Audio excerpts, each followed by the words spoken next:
जिसमें पाकिस्तान और पाक ऑक्युपाइड कश्मीर में भारत के खिलाफ आतंकी गतिविधियों से जुड़े 9 स्थानों को निशाना बनाया गया। इसमें पीओके के मुजफ्फराबाद में सवाई नाला और सैयदना बिलाल कैंप, कोटली में मस्जिद अब्बास व मसबर रहील शाहिद कैंप, कोटली में गुलपुर कैंप, भिम्बर में बरनाला कैंप, कोटली में अब्बास कैंप और पाकिस्तान के पंजाब प्रांत में बहावलपुर, मुरिदके और सरजाल और मेहमुना जोया शामिल थे। इनमें से 7 आतंकी शिविरों को भारतीय सेना ने पूरी तरह से नष्ट कर दिया, जबकि भारतीय वायुसेना ने मुरिदके और बहावलपुर को नेस्त नाबूद किया, जो लश्कर-ए-तोयबा और जैश ए मोहम्मद के केंद्र हैं। पूरा ऑपरेशन मात्र, अध्यक्ष महोदय, जानकर पूरे सदन को प्रसन्नता होगी कि विदिन 22 मिनट्स पूरा ऑपरेशन समाप्त हो गया और हमने आतंकवादियों को उनके घर में घुसकर मारा। सशस्त्र बलों ने हमारी माताओं और बहनों के सिंदूर का बदला लिया और प्रत्येक भारतीय इस भावना से ओत-प्रोत हो गया। अध्यक्ष महोदय, मैं चाहूंगा कि पूरा सदन एक बार हमारे सेना के बहादुर जवानों के शौर्य और पराक्रम का। अध्यक्ष महोदय, यह सिंदूर की लाली शौर्य की कहानी है। यह सिंदूर की लाली शौर्य की कहानी है, भारत के मस्तक पर वीरता की निशानी है। अध्यक्ष महोदय, सेनाओं ने अंधेरी रात होने के बावजूद हमले की सफलता के स्पष्ट एविडेंस भी जुटाए हैं, साक्ष्य है हमारे पास। अध्यक्ष महोदय, हमले के कुछ ही घंटों के भीतर एक प्रेस रिलीज और मीडिया ब्रीफिंग के माध्यम से इन्हें जनता की जानकारी के लिए जारी कर दिया गया था। मुझे यह पुष्टि करते हुए गौरव की अनुभूति हो रही है कि सशस्त्र बल अपने सभी मिशन ऑब्जेक्टिव्स को पूरा करने में पूरी तरह से सक्षम रहे और साथ ही कामयाब रहे। अध्यक्ष महोदय, 7 मई 2025 को हमले माने 1:35 के तुरंत बाद भारतीय डीजीएमओ ने हॉटलाइन संदेश के माध्यम से पाकिस्तान के डीजीएमओ यानी डायरेक्टर जनरल मिलिट्री ऑपरेशन से संपर्क किया और टेरर इंफ्रास्ट्रक्चर के खिलाफ हमारे हमले के रेशनल और मेथोडोलॉजी के बारे में पूरी जानकारी दी और यह तथ्य भी बताया कि ये हमले एस्केलेटरी नेचर वाले नहीं थे, माने इसको हम आगे नहीं बढ़ाना चाहते। जिन मोहि मारा तीन मोहि मारे। अध्यक्ष महोदय, जिस प्रकार प्रभु हनुमान ने लंका में अपनी रणनीति बनाई थी, उसी प्रकार हमने भी उन्हीं को निशाना बनाया जिन्होंने हमें नुकसान पहुंचाया था। हालांकि पाकिस्तान ने इस रेशनल को समझने से इनकार कर दिया और अगले कुछ दिनों तक सिविलियन और सैन्य ठिकानों पर गोलीबारी करके बड़े पैमाने पर सीज फायर वायलेशन करके स्थिति को एस्केलेट करने की उसने कोशिश की। अध्यक्ष महोदय, 7-8 मई 2025 की रात को क्लियरली आइडेंटिफाइड आतंकवाद संबंधी ठिकानों पर हमारे सफल ऑपरेशन के बाद, सफल हमले के बाद पाकिस्तान ने स्थिति को एस्केलेट कर दिया और अनमैन्ड एरियल सिस्टम और अन्य साधनों का उपयोग करके भारतीय वायुसेना के बेसेस, भारतीय वायुसेना के सेंसर्स और सेना के फॉर्मेशन हेडक्वार्टर्स से लेकर ब्रिगेडों तक पर भी उसने हमला कर दिया। हालांकि हमारी इंटीग्रेटेड एयर डिफेंस ग्रिड और काउंटर यूएस ग्रिड ने इन हमलों को सफलतापूर्वक विफल कर दिया। अध्यक्ष महोदय, यस-400 यमारसैन आकाश मिसाइल सिस्टम और एयर डिफेंस गन्स बहुत प्रभावी साबित हुई हैं। अध्यक्ष महोदय, इस एस्केलेशन पर हमारा जवाबी हमला स्विफ्ट, प्रोपोर्शनेट और नवातुला था। अध्यक्ष महोदय, जिसमें 8 मई 2025 को केवल चुनिंदा पाकिस्तानी एयर डिफेंस सिस्टम और सेंसर नेटवर्क को प्रिसीजन गाइडेड मिशन द्वारा म्यूनिशंस द्वारा जो है टारगेट किया गया।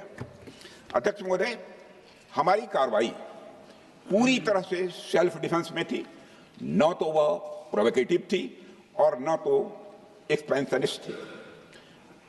पाक द्वारा ये हमले 7 मई 25 से लगातार चले और 10 मई 2025 को रात लगभग 1:30 पर पाकिस्तान ने बड़े पैमाने पर भारत के ऊपर मिसाइल, ड्रोन, रॉकेट और अन्य लॉन्ग रेंज वेपन्स का इस्तेमाल किया।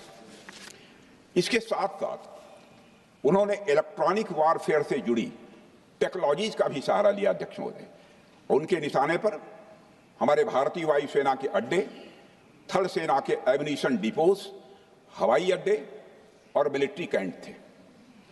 अध्यक्ष महोदय, यह कहते हुए मुझे गौरव की अनुभूति हो रही है कि हमारे air defence system, counter drone system और इलेक्ट्रॉनिक इक्विपमेंट्स ने पाकिस्तान के इस हमले को पूरी तरह से नाकाम कर दिया। पाकिस्तान हमारे किसी भी टारगेट को हिट नहीं कर पाया अध्यक्ष महोदय, और हमारे किसी भी इंपॉर्टेंट एसेट को नुकसान नहीं हुआ है।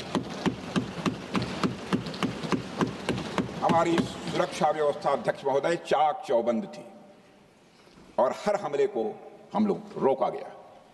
मैं इसके लिए भारतीय सेना के बहादुर सैनिकों की जमकर सराहना करता हूं, जिन्होंने दुश्मन के हर मंसूबे पर पानी फेर दिया। और अपने प्रतिपक्ष के मित्रों से भी कहना चाहता हूं, एक बार फिर से भारत के सेना के जवानों का कम से कम मेज थपथपाकर उनका अभिनंदन करिए। बहुत बहुत धन्यवाद। बहुत बहुत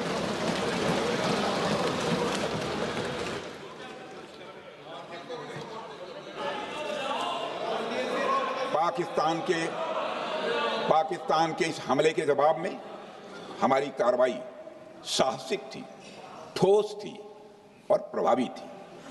भारतीय वायुसेना ने वेस्टर्न फ्रंट पर पाकिस्तान के हवाई अड्डों, command and control systems, military infrastructures और एयर डिफेंस सिस्टम को निशाना बनाया और इस मिशन को हमारी सेनाओं ने सफलतापूर्वक अंजाम देने में कामयाबी हासिल की।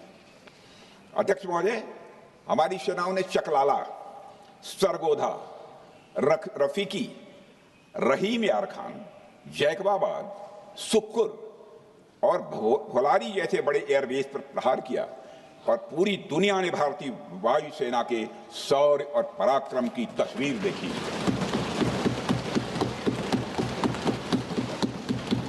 अध्यक्ष महोदय, ऑपरेशन सिंदूर ट्राई सर्विसेज कोऑर्डिनेशन का एक बेमिसाल उदाहरण था। जब भारतीय वायुसेना ने आसमान से हमले किए, हमारी थल सेना ने जमीन पर मोर्चा संभाल लिया।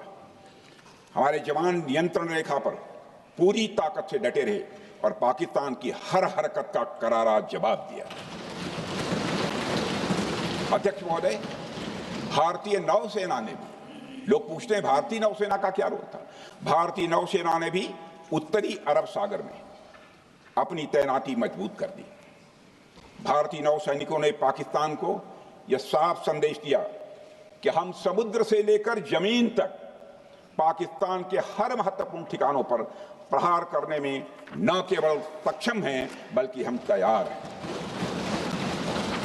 अध्यक्ष महोदय, इस ऑपरेशन का मकसद टेररिस्ट कैंप्स और उनके सपोर्टर्स को टारगेट करना, उन्हें नेस्त नाबूद करना था और यह साफ संदेश देना था कि भारत आतंकवाद के विरुद्ध जीरो टॉलरेंस रखता है।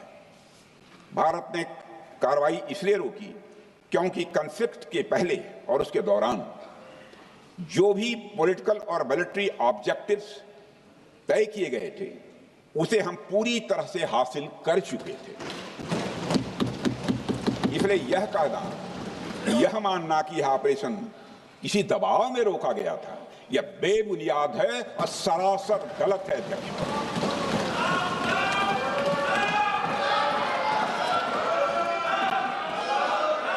मैं सदन को फिर से आश्वस्त करना चाहता हूं, आपने राजनैतिक जीवन में अध्यक्ष महोदय, मैं आपके माध्यम से सदन को आश्वस्त करना चाहता हूं, अपने राजनीतिक जीवन में जानबूझकर कभी भी असत्य न बोलूं, इसकी भरपूर कोशिश की है मैंने, चाहे सदन हो अथवा सदन के बाहर। अध्यक्ष महोदय, मैं आपके माध्यम से सदन को यह भी अवगत कराना चाहता हूं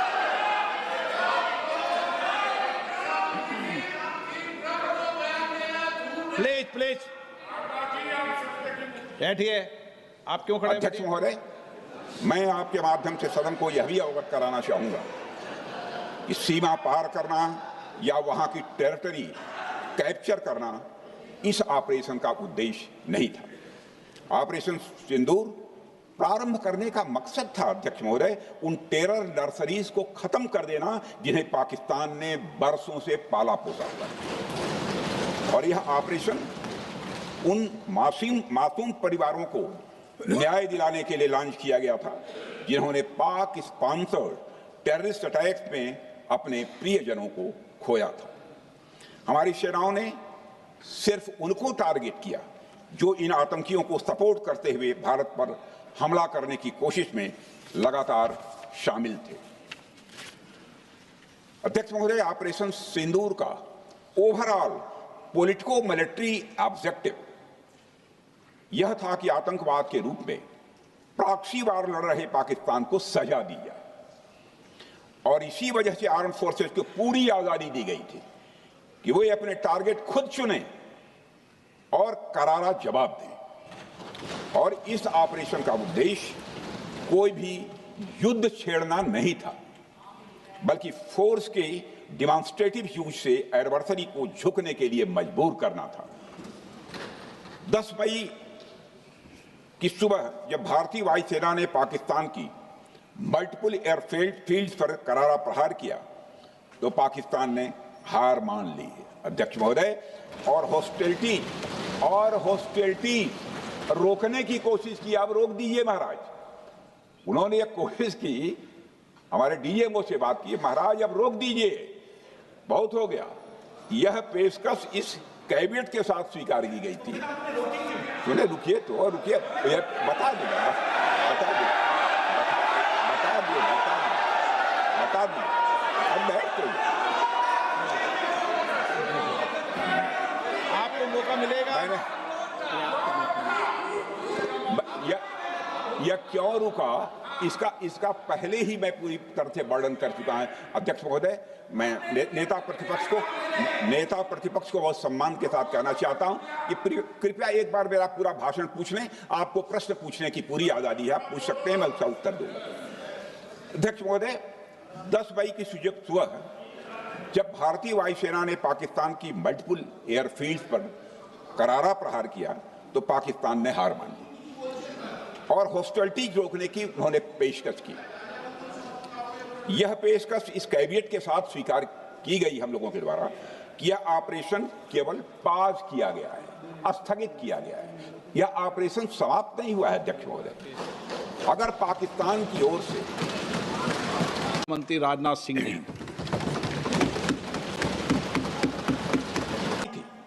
वह यात्रा भारत की संस्कृति और शांति की प्रतीक थी, यह हमारे भारत की प्रकृति थी। लाहौर पहुंचकर अटल बिहारी वाजपेयी जी ने मीनारे पाकिस्तान पर विजिटर्स रूप में जो लिखा था, जिसका जिक्र लोग आज भी करते हैं, और उन्होंने लिखा था, उसकी मैं चर्चा करता हूं। उन्होंने लिखा था कि मीनारे पाकिस्तान से मैं पाकिस्तान की जनता को यह विश्वास दिलाना चाहता हूं कि भारत अस्थायी शांति और मित्रता का आकांक्षी है। मैंने पहले भी कहा है और फिर भी कहता हूं, एक स्थिर और समृद्ध पाकिस्तान भारत के हित में है, इसमें कोई संदेह नहीं होना चाहिए। अध्यक्ष महोदय, यह हमारी सोच थी, यह हमारी शांति की पहल थी।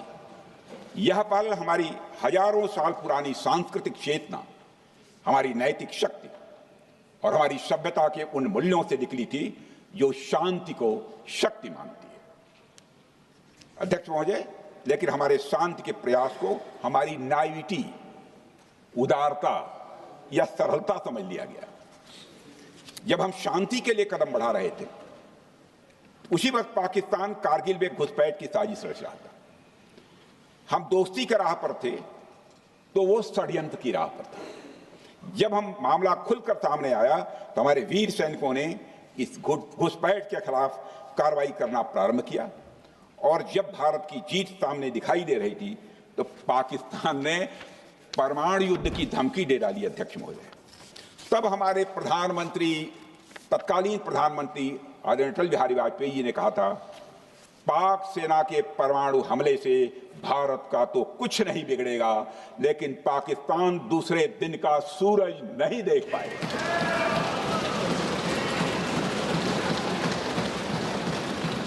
यानी अटल जी जो शांति का पैगाम लेकर गए, वही अटल जी शक्ति का भी परिचय देने में तनिक भी नहीं हिचके। यही है भारत। अध्यक्ष महोदय, यह सामर्थ्य का उद्घोष था। यह एक स्पष्ट संदेश था कि भारत शांति चाहता है, लेकिन अगर कोई हमारी संप्रभुता को चुनौती देगा तो उसका जवाब भी उतनी ही दृढ़ता से दिया जाएगा। अध्यक्ष महोदय, 2015 में जब हमारे प्रधानमंत्री मोदी जी ने लाहौर जाकर नवाज शरीफ से मुलाकात की, तो भारत ने फिर से दोस्ती का हाथ बढ़ाया। भारत ने फिर से दोस्ती का हाथ बढ़ाया। अध्यक्ष महोदय, हम वाकई में शांति की राह पर चलना चाहते थे, क्योंकि हमारी मूल प्रकृति बुद्ध की है, युद्ध की नहीं है। हमारी सरकार ने भी पाकिस्तान के साथ शांति स्थापित करने के अनेक प्रयत्न किए हैं, लेकिन बाद में हमने 2016 में सर्जिकल स्ट्राइक से, 2019 में बालाकोट में एयर स्ट्राइक से और 2025 के ऑपरेशन सिंदूर से हमने शांति स्थापित करने का दूसरा रास्ता अपनाया है। अध्यक्ष महोदय, अब हमारे प्रधानमंत्री श्री नरेंद्र मोदी जी और हमारी सरकार का स्टैंड बिल्कुल क्लियर है कि टेररिज्म और टॉक्स ये दोनों साथ नहीं चल सकते, क्योंकि सभ्य मुल्कों के बीच बातचीत होती है। अध्यक्ष महोदय, लोकतांत्रिक देशों में बातचीत होती है, पर एक ऐसा देश जिसके वजूद में लोकतंत्र का एक कतरा भी न हो और सिर्फ रिलीजियस फैनेटिसिज्म, टेररिज्म और हेट्रेड अगेंस्ट इंडिया हो, उसके साथ संवाद किसी भी सूरत में नहीं किया जा सकता। क्योंकि टेररिज्म की भाषा जो अध्यक्ष महोदय होती है, वह खून, डर और नफरत है, संवाद नहीं। गोलियों की आवाज में संवाद की आवाज दब जाती है। जहां खून बहता है वहां बातचीत की गुंजाइश अध्यक्ष महोदय नहीं बचती। अध्यक्ष महोदय, पाकिस्तान की वर्तमान स्थिति अब जग जाहिर है। जिस देश ने आतंक को अपनी विदेश नीति का औजार बना लिया, वह अंततः अपने ही जाल में फंस जाता है। पाकिस्तान की नीति और चरित्र को लेकर कोई भ्रम नहीं रहना चाहिए। यह एक ऐसा देश है जो वैश्विक आतंकवाद की नर्सरी है और उन्होंने इसको अपनी स्टेट पॉलिसी का भी एक आधार बनाया हुआ है। अध्यक्ष महोदय, ऑपरेशन सिंदूर के दौरान पूरी दुनिया ने देखा है कि पाकिस्तान में सरकार आतंकवादियों के लिए स्टेट फ्यूनरल का इंतजाम कर रही है और सैन्य अधिकारी भी आतंकवादियों के जनाजे में भाग लेते हैं। यह वही देश है जो सीमा पर सैनिकों से लड़ने का साहस नहीं जुटा पाता, इसलिए निर्दोष नागरिकों, बच्चों और तीर्थ यात्रियों को आतंकवाद का निशाना बनाता है। पाकिस्तान की सेना और आईएसआई आतंकवाद को एक प्रॉक्सी वार के रूप में अध्यक्ष महोदय इस्तेमाल करती हैं और उसके सहारे वे भारत को डिस्टेबलाइज करने का सपना देखती है। अध्यक्ष महोदय, मैं लोकतंत्र के मंदिर में खड़े होकर यह बात कह रहा हूं कि भारत को 1000 कट्स देने का सपना पालने वालों को नींद से जग जाना चाहिए। यह मोदी जी के नेतृत्व वाला नया भारत है जो आतंकवाद के खिलाफ किसी हद तक जा सकता है।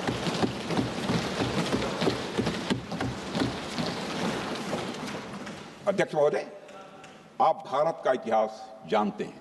देखिए, हमने कभी भी किसी की 1 इंच जमीन पर आज तक कभी कब्जा नहीं किया है।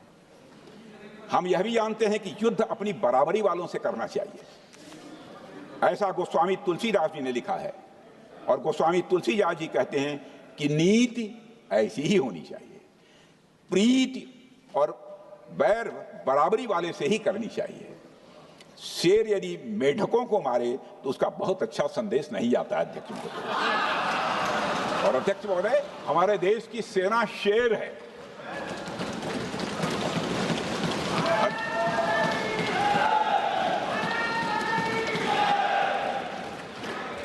अध्यक्ष महोदय, पाकिस्तान जैसा देश जो साइज, सामर्थ्य, शक्ति और समृद्धि में हमारे आसपास भी नहीं है, उस मुल्क से कैसा मुकाबला?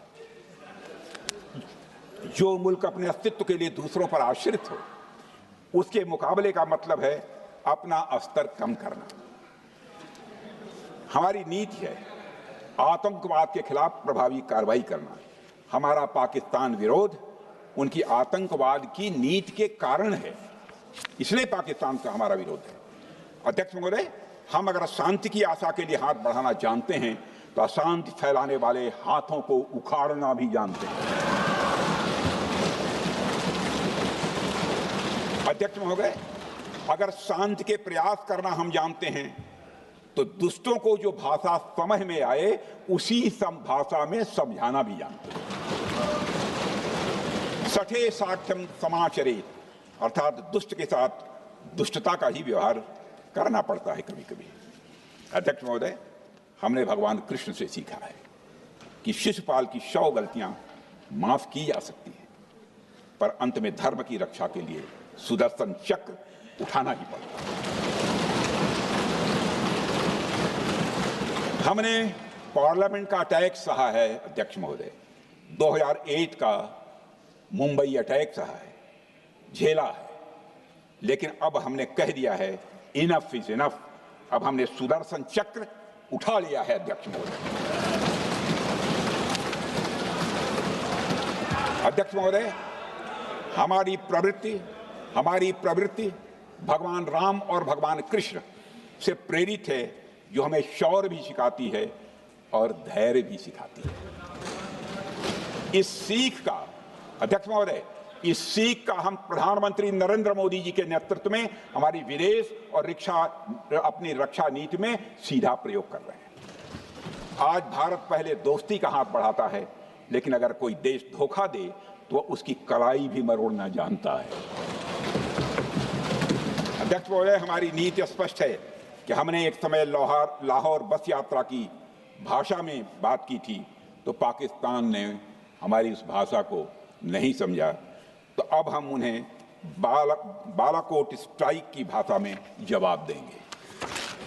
अध्यक्ष महोदय, भारत के लिए शांति हमारी प्रायोरिटी है, हमारी प्राथमिकता है और हमारी शक्ति उसका आधार है। भारत के लिए शांति प्राथमिकता है और हमारी शक्ति उसका आधार है।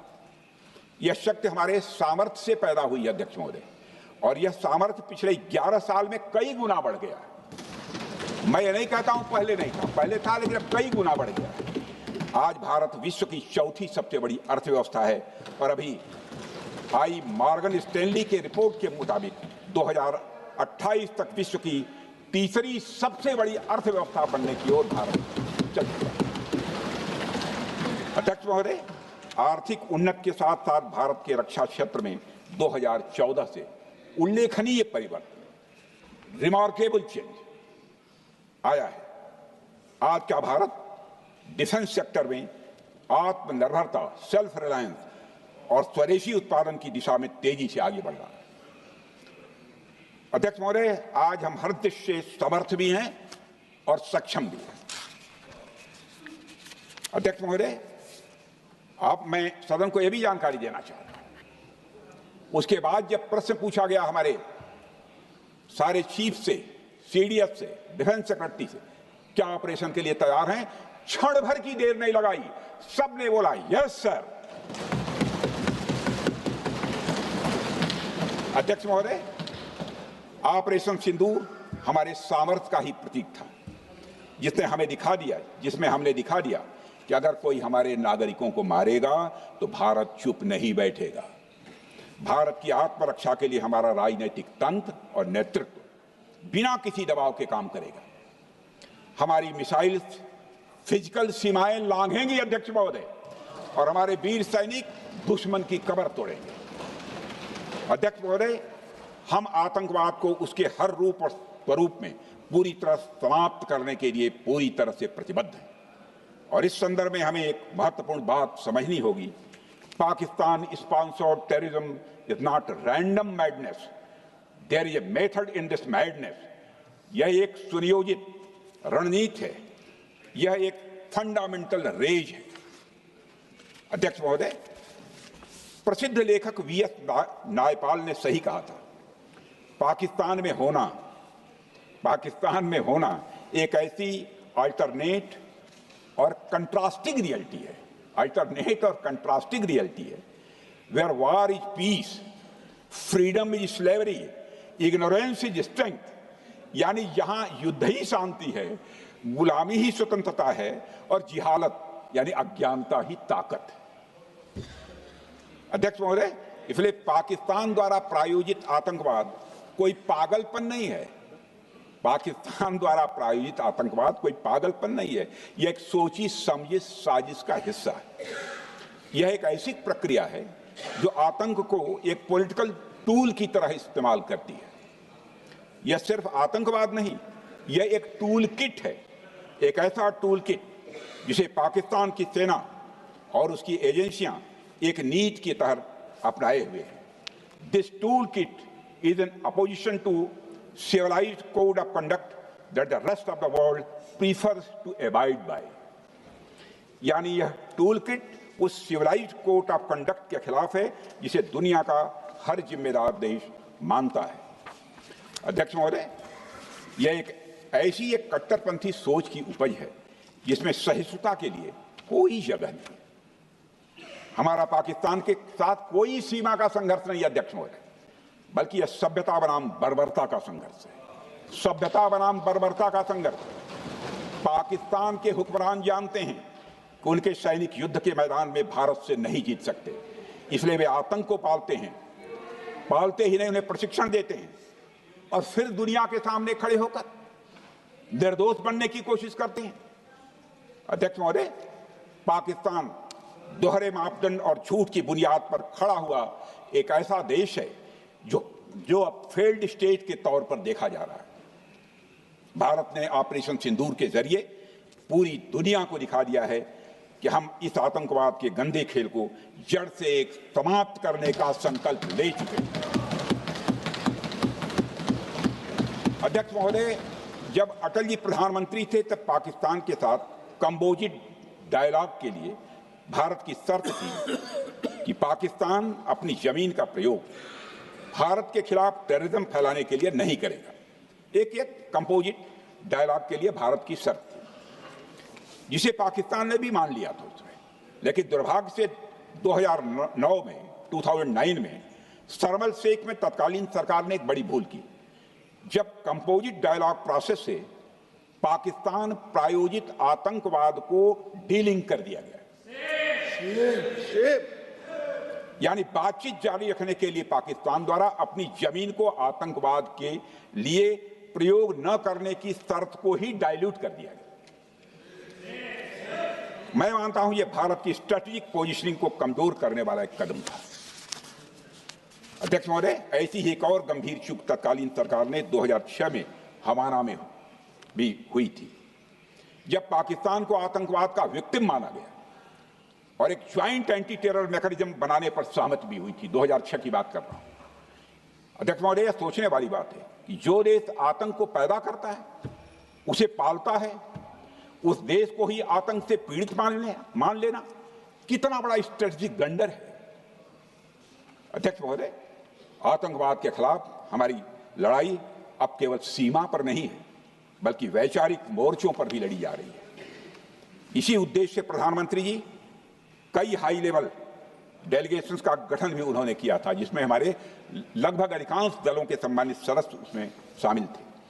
उसमें विभिन्न राजनीतिक दलों के रिप्रेजेंटेटिव शामिल थे और सचमुच इस समिति ने वैश्विक मंचों पर जाकर भारत की बात बहुत ही प्रभावी तरीके से रखी और आतंकवाद के विरुद्ध वैश्विक समर्थन को उन्होंने मजबूत किया। अध्यक्ष महोदय, मैं उन सभी डेलीगेशन के सम्मानित सदस्यों के प्रति शीश झुकाकर आभार व्यक्त करना चाहता हूं, जिन्होंने भारत का आतंकवाद के खिलाफ स्टैंड तथा जीरो टॉलरेंस की पॉलिसी और ऑपरेशन सिंदूर के बारे में दुनिया के देशों को सही तरीके से अवगत कराया, प्रभावी तरीके से अवगत कराया। अध्यक्ष महोदय, ऑपरेशन सिंदूर को लेकर सर्वदलीय बैठक भी हुई। I am very happy to tell the house that during Operation Sindoor, all the political parties of the country kept aside all ideologies and differences and showed solidarity with the nation, with the soldiers and with the government. फिर इसके लिए आभार व्यक्त करता हूं। मुझे लगता है यही इस देश के लोकतंत्र की खूबसूरती है। अध्यक्ष महोदय, जैसा कि हमारे माननीय प्रधानमंत्री मोदी जी ने भी कहा है कि ऑपरेशन सिंदूर अभी रुका है, समाप्त नहीं हुआ है। यदि आवश्यकता पड़ी, यदि पाकिस्तान फिर किसी नापाक हरकत की कोशिश करता है तो हम और भी कठोर और निर्णायक कार्रवाई करने के लिए तैयार हैं। अध्यक्ष महोदय, ऑपरेशन सिंदूर के माध्यम से पाकिस्तान के मन में भारत को लेकर जो बहुत बड़ी गलतफहमी थी वह हमने दूर कर दी है। और मेरी दूर थोड़ी बहुत बची यदि भई होगी तो उसको भी दूर कर देंगे। अध्यक्ष महोदय, मुझे महाकवि राष्ट्रकवि रामधारी सिंह जी दिनकर की कुछ पंक्तियां याद आती हैं। अध्यक्ष महोदय, क्षमाशील हो रिपु समक्ष, तुम हुए विनत जितना ही, दुष्ट कौरवों ने तुमको कायर समझा उतना ही। अध्यक्ष महोदय, भारत ने न केवल अपनी सैन्य क्षमता का प्रदर्शन किया, बल्कि अपनी राष्ट्रीय दृढ़ता, नैतिकता और राजनीतिक कुशलता का भी परिचय दिया है। भारत अब किसी भी आतंकी हमले का निर्णायक और स्पष्ट उत्तर देगा। अध्यक्ष महोदय, हमने एक नई लक्ष्मण रेखा खींच ली है। अब आतंकवाद को आश्रय और समर्थन देने वालों को कोई शरण नहीं मिलेगी। और अध्यक्ष महोदय, भारत किसी भी तरह के न्यूक्लियर ब्लैकमेलिंग या दबावों के आगे अब झुकने वाला नहीं है।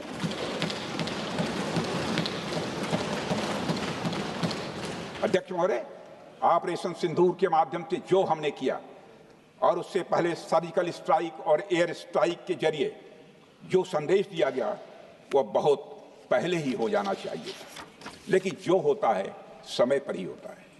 अध्यक्ष महोदय, हमारी सरकार ने आतंकवाद के खिलाफ हमारी जीरो टॉलरेंस की नीति को दुनिया के हर मंच पर पूरी तरह से स्पष्ट कर दिया है और हम उस पर कोई समझौता किसी भी सूरत में नहीं करने वाले हैं। अभी कुछ सप्ताह पहले मुझे शंघाई कोऑपरेशन ऑर्गेनाइजेशन की डिफेंस मिनिस्टर्स मीटिंग में जाने का अवसर मिला था। वहां जो डिक्लेरेशन तैयार किया जा रहा था उसमें आतंकवाद पर भारत का स्टैंड डाइल्यूट हो रहा था। हमने साफ कह दिया कि जब तक आतंकवाद के मुद्दे पर भारत का स्टैंड रखा नहीं जाएगा, हम किसी ज्वाइंट स्टेटमेंट पर साइन नहीं करेंगे और इसकी वजह से वहां कोई ज्वाइंट स्टेटमेंट नहीं आया। अध्यक्ष महोदय, इसका परिणाम क्या? अब देखिए, हमारे प्रधानमंत्री जी ब्रिक्स की बैठक में ब्राजील गए, करिश्मा किया है हमारे प्रधानमंत्री। तो चीन की मौजूदगी में जो ज्वाइंट डिक्लेरेशन आया उसमें जम्मू व कश्मीर में हुए आतंकी हमले को कंडेम भी किया गया। यह प्रधानमंत्री ने करिश्मा करके दिखाया, यानी भारत की बात अंततः मानी गई। और यह ब्रिक्स सम्मेलन के इतिहास में पहली बार हुआ जब जम्मू एवं कश्मीर में हुए किसी आतंकी घटना को खुलकर कंडेम किया गया।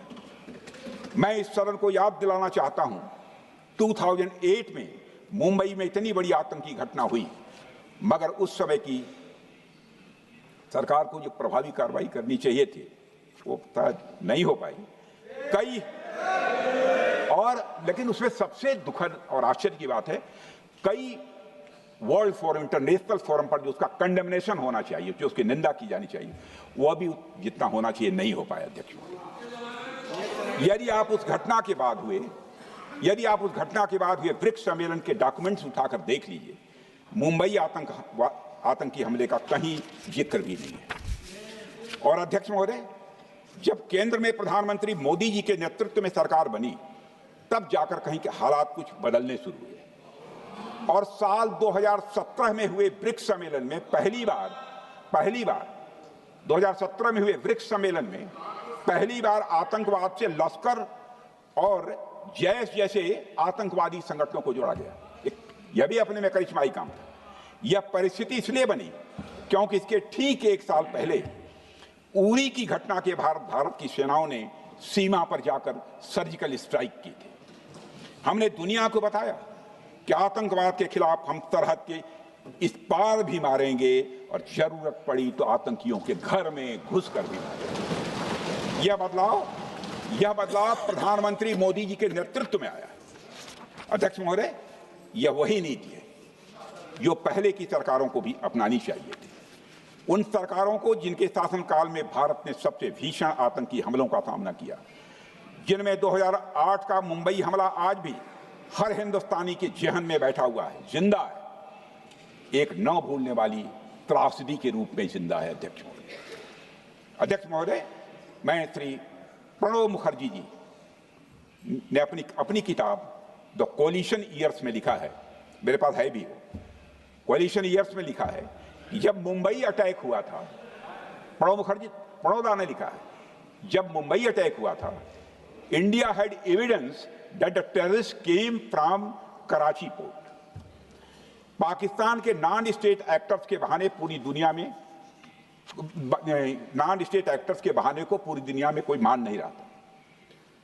उन्होंने लिखा है प्रणोदा ने, and I quote, amid heated debates within the cabinet, there was a demand for military intervention which I rejected. यह उन्होंने लिखा, मैंने नहीं लिखा, अनकोट। अध्यक्ष महोदय, भारतीय विदेश सेवा के एक वरिष्ठ अधिकारी ने भी अपनी किताब में इस बात की पुष्टि की है, जिनका नाम है अजय बिसारिया, और वो शायद फॉरेन सेक्रेटरी थे, कि मुंबई हमले के तुरंत बाद एक उच्च स्तरीय बैठक हुई थी जिसमें तत्कालीन विदेश मंत्री प्रणोदा ने पूछा व्हाट शुड बी डन। तो विदेश सचिव शिवशंकर मेनन जी ने सुझाव दिया कि भारत मोरदके में लश्कर-ए-तोयबा के मुख्यालय पर क्रूज मिसाइल से हमला कर सकता है। यह सुनकर प्रणोदा ने चश्मा उतारकर साफ किया और सभी अधिकारियों को धन्यवाद देकर बैठक समाप्त कर दी। अध्यक्ष महोदय, उस समय की सरकार ने जो सही समझा वो किया, पर मैं मानता हूं कि अगर तब की सरकार ने भी 2016 सर्जिकल स्ट्राइक, 2019 एयर स्ट्राइक जैसे निर्णायक और कठोर कदम उठाए होते तो पाकिस्तान की स्ट्रेटेजिक कैलकुलस बदल सकती थी। एक पावरफुल और डिसाइसिव एक्शन पाकिस्तान और उनकी सेना के द्वारा इस 500 टेररिस्ट ऑर्गेनाइजेशंस के लिए बड़ा डिसइंसेंटिव साबित हो सकती थी। अध्यक्ष महोदय, 2008 में मुंबई हमलों के बाद उस समय की सरकार ने सिर्फ बातचीत का मार्ग चुना था। मैं स्पष्ट करना चाहता हूं, यह कोई आलोचना नहीं है अध्यक्ष महोदय, न उस सरकार की, न उस समय के प्रधानमंत्री की, और न ही उन नेताओं की। उस समय की लीडरशिप को जो सही लगा उन्होंने वह निर्णय लिया। अध्यक्ष महोदय, बस मैं इतना ही कहना चाहता हूं कि आज का भारत अलग सोचता है और अलग तरीके से काम करता है। हमारा मानना है यह आपका प्रतिद्वंदी आतंक को रणनीति बना चुका हो और बातचीत की भाषा नहीं समझता हो तो standing firm and being decisive के अलावा कोई विकल्प नहीं बचता है। अध्यक्ष महोदय, आज हमारे प्रधानमंत्री मोदी जी के नेतृत्व में भारत वह देश नहीं रहा जो पहले था। Two-day doziers have been replaced by decisive action. Two-day doziers have been replaced by decisive action. आज भारत सहता नहीं है, भारत जवाब देता है। अध्यक्ष महोदय, आज भारत आतंक की जड़ तक जाता है और उसे उखाड़ फेंकने का सामर्थ्य रखता है। अध्यक्ष महोदय, मैं इस सदन को और देश की जनता को यह विश्वास दिलाना चाहता हूं कि हमारी सरकार, हमारी सेनाएं और हमारी लोकतांत्रिक संस्थाएं सब मिलकर, हम और ये सारे लोग सभी मिलकर देश की एकता, अखंडता और सुरक्षा के लिए जो भी कदम उठाना आवश्यक होगा वह कदम उठाएंगे और उसके प्रति हम पूरी तरह से कमिटेड हैं। अध्यक्ष महोदय, अंत में मैं केवल इतना ही कहना चाहता हूं, यह समय एकजुट होकर अपनी सुरक्षा, संप्रभुता और आत्मसम्मान की रक्षा के संकल्प को और अधिक मजबूत करने का है। हमें यह याद रखना होगा कि हमारी सामाजिक और राजनीतिक एकता ही यह हमारी सबसे बड़ी ताकत है। अध्यक्ष महोदय, आतंकवाद को समर्थन देने वालों को यह स्पष्ट संदेश चला गया है कि भारत अपनी मातृभूमि की रक्षा के लिए पूरी तरह से संकल्पबद्ध है। आइए हम सभी दलगत भाव से ऊपर उठकर, आइए हम सभी दलगत भाव से ऊपर उठकर संगच्छध्वम संगवरध्वम के मंत्र से प्रेरणा लेकर एक साथ खड़े हो जाएं और हम इस राष्ट्रीय संकल्प को मजबूत करें। यही हम सबका राष्ट्रीय दायित्व है। और इन्हीं शब्दों के साथ अध्यक्ष महोदय, आपने मुझे विचार रखने का अवसर दिया। आपके प्रति आभार व्यक्त करते हुए और अपने सभी सम्मानित सदस्यों के प्रति धन्यवाद की व्यक्त करते हुए अपना निवेदन समाप्त करता हूँ। सबने शांतिपूर्वक श्री गौरव गोगोई आपने समय दिया, बहुत बहुत धन्यवाद, बहुत बहुत धन्यवाद। माननीय सदस्य श्री कल्याण बनर्जी जी। ধন্যবাদ চেয়ারপারসন মহাশয়। আমি আমার দল অল ইন্ডিয়া তৃণমূল কংগ্রেসের তরফ থেকে প্রথমেই আমাদের সমস্ত সেনাকর্মী, বীর জওয়ান, বায়ুসেনা, নৌসেনা বাহিনীর সকল সৈনিককে সম্মান এবং স্যালুট জানাই। 7ই মে থেকে 10ই মে পাকিস্তান শাসিত আজাদ কাশ্মীরের পাকিস্তান জঙ্গি গোষ্ঠী জাইসি মোহাম্মদ এবং লস্করি তৈবার সন্ত্রাসবাদ পরিকাঠামো আর অঞ্চলগুলিকে ধ্বংস করার জন্য ভারতবর্ষের তরফে অপারেশন সিঁদুরের নামে যে ক্ষেপণাস্ত্র হামলা হয়েছিল, তাতে শহীদ হওয়া সমস্ত বিএসএফ, সিআইএসএফ এবং সমস্ত সৈনিক যারা যুদ্ধের সাথে জড়িত ছিলেন, তাদেরকে আমাদের অনেক অনেক সম্মান এবং নমন জানাই। ম্যাডাম, আমাদের রাজ্যের একজন সৈনিক হাবিলদার ঝন্টু আলু শেখ, যার বাড়ি কৃষ্ণনগরে, সে 23শে এপ্রিল টেররিস্ট কাউন্টারে উধমপুরে সে মারা গিয়েছে, তাকেও আমার শ্রদ্ধা জানাই। ওই 4 দিন যদি আমাদের বীর সৈনিকরা তাদের জীবনের বাজি দিয়ে না লড়াই করতেন, তবে অপারেশন সিন্দুর কখনো সার্থক হতো না। এই লড়াইয়ের সবটাই কৃতিত্ব আমাদের 3 সেনাবাহিনীর। এই লড়াইয়ের কোনো ভাগাভাগি হয় না। Credit goes to all the soldiers of our country. This credit cannot be divided. No one can take away the credit excepting the soldiers. একটু যদি আমরা পিছিয়ে যাই তাহলে দেখতে পাবো 22শে এপ্রিল জম্মু কাশ্মীরের পাহেলগাঁওতে 4 জন টেররিস্ট সশস্ত্র উগ্র সন্ত্রাসবাদী হামলায় 26 জন ভারতীয়র মৃত্যু, তাদের সকল পরিবার, স্থানীয় মানুষদের এবং সমস্ত ভারতবাসীকে শোকাহত করেছে। সেই 26 জনের মধ্যে 3 জন ছিল আমাদের রাজ্যের। বিতন অধিকারী পাটুলি কলকাতা, সমীর গুহ বেহালা কলকাতা এবং মনীষ রঞ্জন মিশ্র ঝালদা পুরুলিয়া। অবাক হবার মতো বিষয় হলো যে এই সন্ত্রাসী হামলাকারীরা কি করে সেদিন ওখানে এলেন। 4 জন টেররিস্ট কি করে এলো? 4 জন টেররিস্ট এসে 26 জনকে গুলি করে মেরে দিয়ে চলে গেল। আমাদের বিএসএফ কি করছিল? আমাদের সিআইএসএফ কি করছিল? আমাদের বিএসএফ সিআইএসএফ নেই। মাননীয় অমিত শাহ কি করছিলেন? হোম মিনিস্টার আপনি কি করছিলেন সেদিন? গোটা ডিপার্টমেন্ট স্তব্ধ। আজকে তাদের গাফিলতির জন্য, বিএসএফ সিআইএসএফ এর গাফিলতির জন্য আজকে 26 জনের প্রাণ হারিয়েছে এবং 4 জন টেররিস্ট হাঁটতে হাঁটতে হাঁটতে হাঁটতে হাঁটতে হাঁটতে পাকিস্তান চলে গেল, আর আমাদের বিএসএফ সিআইএসএফ জওয়ানরা বসে বসে দেখলো। অমিত শাহজি চলে গেছেন, এখন নিত্যানন্দজি রয়েছেন। এত অপদার্থ হোম মিনিস্ট্রি কখনো বোধহয় কখনো কেউ দেখেনি। Such an absolute irresponsible home ministry. Sir, madam, এই যে সেনারা ছিল না, তার দায় দায়িত্ব কে নেবে? এই দায় দায়িত্ব নিতে হবে প্রধানমন্ত্রীকে, এই দায় দায়িত্ব নিতে হবে হোম মিনিস্টারকে। 140 কোটি মানুষের কাছে, ভারতবর্ষের 140 কোটি মানুষের কাছে হাত জোর করে ক্ষমা চান যে আপনাদের গাফিলতিতে, আপনাদের নেগলিজেন্সির জন্য 26 জন লোক মারা গেছে। একটা টেররিস্ট ধরতে পারেন না আপনারা? বলে 100 টেররিস্ট মেরেছে।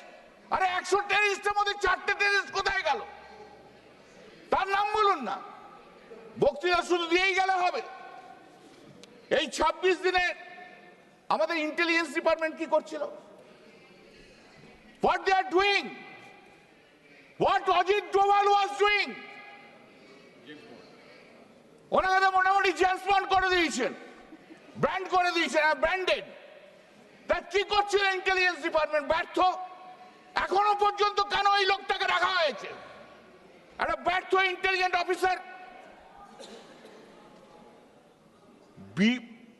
অপোজিশনের ইডি সিবিআই লেখার জন্য অজিত গোয়াল খুব দক্ষ, আর পাকিস্তান থেকে এসে এখন গুলি করে মেরে দিয়ে যায়, তখন অজিত গোয়াল একদম স্তব্ধ। এই তো আমাদের ইন্টেলিজেন্স ডিপার্টমেন্ট।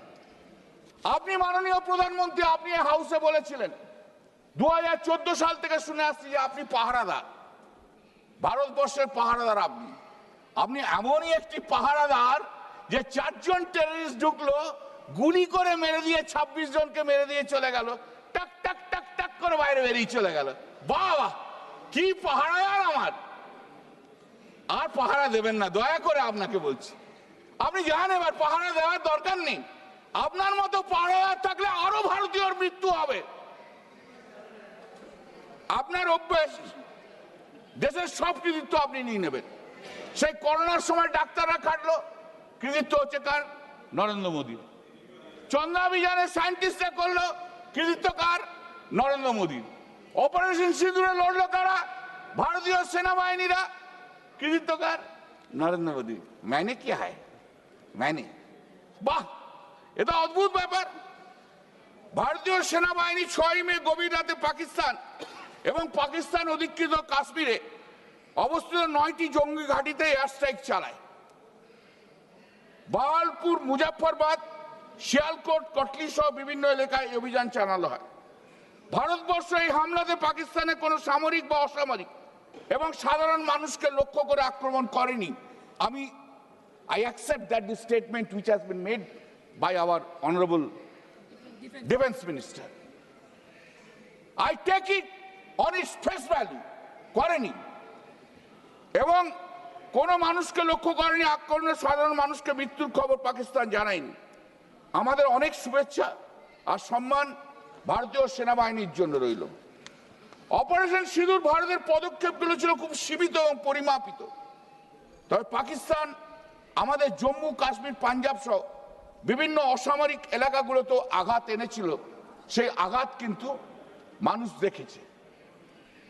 ঘটনাচক্রে কিছুদিন পরে আমি জম্মুতে গিয়েছিলাম।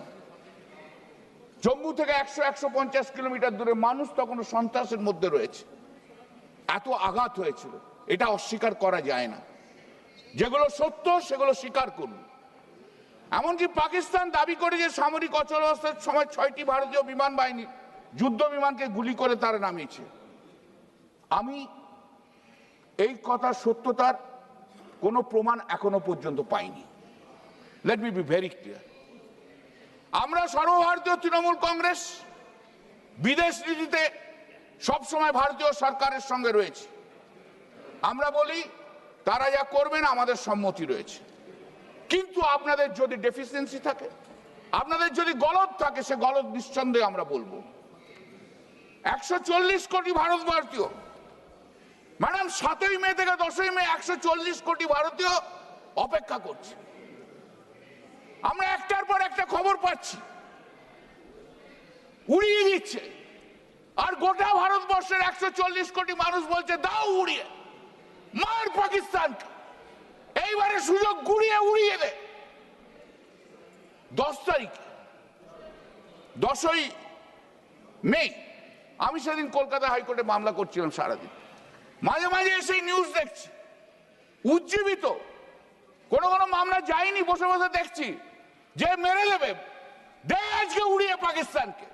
এই তো সময়, আমরা তো সবাই আছি প্রধানমন্ত্রীর সঙ্গে, সবাই তো বলেছি, সবাই অধীর আগ্রহ অপেক্ষা করছে যে আজকালের মধ্যে পাকিস্তানের পাক অধিকৃত কাশ্মীরকে আমরা দখল করে নিয়ে আসবো। হঠাৎ 3:30টার সময় শুনলাম সিজ ফায়ার। আবার কি?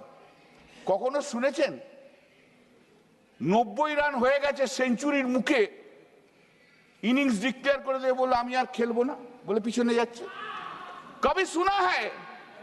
कभी सुना है सेंचुरी का मुख पे चला है 100 रन, 90 रन हो गया, कोई बोलेगा इनिंग्स डिक्लेयर? कभी सुना है?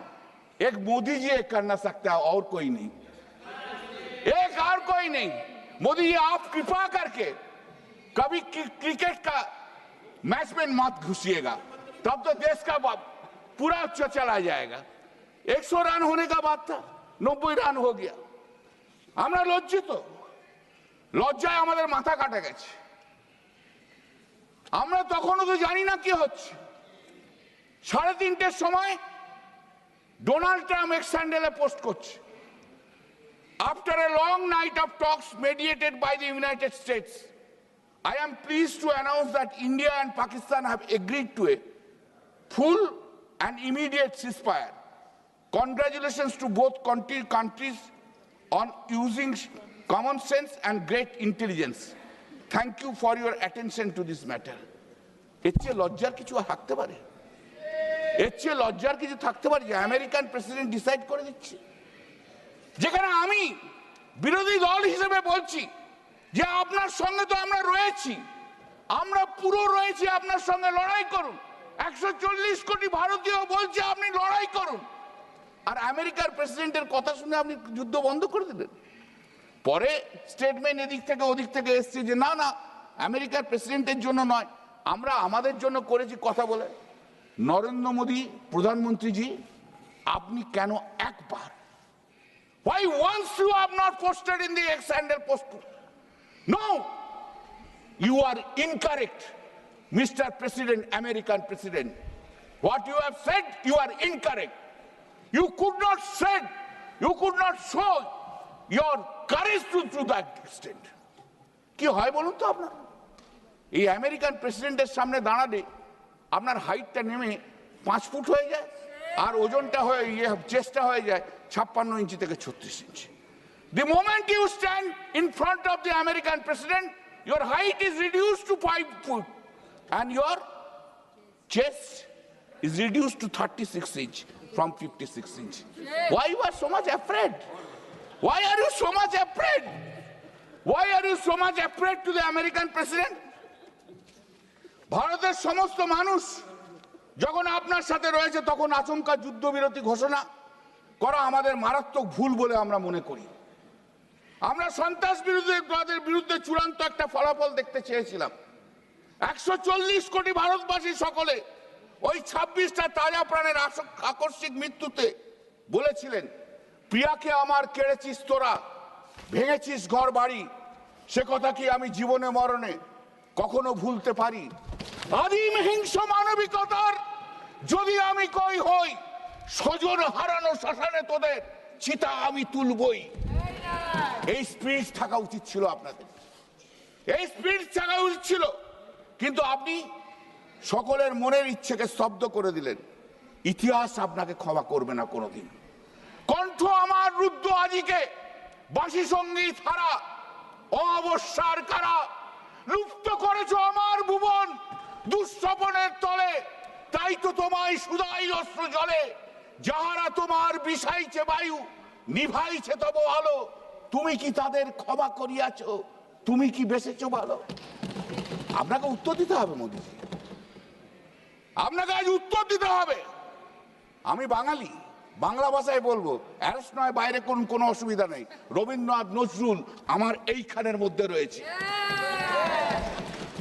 অপারেশন সিন্দুরের নাম করে কেবল প্রতীক নয়, একটা রাজনৈতিক অক্ষানের আপনি সূচনা করলেন। আমি লোগোতে নকশাও ছিল, অথচ এর আগে 2016 উড়ি বা 2019-এর বালাকট অভিযানে এমন সাংগঠনিক ব্র্যান্ডিং দেখা যায়নি। একটা ব্র্যান্ডিং করলেন অপারেশন সিন্দুর, অপারেশন সিন্দুর। আপনার অদ্ভুত এক অবস্থা মোদীজি, আপনি ব্র্যান্ডিং ছাড়া চলতে পারেন না। ব্র্যান্ড মাস্টার জেনারেল আপনি, সব জায়গায় ব্র্যান্ডিং করে দিতে হবে, এটাও আপনার একটা ব্র্যান্ডিং। ব্র্যান্ডিং ছাড়া কিছু নয়। পাকিস্তানের বিরুদ্ধে যুদ্ধ নিয়ে প্রধানমন্ত্রী ব্র্যান্ডিং ও স্ট্র্যাটেজি নিখুঁত আমরা দেখতে পেয়েছি। ভারত 1947 সালে স্বাধীনতা অর্জনের পর 1965, 1971, 1999 সালে যুদ্ধ সহ বহু সংকট জঙ্গি আক্রমণকে সফলভাবে অতিক্রম করেছে।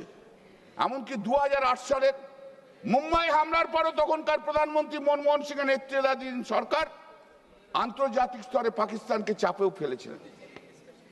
ইন্দিরা গান্ধীর শাসনকালে এবং ফিল্ড মার্শাল মানেকশের সামরিক নেতৃত্বে ভারত 1971 সালে পাকিস্তানের ওপর সম্পূর্ণ আধিপত্য অর্জন করে পাকিস্তানকে দুটো ভাগে ভাগ করে দিয়েছিল।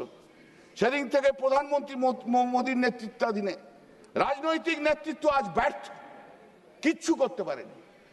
সবচেয়ে অবাক করা ঘটনা হলো মার্কিন যুক্তরাষ্ট্রের যুদ্ধবিরোধী চাপ মেনে নিয়ে ট্রাম্পের কাছে নথি স্বীকার করে দেওয়া।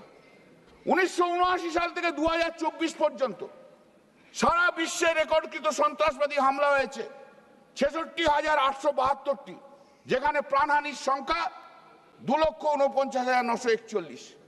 ভারত স্বাধীন হওয়ার পর গত 78 বছরে এই দেশে 12,813টি সন্ত্রাসবাদী হামলা হয়েছে, যেখানে নিহত হয়েছেন 20,909 জন আর আহতের সংখ্যা 31,452 জন। শুধুমাত্র 2014 থেকে 2025 সালের জুলাই পর্যন্ত নরেন্দ্র মোদীর সময়, প্রধানমন্ত্রী নরেন্দ্র মোদীর সময় সন্ত্রাসবাদী হামলা হয়েছে 4,276টি, সেখানে নিহতর সংখ্যা হচ্ছে 8,163 জন। 1979 থেকে 2024 শুধুমাত্র চলতি বছরের জুন মাস পর্যন্ত এই 6 মাসে জম্মু ও কাশ্মীরে 22টি ঘটনায় 68 জনের মৃত্যু হয়েছে। আর গত 10 বছরে 1,392টি হামলায় 2,850 জন নিহত হয়েছেন, যাদের মধ্যে 632 জন ভারতীয় সেনা জওয়ান। ভারতের সরকারের নিজস্ব এই পরিসংখ্যান বলছে একটি প্রতিশোধমূলক সার্জিক্যাল স্ট্রাইক কখনোই কোনো দীর্ঘস্থায়ী প্রতিরোধ সৃষ্টি করতে পারে না। ইউপিএ সরকারের আমলে যখন মোদীজি গুজরাটের মুখ্যমন্ত্রী ছিলেন, তখন তো সন্ত্রাসী হামলার পর তৎকালীন প্রধানমন্ত্রী মনমোহন সিং এর কাছে জবাব দিয়ে চেয়েছিলেন, আপনি চাননি? আপনি তো চেয়েছিলেন। সীমান্ত সেনা, গোয়েন্দা ও কেন্দ্রীয় নিয়ন্ত্রণ থাকা সত্ত্বেও সন্ত্রাসবাদীরা কিভাবে বারবার ভারতের ভূখণ্ডে প্রবেশ করে, এটাই তো ছিল মুখ্যমন্ত্রী নরেন্দ্র মোদীর প্রশ্ন। আজ আমাদের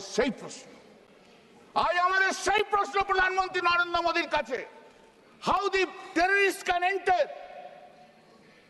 into the territory of India when there is a border security force, when there is a CISF, when there is a intelligence. The question which was raised by the Honorable Chief Minister Narendra Modi during his tenure as a Chief Minister to Manmohan Singh, same question I am raising today to the Honorable Prime Minister Narendra Modi during his regime as Prime Minister. Give the answer. You have to give answer. শুধু হাততালি মারা কথা বলে দিয়ে চলে গেলে তো হবে না, শুধু বক্তৃতা দিলে তো হবে না, কাজ চাই, কাজ। We need work. এই অভিযানে যেতে আমাদের কেন 15 দিন দেরি হয়েছিল? অলরেডি আমাদের আরেকজন প্রশ্ন তুলে দিয়েছে, সেটা নিয়ে আমি আর বেশি কথা বলতে চাই না। মজার কথা হলো 22 এপ্রিল সারা ভারতে ওই ঘটনা ছাড়াও ওই দিন পাঞ্জাব, মণিপুর, তেলেঙ্গানা জুড়ে আরো 9টি উগ্র সন্ত্রাসবাদী হামলা হয়েছে। এমনকি 7 থেকে 10 মে যুদ্ধের 4 দিন আসাম, মণিপুর, দক্ষিণ ভারত সহ রাজস্থান, পাঞ্জাবের বেশ কিছু জায়গায় প্রায় 34টা উগ্র রাজনৈতিক আক্রমণ হয়েছে। আপনারা কি পদক্ষেপ নিয়েছিলেন তখন? What steps you have taken? You have not taken any steps. অথচ 22 এপ্রিল পহেলগাঁওয়ে সরকারি সহায়তা আসার বহু আগে ঘটনাস্থলে কাশ্মীরের মুসলমানদের ভূমিকা ছিল মানবিকতার অনন্য উদাহরণ, স্বীকার করত। সেদিনকে যারা রেস্কিউ করেছিল, সেদিনকে যারা শেল্টার দিয়েছিল, সেদিনকে তারাই ছিল মুসলিম। মুসলিম দেখলেই তো আপনাদের একদম গা জ্বলে যায়। আর ওই মুসলিমরাই সেদিনকে হিন্দুদের বাঁচিয়েছিল, ওই মুসলিমরাই হিন্দুদের বাঁচিয়েছিল। আপনারা কেউ জাননি, কিন্তু ওই জয় শ্রীরাম বলে যারা যারা চিৎকার করেন তারা কেউ জাননি, কিন্তু ওই মুসলিমরা যারা আল্লাহ আকবর বলে তারাই যে বাঁচিয়েছিল। তারা পর্যটক কাজে আহতদের কাঁধে হাসপাতাল নিয়ে গেছেন। দেশের একাংশ মিডিয়া এবং সংঘ সমর্থিত সেল ওই কাশ্মীর মুসলিমদের দোষারোপে ব্যস্ত। এই ঘটনায় কেন্দ্র করে সারা দেশে কাশ্মীরদের উপর হামলা ও হুমকি বাড়তে থাকে। এমনকি বিজেপি নেতারা মানুষকে কাশ্মীর যেতে বারণ করেছে। আমাদের অপোজিশন লিডার, আপনাদের নেতা, রাজ্যের অপোজিশন লিডার বলে কাশ্মীর কেউ যাবেন না ভাই। তা আমি তো বলেছিলাম ভাই কাশ্মীর যেতে বারণ করছে, আগে তো মোদিজিকে বলো, নাড্ডাজিকে বলো কাশ্মীর যেন না যায়। আমাদের বলে লাভ কি আছে? এই তো বিজেপির কালচার। সবচেয়ে বড় প্রশ্ন হলো এই অভিযানের পিছনে আন্তর্জাতিক চাপের ছাপ দেখা যায়। আধুনিক যুদ্ধক্ষেত্রে এখন কেবল অস্ত্রের নয় বরং তথ্য, গল্প, জনমতের যুদ্ধ। আপনি 2016 সালে নোটবন্দি করার অন্যতম কারণ দেখিয়েছিলেন সন্ত্রাস দমন। কি লাভ হলো? আপনি 370 ধারা বাতিল করার সময় 2019 সালে আপনি যে কারণ দেখিয়েছিলেন আপনারা, সেই কারণের অন্যতম হচ্ছে সন্ত্রাস দমন। চূড়ান্ত পদক্ষেপ সন্ত্রাস দমন। কি লাভ হলো? কি লাভটা নিয়ে এলেন আপনি? নোটবন্দি হলো সন্ত্রাস দমনের জন্য, 370 হলো সন্ত্রাস দমনের জন্য। সন্ত্রাস তো এখনো রয়ে গেল। কেন রইলে জানেন? ব্যর্থতা আপনাদের, ব্যর্থতা অন্য কোথাও না। ব্যর্থতা 370-এর ছিল না, ব্যর্থতা ছিল আপনাদের। আপনারা সিকিউরিটি দিতে পারেন না, তাই ব্যর্থতা আপনাদের জন্য ছিল। পাকিস্তানের সঙ্গে কূটনৈতিক সম্পর্ক ছিন্ন করতে গিয়ে ভারতে 28 সীমান্তে চেকপোস্ট বন্ধ করেছে। কয়েক মাস ধরে রাজস্থান, আমাদের general secretary Abhishek Banerjee raised 5 questions. I'll repeat that question. These questions were raised on 16 June. Number 1 question. It has been over 55 days since the Pahalgaon terror attack. It is deeply concerning in a democracy. Neither the mainstream media, members of the opposition, nor the judiciary has stepped forward to raise these 5 crucial questions before the government of India. First question. Border breach and civilian casualties. How did 4 terrorists manage to infiltrate the border and launch an attack that killed 26 innocent civilians? Where is the accountability for this massive breach in national security? Number 2 question. Intelligence failure and IB chiefs. Madam, thoda 4-5 minutes. If this was an intelligence failure, why was the intelligence bureau chief granted 1-year extension? Status of the terrorists. Where are these 4 terrorists? Where are these 4 terrorists? You are making a gossip. 100 terrorists have been killed. Where is these 4 terrorists? Give us the evidences. POJK and ceasefire compromise. When will India reclaim Pakistan occupied Jammu and Kashmir?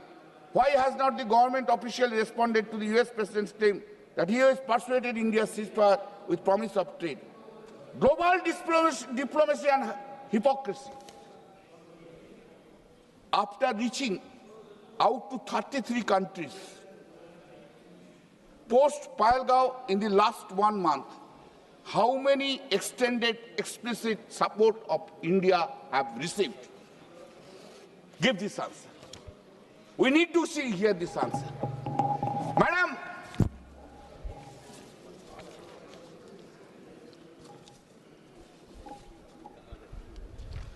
আমরা দেখতে চাই, I am finishing. আমরা দেখতে চাই পাকিস্তান যে কাশ্মীরের অধিকৃত জমি দখল করে রয়েছে, আমরা দেখতে চাই সেটাকে আপনারা নিয়ে আসুন। আমাদের পূর্ণ সমর্থন আপনাদের জন্য রয়েছে। আপনারা যেমন আগে চেয়েছিলেন 22 এপ্রিল থেকে, সেই সমর্থন আপনাদের সঙ্গে রয়েছে। আপনি লড়ুন, আমরা আপনাদের সাথে রয়েছি। 140 কোটি মানুষ আপনার সাথে রয়েছে। আমার বক্তৃতার মধ্যে আপনার কটা জেট নষ্ট হয়েছে তার কোনো প্রশ্ন ছিল না। আমার শুধু কথা হচ্ছে এই, আপনি লড়ুন। কেন সিজফায়ার করলেন? Why ceasefire? লড়ে নিন আপনি, আমরা সঙ্গে রয়েছি। মহাবিদ্রোহী রণক্রান্ত, আমি সেই দিন হব শান্ত যবে উৎপীড়িতের কন্দন রোল আকাশে বাতাসে ধরিবে না। মহাবিদ্রোহী রণক্রান্ত, আমি সেই দিন হব শান্ত। আর পাকিস্তানের উদ্দেশ্যে একটাই কথা বলে যাই, শুনে রাখুন, এই হাউস থেকে আমি জানাই পাকিস্তানকে, এইভাবে টেররিজম করে ভারতকে আপনারা আটকাতে পারবেন না। এইভাবে টেররিস্ট থেকে ভারতবর্ষের মানুষকে আপনারা আটকাতে পারবেন না। ভারতবর্ষ তার নিজস্ব গতিতে চলে। ভারতবর্ষের মানুষ জানে কিভাবে লড়াই করতে হয়। ভারত মানুষ এই ভারতবর্ষের সঙ্গে রয়েছে, তার বিশ্বাসে কখনো কোনো ঢাল দিতে পারবেন না। তাই রবি ঠাকুরের ভাষায় পাকিস্তানের উদ্দেশ্যে আমার একটাই কথা, আসন্ন সন্ধ্যার শেষ রশ্মিপাতে দাঁড়াও ওই মানহারা মানবীর দ্বারে, বলো ক্ষমা করো হিংসা ও প্রলাপের মধ্যে, সেই হোক তোমার সভ্যতার শেষ পূর্ণ বাণী। माननीय सदस्य श्री लाभू श्री कृष्ण जी। श्री गौरव गोगोई।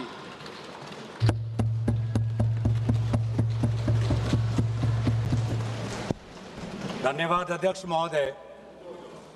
आज हम इस विशेष चर्चा में भाग लेने के लिए खड़े हुए हैं और ये चर्चा इसलिए हो रही है क्योंकि हाल में ही जो युद्ध हुआ वो एक सूचना का युद्ध था। एक प्रकार से हम पड़ोसी देश और दुनिया भर को सच्चाई की सूचना देना चाहते थे और कुछ ऐसे ताकत थे, ऐसे शक्तियां थी जो भ्रम का सूचना सारे देश में, सारे दुनिया में फैला रहे थे। और इसीलिए इस चर्चा का विशेष मांग ये है कि आज सच्चाई सदन में आनी चाहिए, सच्चाई पहलगाम की आनी चाहिए, सच्चाई ऑपरेशन सिंदूर की आनी चाहिए, सच्चाई विदेश नीति की आनी चाहिए। और यही आज हमने सूचना का जो युद्ध की बात हम कर रहे हैं वो आज हमने आदरणीय राजनाथ सिंह के भाषण में सुना। बहुत से सूचनाएं दी उन्होंने, बहुत से जानकारी दी, लेकिन रक्षा मंत्री होने के नाते ये नहीं कहा कि पहलगाम में दहशतगर्द कैसे आए, ये नहीं कहा कि बेसारन में जहां पर 1000 लोग जाते हैं, खुशियां मनाते हैं, कैसे 5 दहशतगर्द वहां पर जाकर 26 लोगों की गोलियों से छलनी करते हैं। ये सूचना रक्षा मंत्री ने नहीं दी। यही है सूचना का युद्ध कि इतनी जानकारी देते हैं कि कभी कभी सवाल पूछना भी भूल जाते हैं। और आज ये है हमारे विपक्ष का कर्तव्य कि हम सवाल पूछेंगे देश हित में, राष्ट्र हित में। आज देश ये जानना चाहता है कि वो 5 दहशतगर्द कैसे घुसे और उन दहशतगर्दों का भी मकसद था। पाकिस्तान से आए हुए वो दहशतगर्दों का क्या मकसद था? उनका मकसद था कि जम्मू कश्मीर की अर्थव्यवस्था को तनाव करना, विनाश करना। उनका मकसद था कि भारत देश में एक सांप्रदायिक वातावरण का जन्म देना। उनका मकसद यह था कि भारत और पाकिस्तान का एक हाइफिनेशन होना, यह था उनका मकसद। लेकिन सर, मुझे दुख है कि आज राजनाथ सिंह जी ने सैनिकों की बात तो की, लेकिन जो हमारे भारत की जो आवाम है, जो जनता है, जो उन्होंने पाकिस्तान के दहशतगर्दों का पूरी जो मंशा है उस पर उन्होंने पूरा नकारा और हम एकजुट रहे। हम मुझे भारतीय होने का गर्व है। हमने देखा वैसारन में कि किस प्रकार से जम्मू और कश्मीर के लोगों ने पूरे देश भर से आए हुए जितने भी पर्यटक थे उनकी मदद की। हमने ये देखा कि किस प्रकार से देश भर के जो पर्यटक जो जम्मू कश्मीर में थे उन्होंने अपने जम्मू कश्मीर के भाइयों को धन्यवाद दिया। हमने ये भी देखा कि कैसी एक विधवा हिमांशी नरवाल ने कहा कि मैं नहीं चाहती कि मेरे जो पति जिसको लेके आज राजनीति हो रही है उसके शव पर देश में हिंदू मुसलमान की राजनीति हो, मैं नहीं चाहती। यह है हमारे देश की संस्कृति और यह था मंशा पाकिस्तान का। और मैं ये भी गर्व महसूस करता हूं कि सारे विपक्षी राजनीति दल हम सब एकजुट होकर, राहुल गांधी जी ने एक साफ साफ कहा कि हम सरकार के साथ हैं और सरकार को पाकिस्तान को एक ठोस मजबूत कदम देना ही पड़ेगा। लेकिन देश ये भी जानना चाहता है, वे 26 लोग जो जिनके परिवारों में आज कोई गुजर गया, वे ये भी जानना चाहता है कि 100 दिन गुजर गए और वे 5 दहशतगर्दियों को ये सरकार पकड़ नहीं पाई।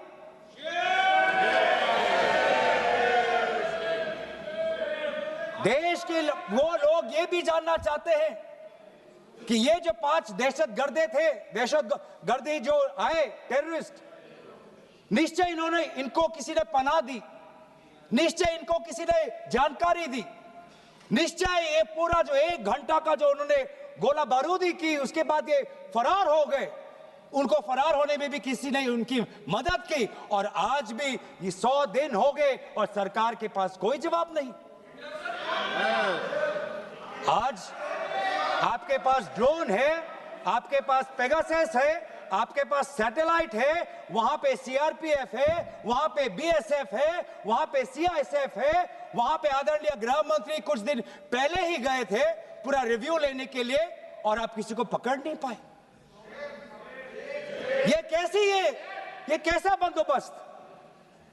आपने कहा कि आर्टिकल 370 के चले जाने के बाद जम्मू कश्मीर सेफ है, जम्मू कश्मीर में आइए, लोग आए, लोगों ने अपने आप को सुरक्षित महसूस किया। लेकिन बेसारन में देखा कि कितने वो निहत्थे थे, कितने वो असहाय थे कि लगभग 1 घंटा लगा एक एम्बुलेंस उनके पास पहुंचने के लिए। पुलिस पर अगर आर्मी भी आई तो चल के आई। और सर, मैं वो नजारा भूल नहीं सकता, एक मां और एक बेटी चल के नीचे आ रही थी, एक भारत के सिपाही को देखा और सिपाही को देखकर वो रो पड़े, खुशी से नहीं, डर से, क्योंकि उनको लगा कि वे दहशतगर्द जिन्होंने सिपाहियों का यूनिफॉर्म पहनकर वहां पर लोगों को मारा, आज वही दहशतगर्द आज पहाड़ के नीचे उनका इंतजार कर। उस भारत के सिपाही को कहना पड़ा कि मैं भारतीय हूं, तुम डरो मत, मैं भारतीय हूं, तुम सेफ हो, सुरक्षित हो। ऐसा दहशत उन्होंने महसूस किया। इस दहशत के ऊपर, इस डर के ऊपर आदरणीय राजनाथ सिंह एक शब्द तो कहते, आप एक शब्द तो कहते, ये आपकी भी जिम्मेवारी है राजनाथ जी, ये आपकी भी जिम्मेवारी है, रक्षा मंत्रालय का भी जिम्मेवारी है। बार बार हम ये देख रहे हैं सर कि आदरणीय गृह मंत्री जाते हैं, कहते हैं कि बहुत अच्छा बंदोबस्त हो गया है, टेररिज्म के हमने उनकी रीढ़ की हड्डी तोड़ दी, तब भी उरी होता है, तब भी बालाकोट, तब भी पुलवामा होता है, तब भी पहलगाम होता है। अंत में जाके जिम्मेवारी कौन लेता है? जम्मू कश्मीर के लेफ्टिनेंट गवर्नर नहीं। अगर जिम्मेवारी किसको लेनी पड़ेगी तो आदरणीय गृह मंत्री आपको लेनी पड़ेगी, नैतिक जिम्मेवारी आपको लेनी पड़ेगी। आप लेफ्टिनेंट गवर्नर के पीछे नहीं छुप सकते, आप लेफ्टिनेंट गवर्नर के पीछे ये केंद्र सरकार नहीं छुप सकती, क्योंकि गृह मंत्री खुद वहां पे थे कुछ ही हफ्ते पहले, खुद उन्होंने सिक्योरिटी का रिव्यू लिया कि आपके पास जानकारी नहीं थी। और सर, ये सरकार इतनी कमजोर, ये सरकार इतनी बुज़दिल कि आज उन्होंने इस सर में, क्योंकि उन्होंने अगर इसका किसी का दोष दिया तो टूर ऑपरेटर्स को दोष दिया कि टूर ऑपरेटर्स बिना अनुमति के द्वारा, बिना लाइसेंसेस के द्वारा लोगों को बेसारन ले जा रहे, हमें तो पता ही नहीं था। ये है इनका कारण, ये बताना चाहते हैं। तो सर, यही तो दुख की बात है कि कहीं ना कहीं एक सरकार में एक अहंकार आ चुका है। इंटेलिजेंस और सिक्योरिटी जो फ्रेमवर्क है, एस्टैब्लिशमेंट है, जो लोग हैं जो निर्णय लेते हैं इंटेलिजेंस और सिक्योरिटी की, आज उनमें एक अहंकार आ गया है कि चाहे जितनी भी बड़ी गलती हो उन पर कोई सवाल नहीं उठा सकता। लेकिन आज हम सवाल उठा रहे हैं, आज हम सवाल उठा रहे हैं, आज हम सवाल उठाएंगे। प्रधानमंत्री मोदी जी, आपको, आप सऊदी अरब में थे, आप जब वापस आते आपका पहला नैतिक कर्तव्य होता कि पहलगाम आप जाते, लेकिन आप पहलगाम नहीं गए। एक सरकारी कार्यवाही के लिए आप बिहार गए और चुनावी भाषण दिया। देश के मुखिया सऊदी अरब में थे, पूरा कार्यक्रम उन्हें संपूर्ण किया, वापस आए और वो पहलगाम भी नहीं जा पाए और बिहार में जाके चुनावी भाषण दे रहे हैं। अगर पहलगाम में कोई गया तो हमारा नेता राहुल गांधी गया। अगर पहलगाम में जो लोगों की मृत्यु हुई उनके लिए अगर शहादत की मांग कोई कर रहा है तो हमारा दल का नेता राहुल गांधी कर रहा है। राहुल गांधी जी बदामी के कंटोनमेंट में गए। सर मैं बोलूं? Sir house in order.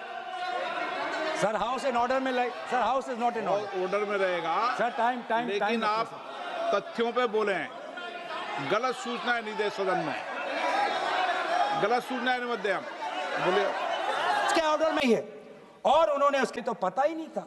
ये है इनका कारण, ये बताना चाहते हैं। तो सर यही तो दुख की बात है कि कहीं ना कहीं एक सरकार में एक अहंकार आ चुका है। इंटेलिजेंस और सिक्योरिटी जो फ्रेमवर्क है, एस्टैब्लिशमेंट है, जो लोग हैं जो निर्णय लेते हैं इंटेलिजेंस और सिक्योरिटी की, आज उनमें एक अहंकार आ गया है कि चाहे जितनी भी बड़ी गलती हो उन पर कोई सवाल नहीं उठा सकता। लेकिन आज हम सवाल उठा रहे हैं, आज हम सवाल उठा रहे हैं, आज हम सवाल उठाएंगे।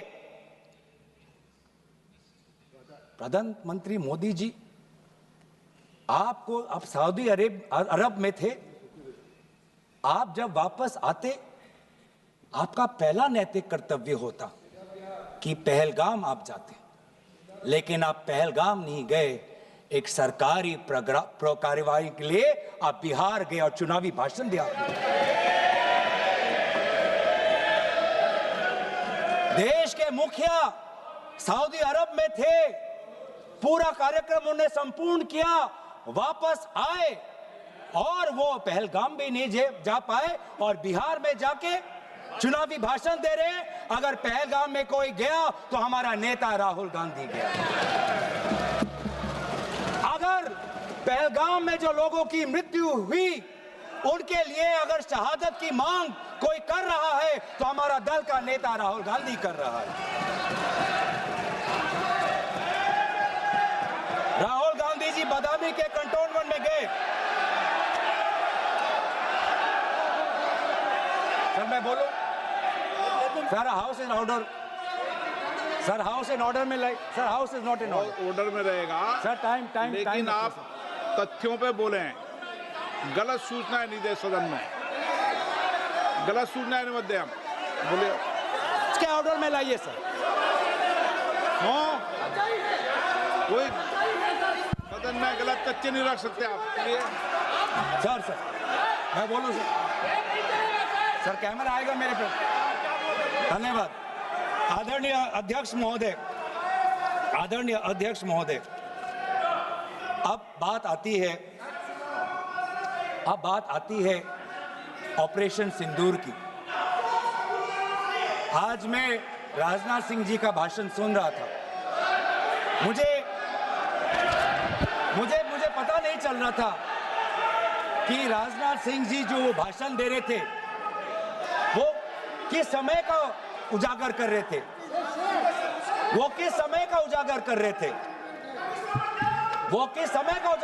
थे,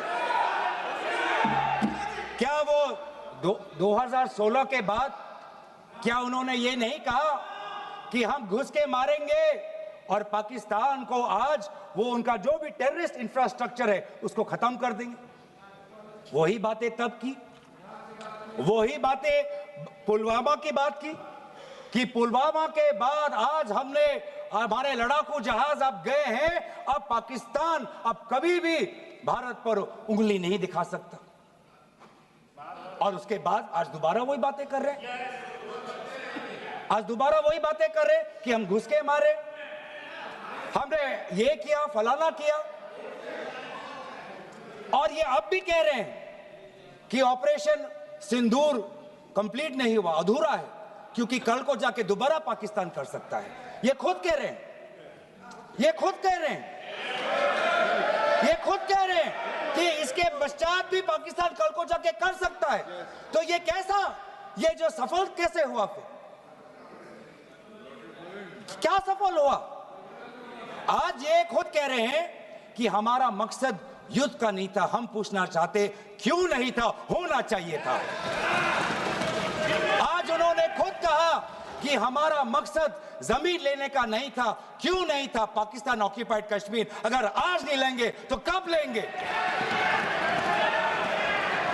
ये उन्होंने खुद कहा, इन्होंने खुद कहा कि हमारा मकसद था टेररिस्ट के इंफ्रास्ट्रक्चर पर आक्रमण करना। तो क्या हमने उरी के समय नहीं किया? क्या हमने पुलवामा के समय नहीं किया? लेकिन उसके पश्चात भी पाकिस्तान का इतना साहस कि आज उन्होंने पहलगाम में, जो पिछले 20 वर्षों में हमारे भारतीय नागरिकों पर सबसे दर्दनाक अगर हमला हुआ है तो आपके समय पे हुआ है। आपके समय में उरी हुआ, आपके समय में पुलवामा हुआ और आपके समय में आज पहलगाम हो रहा है। कुछ बातों का उजागर किया, कुछ किताबों का भी उजागर किया। ये नई प्रक्रिया है सर, हर चर्चा में आदरणीय भाजपा के नेता एक किताब उठा लेते हैं, जानकारी दे रहे थे। हमें नहीं सर, ब्लूमबर्ग को क्या जानकारी दिया, मैं पूरा पढ़ लेता हूं without editing. What is important, क्या जरूरी, हिंदी में अनुवाद करने की कोशिश भी करता हूं, मत करो। क्या ये जरूरी नहीं कि जेट गिरे, पर क्यों गिरे, क्या गलतियां हुई, वो महत्वपूर्ण है। संख्या महत्वपूर्ण नहीं सर। 35 ही राफेल है देश में, 35 ही राफेल है। अगर उनमें से कुछ गिरे भी तो देखिए सर, मुझे तो लगता है कि बहुत बड़ी क्षति हुई। 35 राफेल, अगर कुछ उनमें से भी अगर कुछ गिरे तो मुझे लगता है कि जरूरी है, क्योंकि आपको लगता है कि 35 राफेल काफी है, तो अगर कुछ गिरे तो वो भी जरूरी है। और उन्होंने उसके बाद ये कहा कि ये बात अच्छी है कि हमने अपनी गलतियों को समझा, उसको सुधरा, और 2 दिन बाद हमने अपने जेट को उड़ाए और दूर से हमने आक्रमण किया। सर ये मैं थोड़ी जानकारी चाहूंगा। हमारे पास जो हमें संदेश मिलता है कि दुनिया के सबसे बढ़िया और बेहतरीन लड़ाकू जहाज हमारे पास है, सबसे बेहतरीन पायलट हमारे पास है, तो सीडीएस को ऐसा क्या कहना पड़ा, ऐसा क्या परिस्थितियां हैं कि हमारे पायलट हमारे लड़ाकू जहाज क्लोज रेंज में नहीं जा सकते, उनको दूर से ही फायर करना पड़ता? ये क्या है? ये क्या पाबंदी है? ऐसी ये क्या पाबंदी है कि सीडीएस को ये कह रहे हैं कि हमारे लड़ाकू जहाज ने पहले दिन गलतियां की, गलतियां हमने सुधारी और दूर से हमने आक्रमण किया। क्या हम पास से नहीं कर सकते? ये जानकारी हमें दे। हम ये जानना चाहते हैं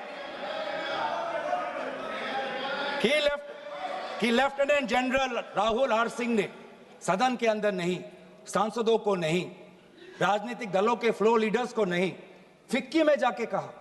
क्या कहा उसका भी मैं हिंदी में अनुवाद करता हूं कि पाकिस्तान तो सिर्फ फ्रंट पे था और पाकिस्तान के पीछे चाइना उनके पूरी तरीके से समर्थन कर रहा है।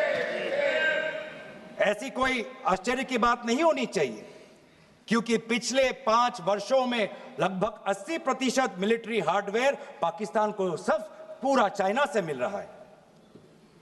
तो सर मैं आज पूछना चाहूंगा आदरणीय राजनाथ सिंह जी से, जो सरकार चीन को लाल आंख दिखाने की बात करती है, एक बार भी आपने चीन का उजागर अपने भाषण में क्यों नहीं किया? आर्मी कर रही है, और आर्मी के कह रही है, आर्मी कहती है कि आज कि सिर्फ चीन और पाकिस्तान का ये 2 फ्रंट नहीं, अब 3 फ्रंट का भी हो सकता है, कन्वर्जेंस हो सकता है चीन, पाकिस्तान और बांग्लादेश को लेकर। लेकिन मैं सरकार को याद दिलाना चाहूंगा कि ये जो टू फ्रंट की जो बात थी, इस बात की शुरुआत किसने की थी? इस बात की चेतावनी किसने दी थी? इस बात की चेतावनी इसी सदन में हमारे दल के नेता राहुल गांधी जी ने दी थी। और यही हम जानना चाहते हैं, यही हम जानना चाहते हैं कि आज जो युद्ध हुआ, इसमें पाकिस्तान को चीन से कितना समर्थन मिल रहा है। हम सेना से नहीं, आज हम आदरणीय राजनाथ सिंह जी से और प्रधानमंत्री मोदी जी से जानना चाहते हैं।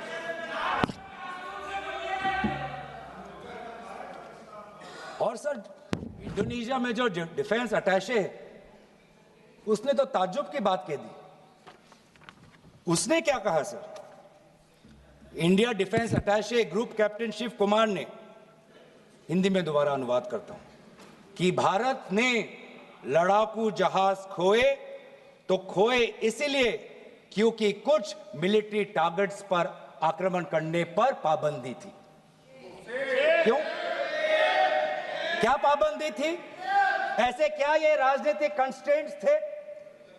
आपने कहा कि 9 टारगेट पे हमने आक्रमण किया, लेकिन हमें यह भी सूत्रों से जानकारी और मीडिया में आया है, और लेफ्टिनेंट जनरल राहुल सिंह ने खुद कहा कि पहले 21 टारगेट्स चुने गए थे और 21 से फिर 9 हुए। क्यों हुए? क्यों हुए? आज मैं ये जानना चाहता हूं कि पिछले 20 वर्ष में सबसे घातक आक्रमण हमारे महिलाओं पर हुआ, हमारे बच्चों पर हुआ, भारत के आत्मा पर हुई। हमने सब ने वो दहशत को अनुभव किया, हम सब एकजुट हुए, हमने पूरी तरीके से समर्थन प्रधानमंत्री मोदी जी को दी कि अब जाइए। और ऐसा एक माहौल बन चुका था कि देश किसी भी कीमत चुकाने के लिए तैयार था।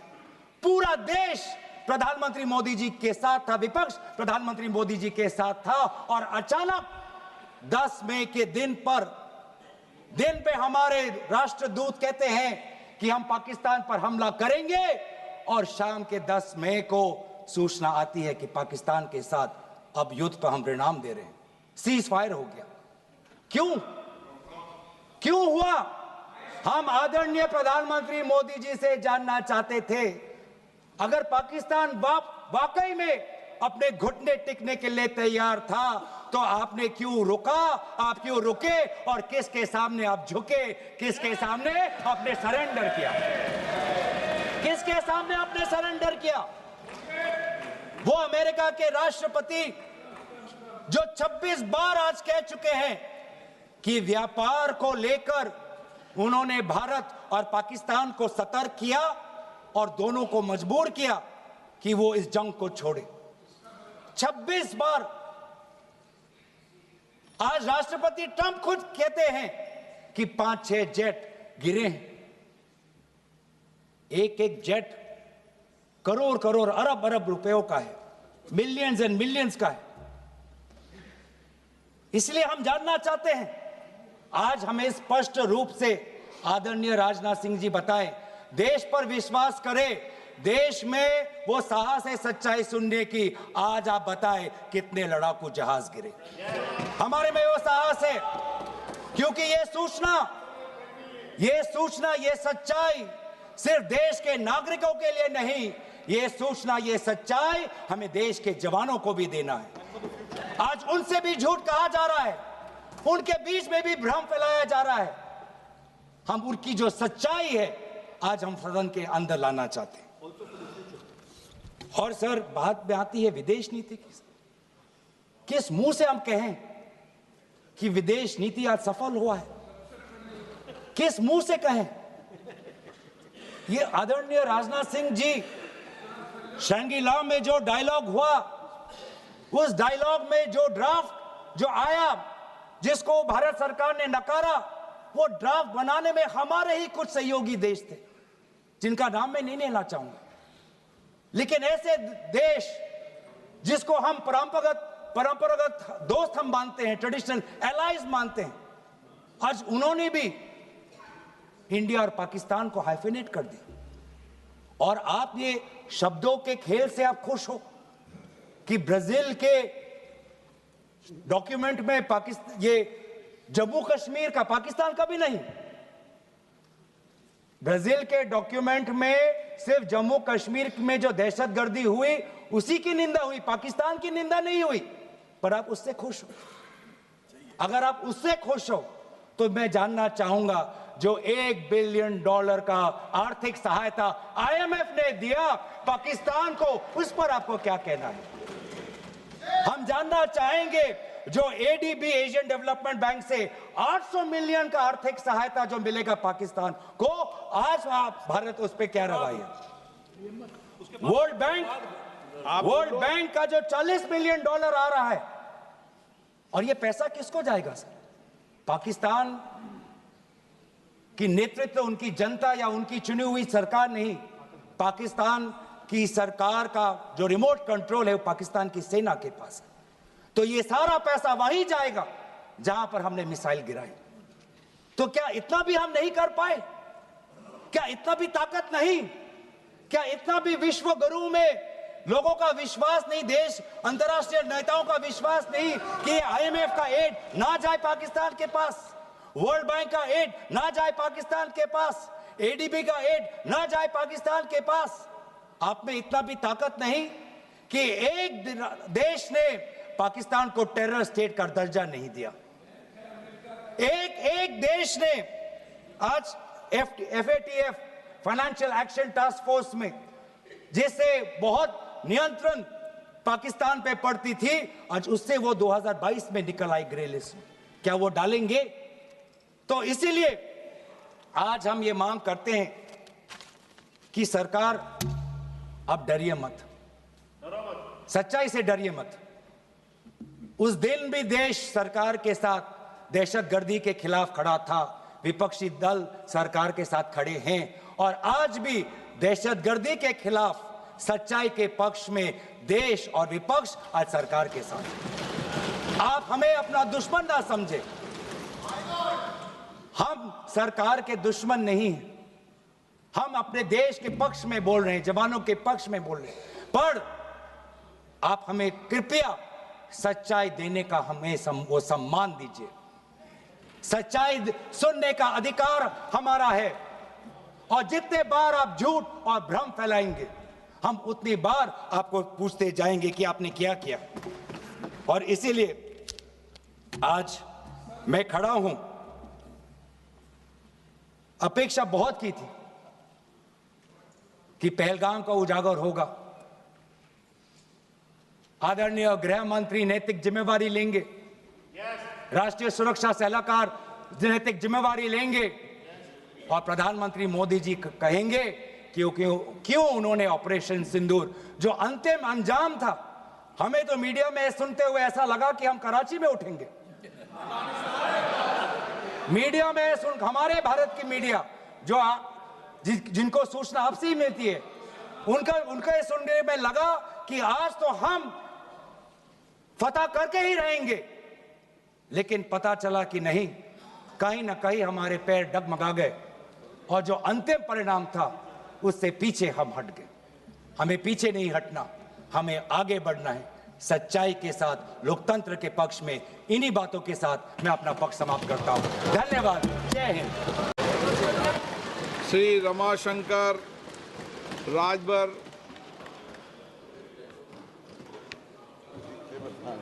रुकिए आ जाएगा।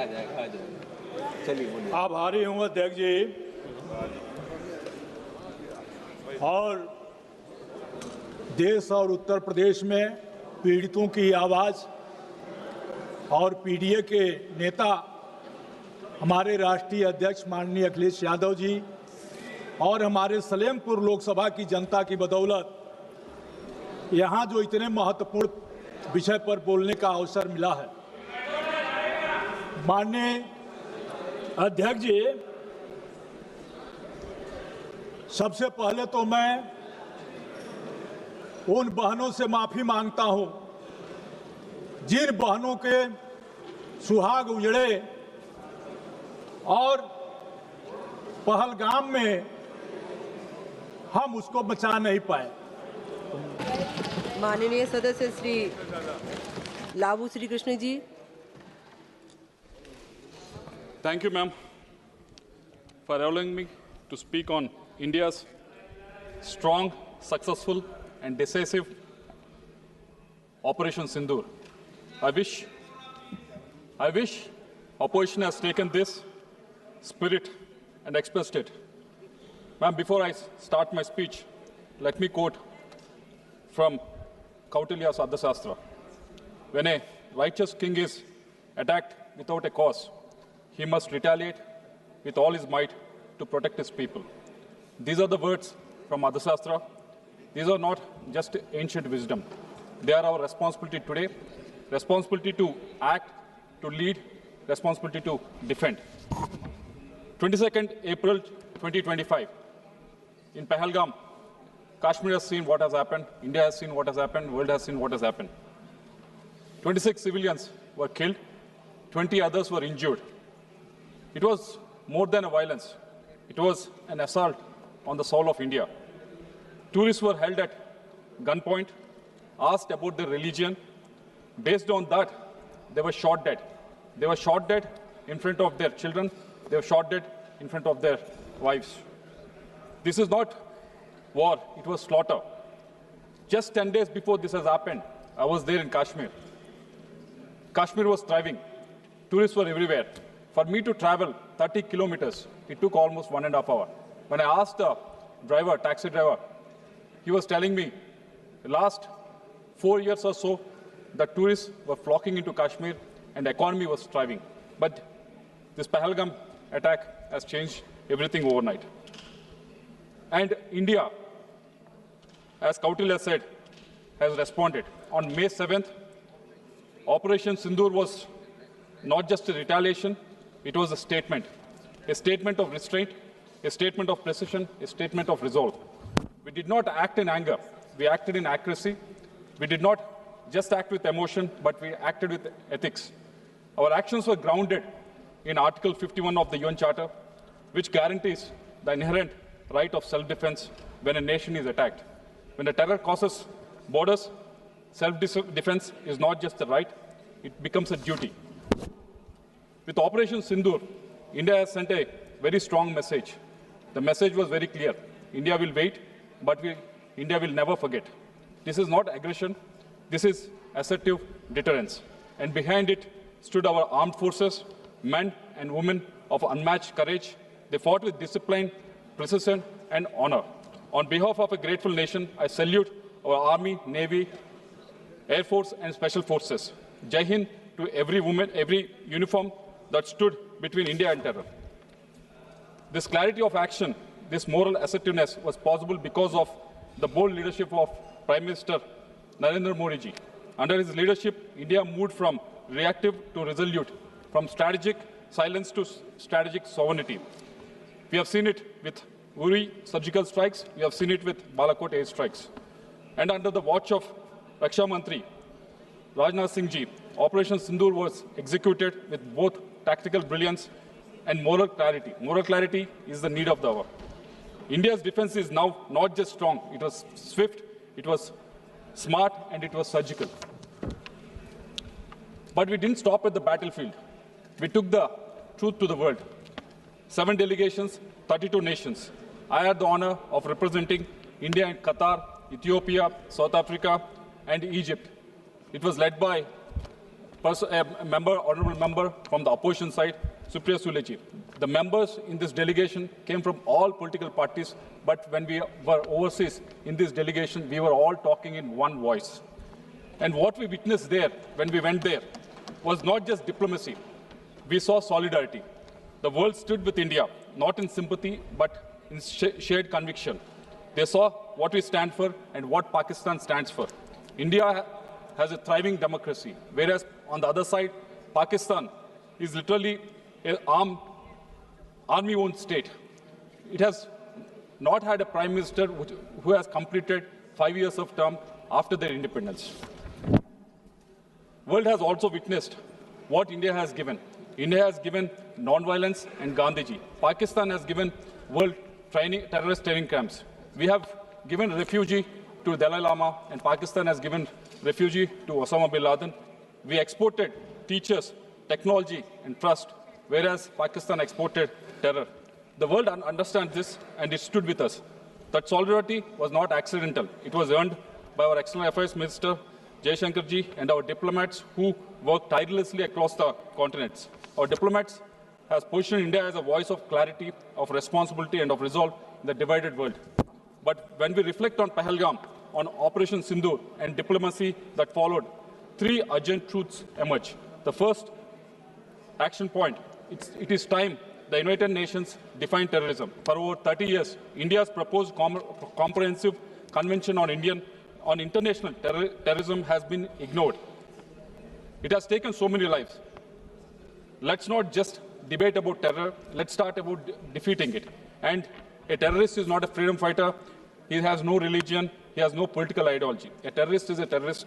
We call upon the government to lead a global campaign for this long overdue definition to give the world moral clarity and legal tools to act, because I believe only India can lead this campaign. Second action point, we must work actively with like-minded nations to ensure Pakistan is relisted on the Financial Action Task Force. India must ensure that sponsors of terror are held accountable. UN Security Council Resolution 1373 passed after 9/11 requires every nation to deny financing, sheltering and supporting terrorists. But across our borders, terrorists are not just shielded, they are celebrated. Their names are painted on the billboards. Their hate is shouted in public squares. Pakistan impunity has cost lives, Indian lives, global lives. We have gone across every country which has faced terror.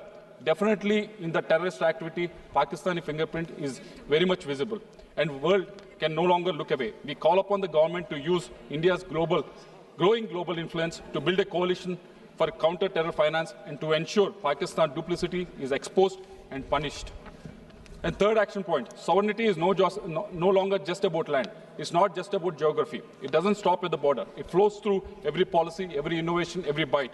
It's about future readiness, digital, economic, energy-based, and more so importantly, defense. We have seen the example with regards to what's happening in Russia and Ukraine war. Both the countries are waging a war for a very long time, but none of them are able to move an inch forward, because technology is advancing so fast so that both the countries can really catch up. Yes, India has been the largest importer of defense in the world in 2014, but that has changed in the last 10 years. Now 60% of weapons and equipment are Indianized and domestically manufactured. But it's high time India creates a DARPA-style innovation agency, agile, autonomous and outcome-driven, to lead breakthroughs in defense tech mainly. Because in this era, technology is the new territory. If we don't climb it, someone else will. A sovereignty must be designed, coded and manufactured in India. Example I want to give you is Marut. It was designed by HAL, first fighter jet designed and built in Asia outside the Soviet bloc in 1960s. It was there in India, a jet fighter which was designed and manufactured and delivered in India. It was in action. It has seen the action in 1971 Indo-Pak War also. But when it was there in 1960s, it should have actually gone in the right direction, wherein we should have had much better jet fighters. But somehow it has digressed and we are not able to deliver that. It's because unless we have a great vision, unless we have a strong leadership, it would not happen. So I request government to actually look at in a direction in such a way that this defense technology gets enough funding so that Indian manufacturing, Indian defense tech can be on par, because going forward, our sovereignty depends on how much and how well we can innovate, how much and how fast we can innovate in this country. Operation Sindoor showed what India can do in critical hours. Now let's show what we can do in transformational decades. Sovereignty is not just about the LOC, it's about labs, our code, our skies and our chips. Let's not just defend India, let us define the future, not just power of strength, but a force of foresight. This is India's movement. I believe that rooted in our constitution, aligned with the international laws, protected by our armed forces, led by our bold leadership in the form of our Prime Minister Narendra Modi ji, and driven by the will of 1.4 billion Indians. Thank you. Jai Hind.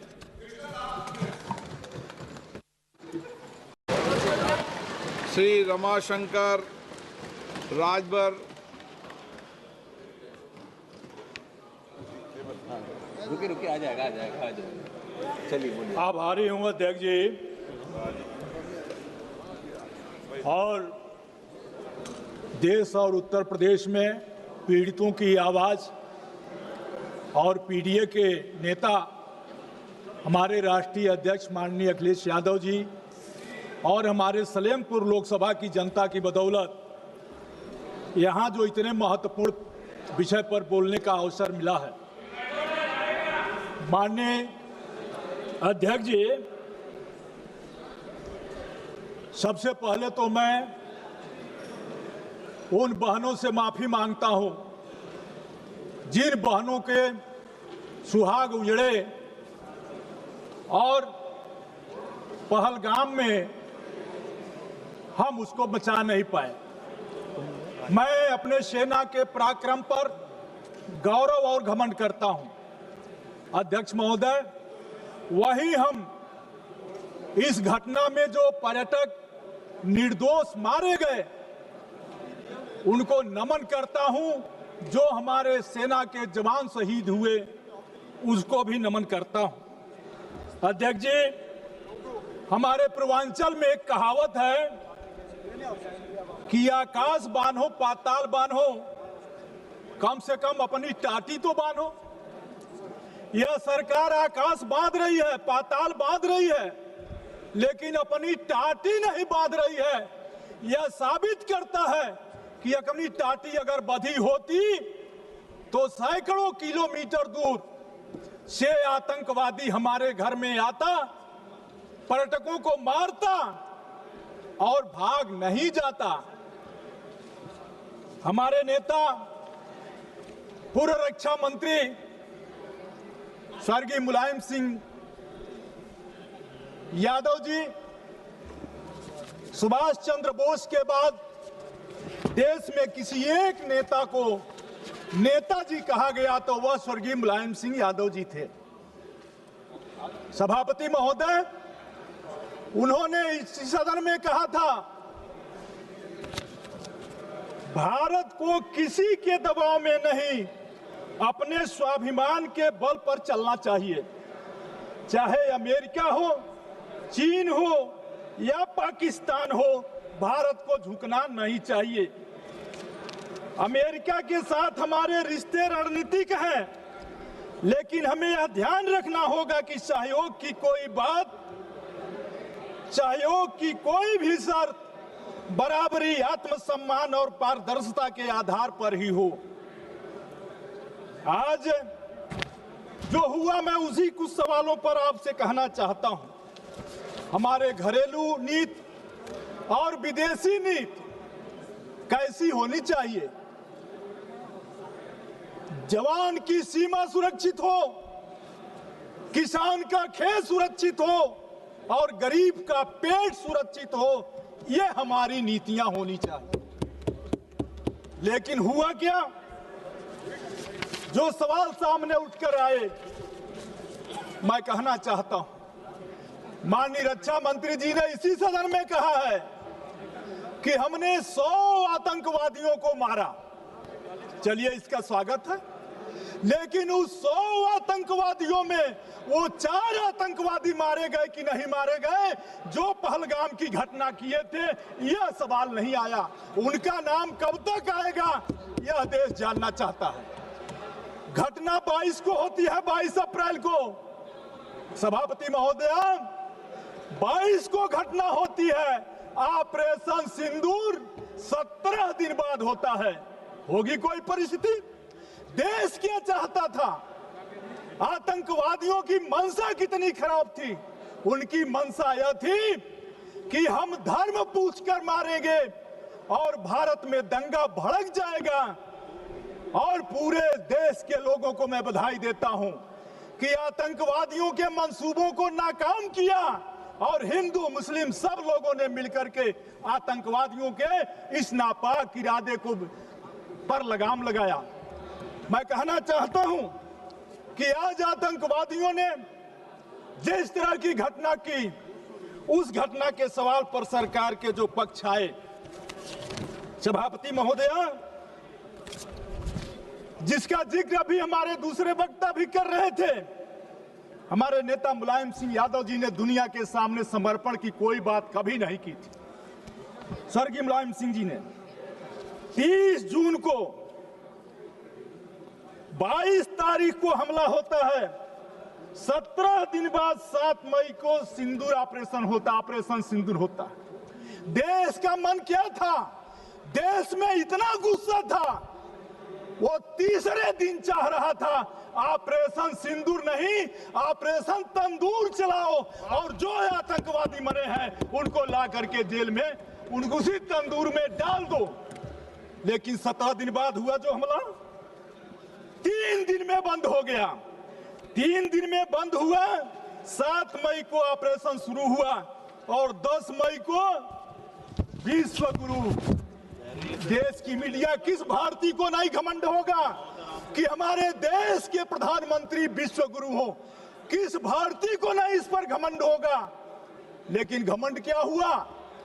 हम लोग जिसे विश्व गुरु समझ रहे थे, पता चला विश्व गुरु तो व्हाइट हाउस में बैठा है।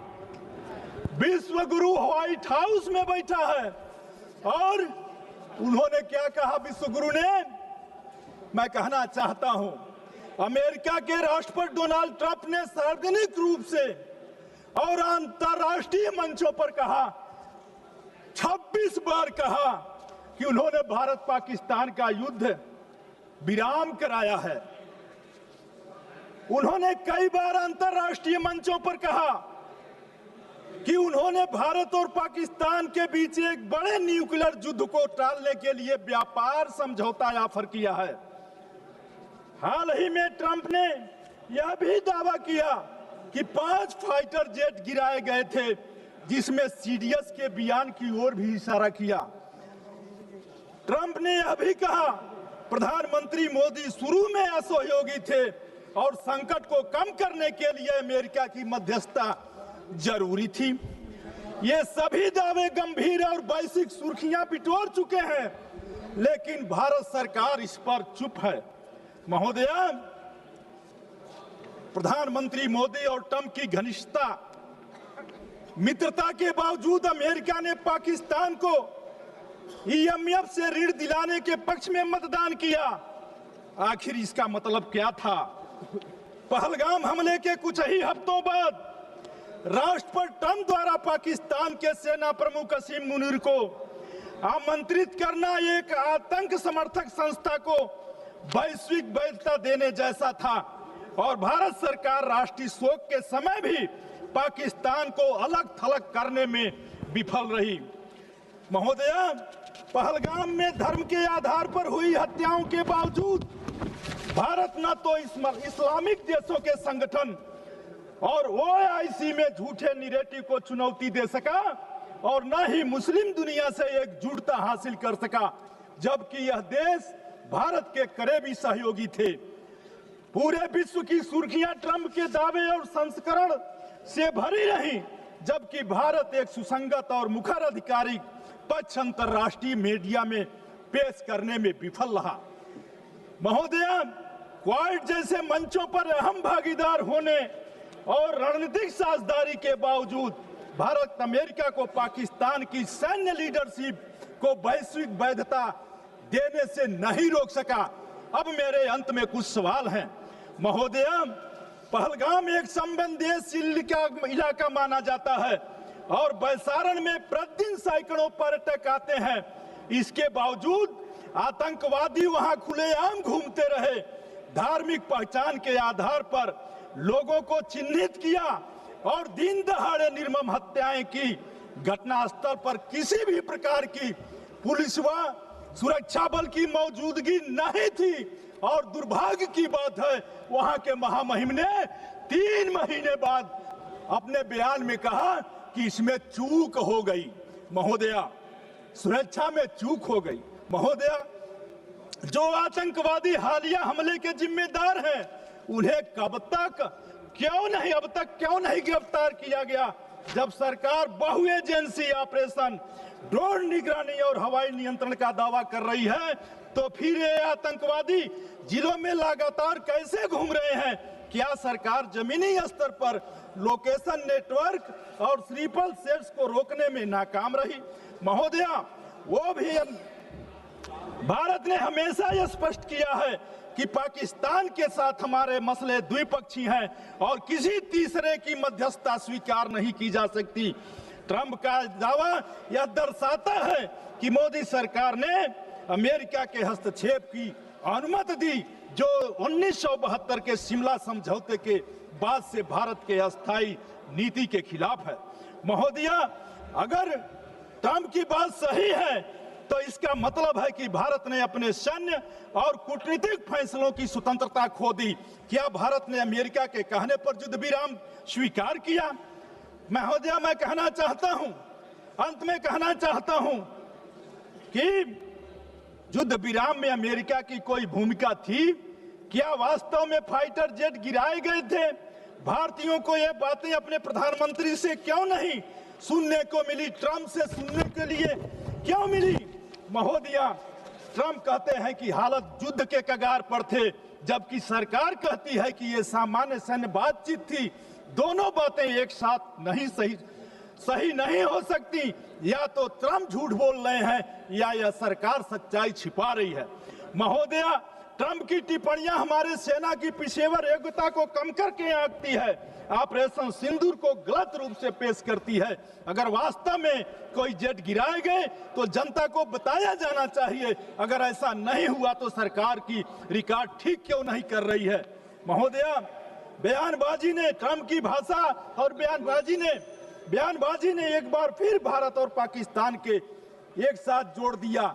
इसलिए मैं अंत में कहना चाहता हूं कि सारे कुछ हो जाने के बाद अगर हमारा हमला सही था तो फिर दुनिया के 32 देशों में 59 सदस्य प्रतिनिधि मंडल गया। अगर हमारा ऑपरेशन सही था तो फिर दुनिया में क्यों हम गए थे? अगर गए थे तो उससे क्या लाभ हुआ, यह मैं आपसे जानना चाहता हूं। इन्हीं शब्दों के साथ आपने समय दिया, बहुत बहुत धन्यवाद, बहुत बहुत धन्यवाद। Thank you. जय हिंद।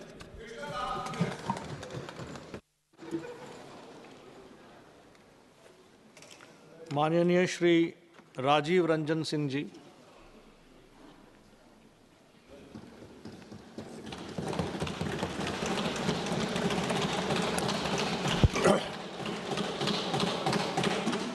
सभापति महोदय, 22 अप्रैल को जम्मू एंड कश्मीर के पहलगांव में जो आतंकवादी घटना हुई जिसमें 26 पर्यटक मारे गए,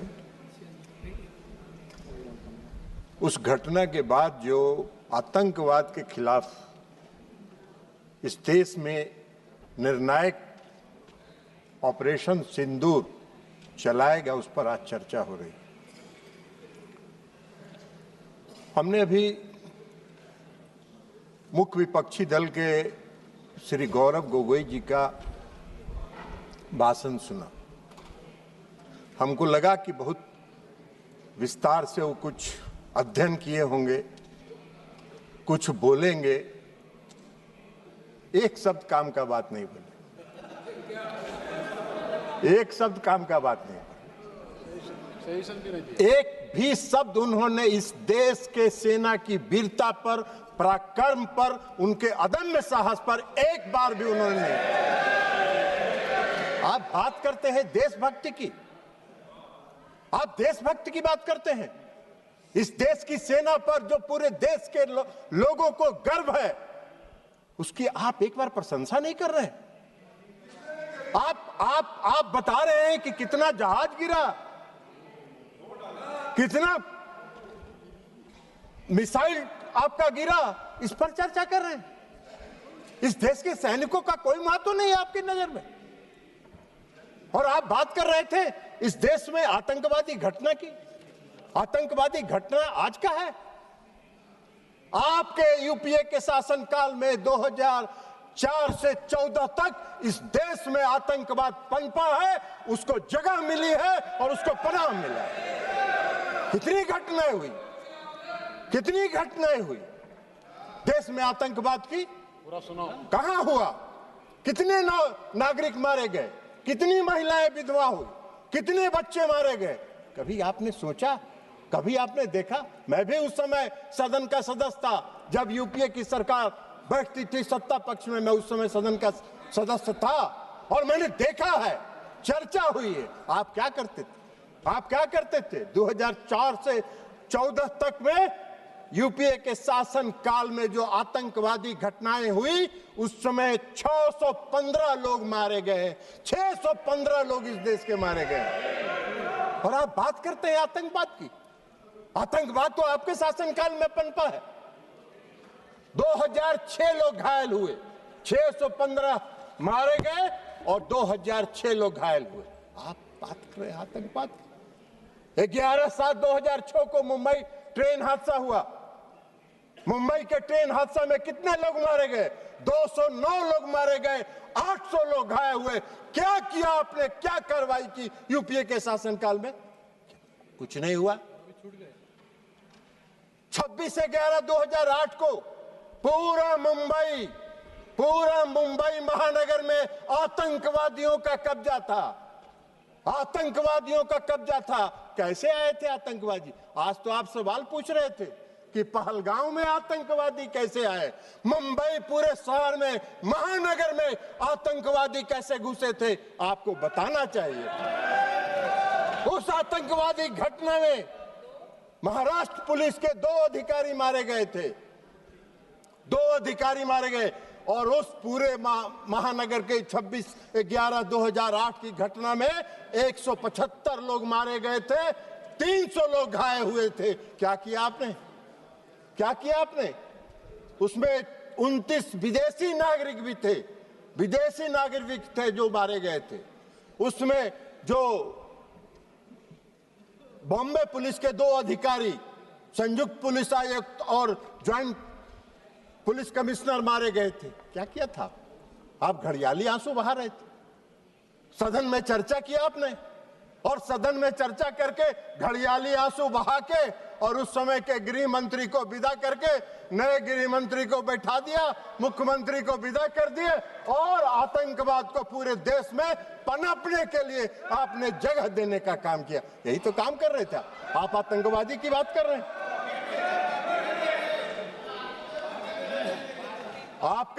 आपको आतंकवाद के खिलाफ लड़ाई लड़ने का न साहस था यूपीए सरकार को, और न उसमें दम था कि वो आतंकवाद के खिलाफ लड़ाई लड़ते। खाना पूरी करते थे, घड़ियाली आंसू बहाने का काम करते थे। हाँ,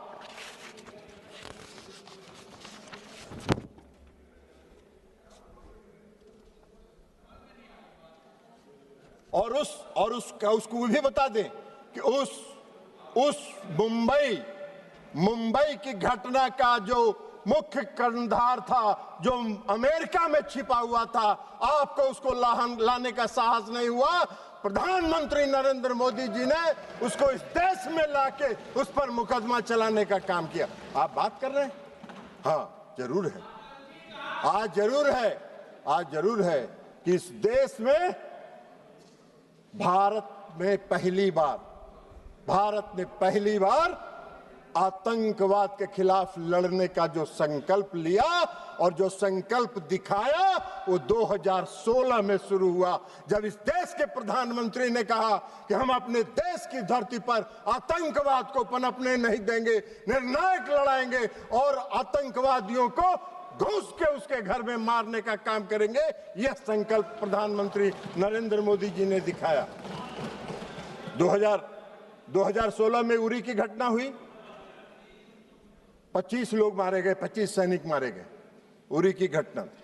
और 25 सैनिक मारने के बाद देश के प्रधानमंत्री ने निर्णायक लड़ाई लड़ते हुए सर्जिकल स्ट्राइक किया और पाकिस्तान की सीमा में घुसकर पाक आतंकवादियों को समाप्त करने का काम किया। यह प्रधानमंत्री ने इस संकल्प के साथ काम किया, आतंकवाद के खिलाफ लड़ाई लड़ने का काम किया। आपको कहां दिखाई दे?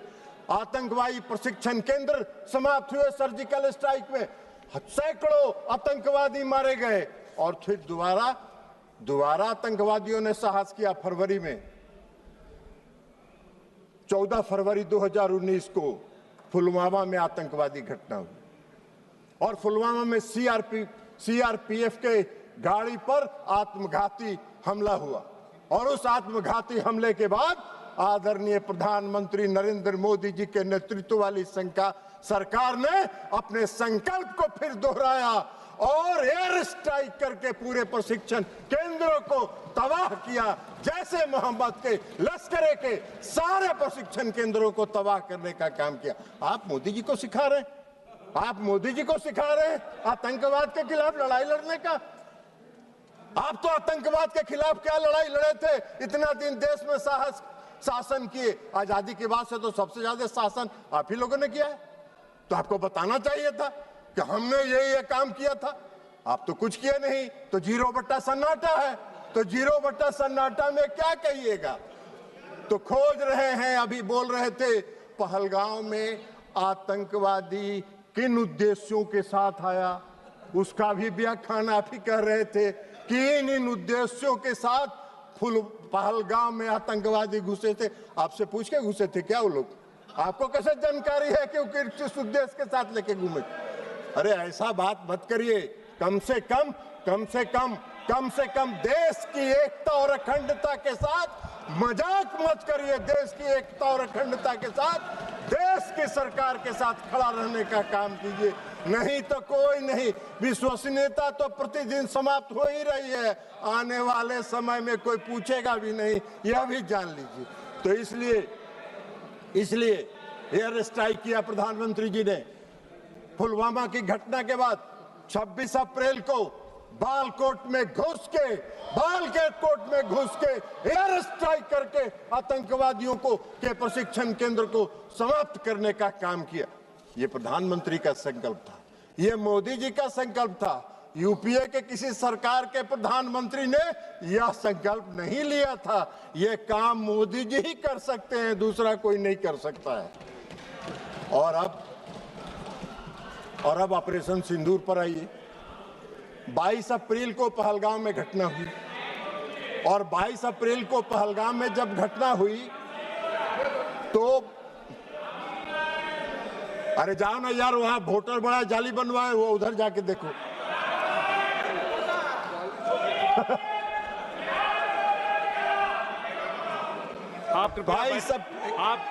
आप कृपया बैठे बैठे मत बात करिए, उनको बोलने दीजिए। आप बैठिए। नहीं आप बैठिए, आप बैठिएगा प्लीज, आप बैठिएगा।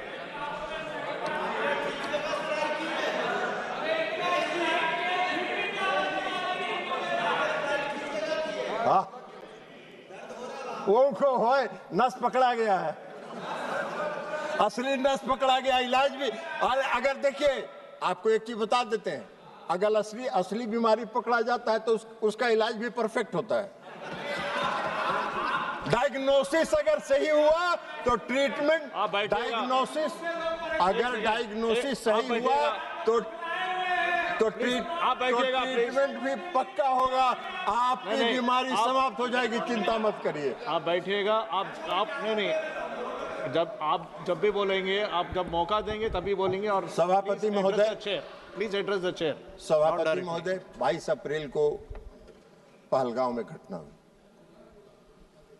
हमारे पूरे देश के पर्यटक वहां गए थे, घूमने गए थे, परिवार के साथ गए थे, छुट्टियां मना रहे थे, और आतंकवादियों ने हमला किया। 26 लोग मारे गए। 26 लोग मारे गए। हमारे देश के प्रधानमंत्री जी की उनकी आत्मा जो इस देश में बसती है, इसको महसूस करना चाहिए। वो यात्रा स्थगित करके, विदेश की यात्रा स्थगित करके देश में तत्काल वापस आने का काम उन्होंने किया। और इसलिए कि उनको दर्द था इस बात का। सुन लीजिए ना यार, बैठिए ना, प्रवचन मत दो ना यार, तमाशा कर रहे हो।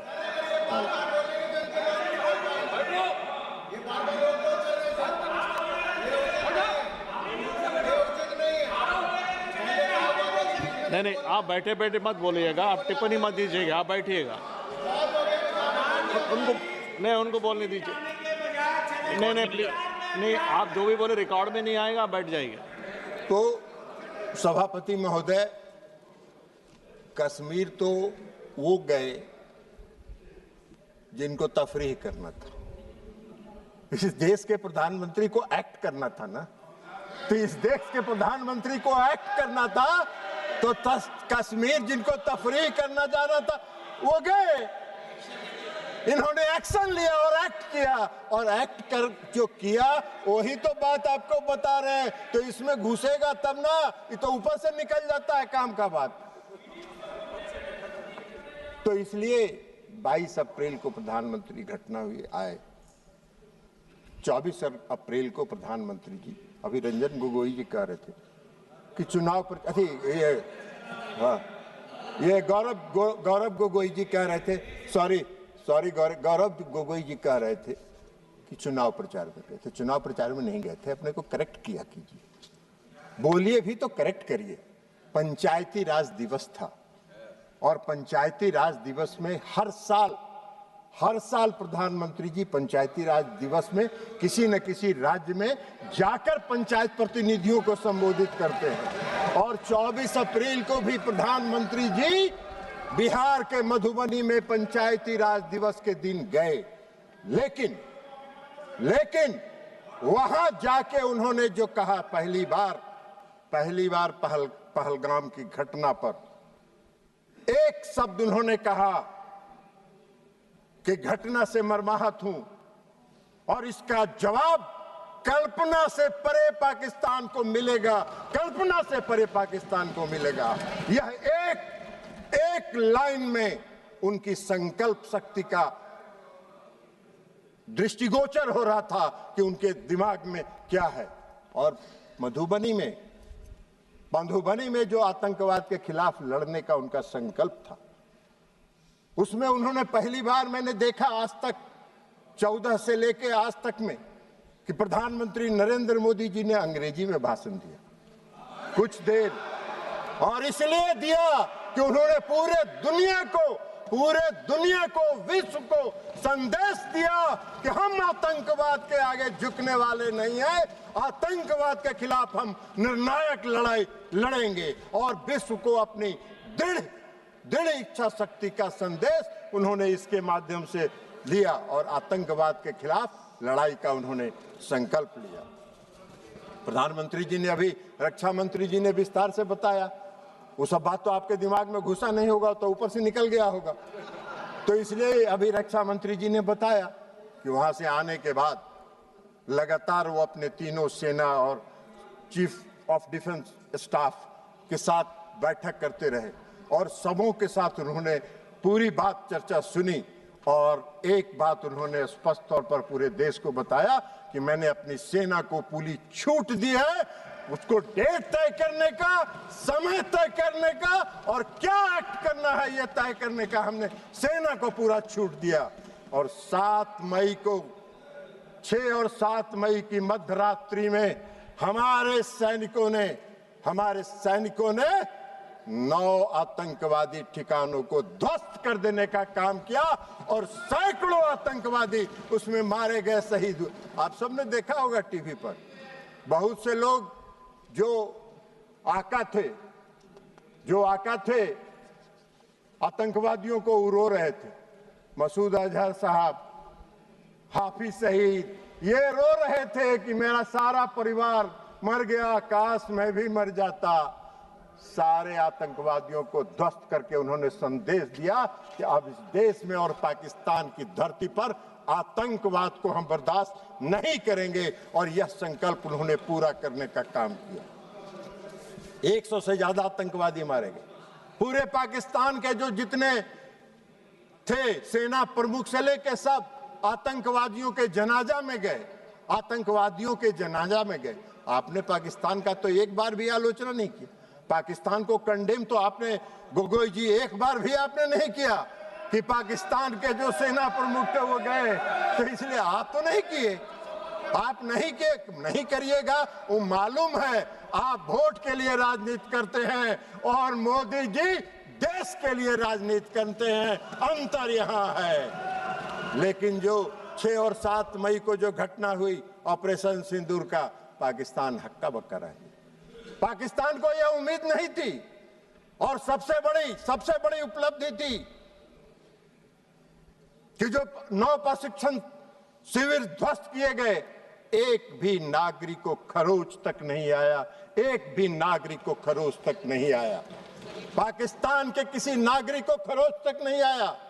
हम लोगों ने देखा जो सैटेलाइट इमेज पर कि जो ध्वस्त प्रशिक्षण शिविर है, उसके बाहर पाकिस्तान के लोग वीडियो बना रहे हैं, उसका पूरा वीडियो बना रहे थे और मजे ले रहे थे। ये मोदी जी का कमाल था। एक भी सेना के किसी भी पाकिस्तानी सेना के किसी भी जगह पर उन्होंने हमला नहीं किया, हमारे सैनिकों ने हमला नहीं किया। हमारा संकल्प था, मोदी जी का संकल्प था आतंकवाद के खिलाफ लड़ने का, और आतंकवादी प्रशिक्षण शिविर को उन्होंने टारगेट बनाने का काम। उसके बाद जवाब में क्या हुआ? उसके जवाब में रिटेलिएशन में पाकिस्तान ने हमारे सैन्य ठिकानों पर, हमारे एयरबेस पर, हमारे नागरिक जगहों पर, नागरिक स्थलों पर, हमारे जम्मू एंड कश्मीर के यूनिवर्सिटीज पर हमला करने का प्रयास किया, गुरुद्वारे पर हमला करने का प्रयास किया, धार्मिक स्थलों पर हमला करने का प्रयास किया। हमारे देश में निर्मित रक्षा प्रणाली ने उनके जितने मिसाइल थे, हम सब लोगों ने, पूरे देश ने टीवी पर देखा। आप कितनों भाषण दे दीजिए, आपका कोई असर नहीं होने वाला है। पूरे देश ने देखा।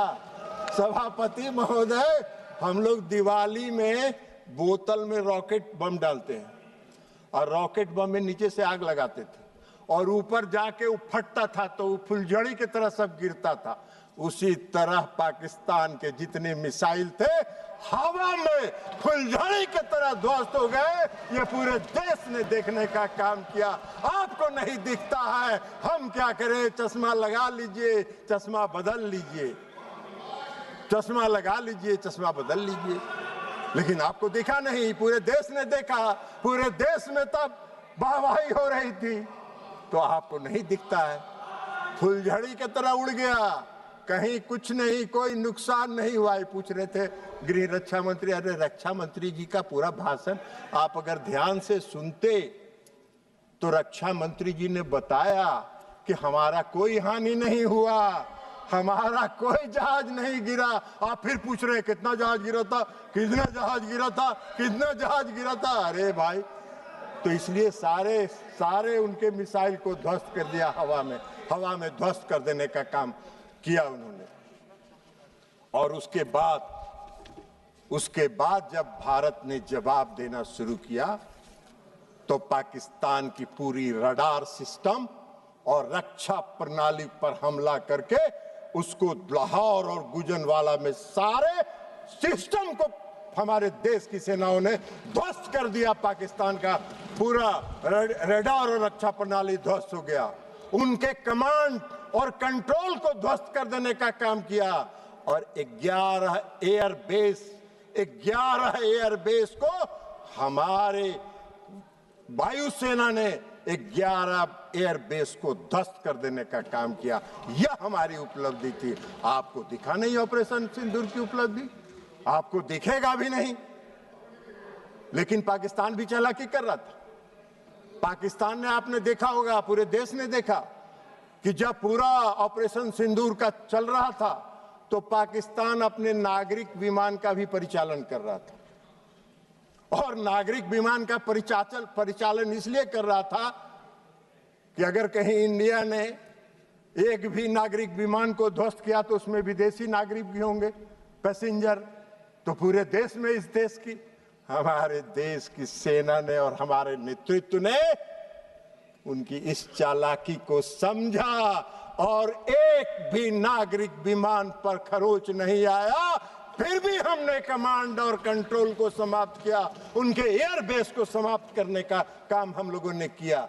यह हमारी उपलब्धि थी ऑपरेशन सिंदूर की, यह हमारी उपलब्धि थी ऑपरेशन सिंदूर की। और आप बात कर रहे हैं क्यों रोक दिया, क्यों रोक दिया, क्यों रोक दिया?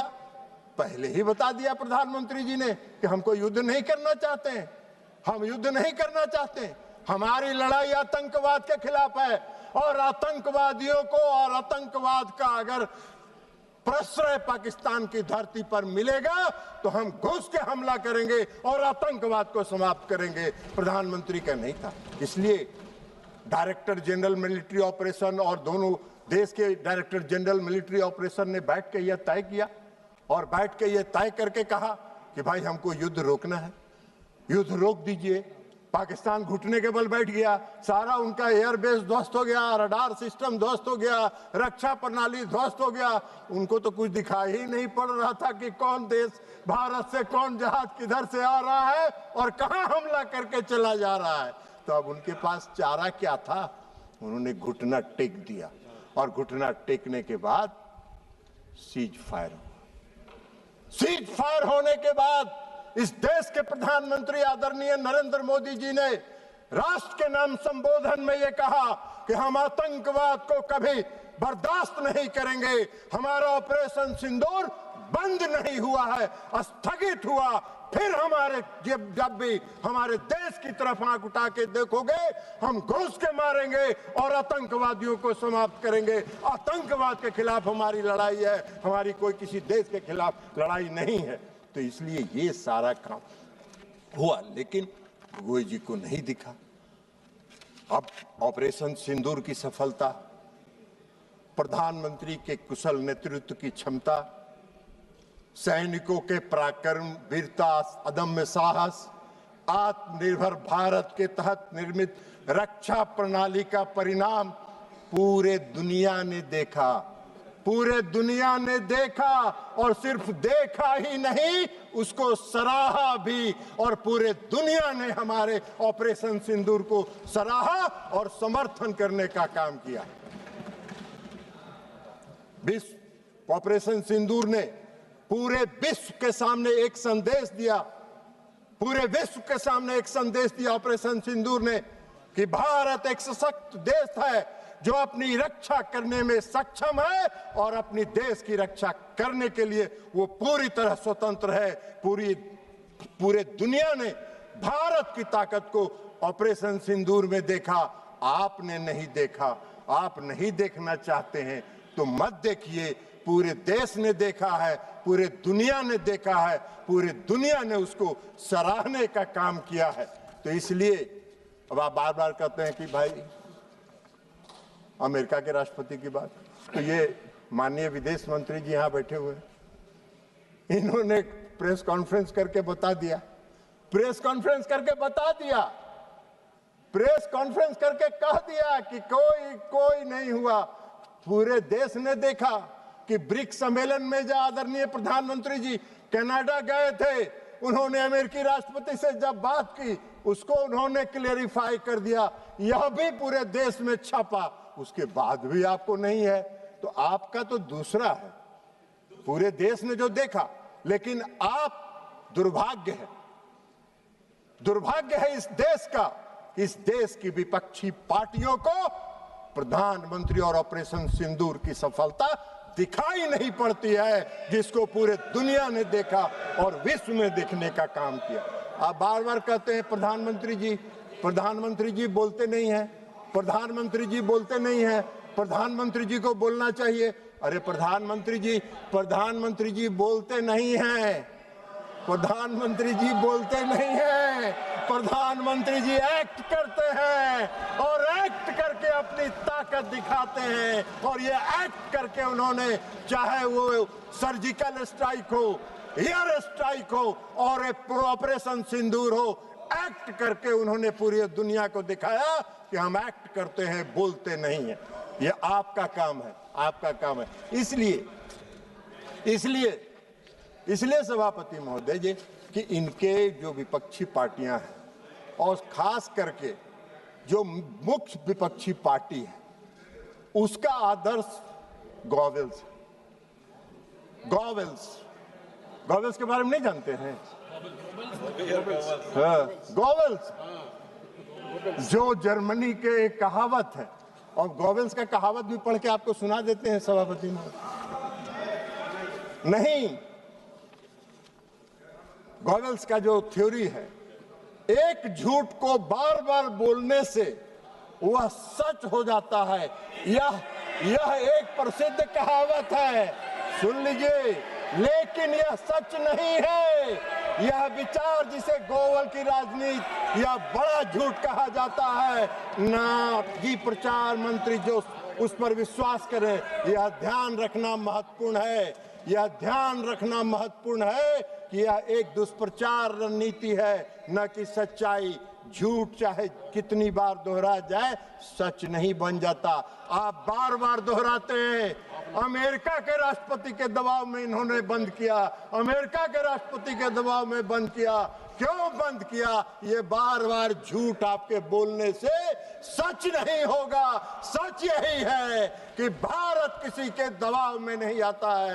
भारत अपना निर्णय स्वयं करता है और भारत उसमें सक्षम है अपना निर्णय स्वयं करने में। तो इसलिए सभापति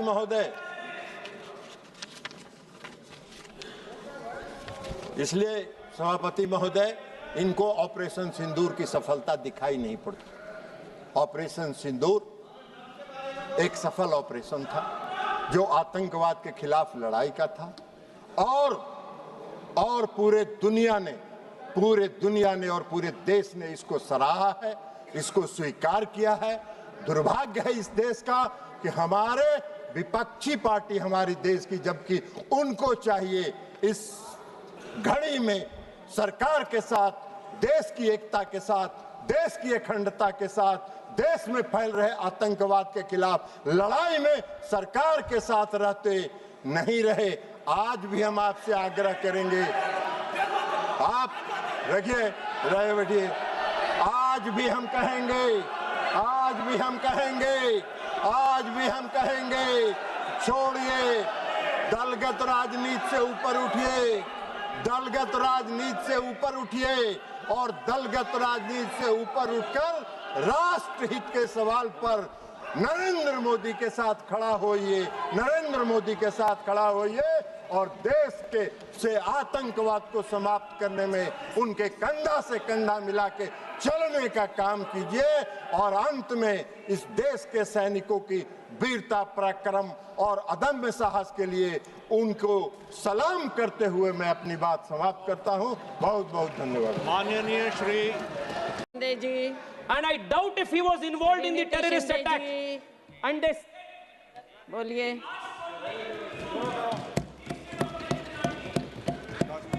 माननीय speaker madam, thank you. Speaker महोदय, आज मैं इस सदन में नहीं, कैमरा येऊ दे ना madam, camera.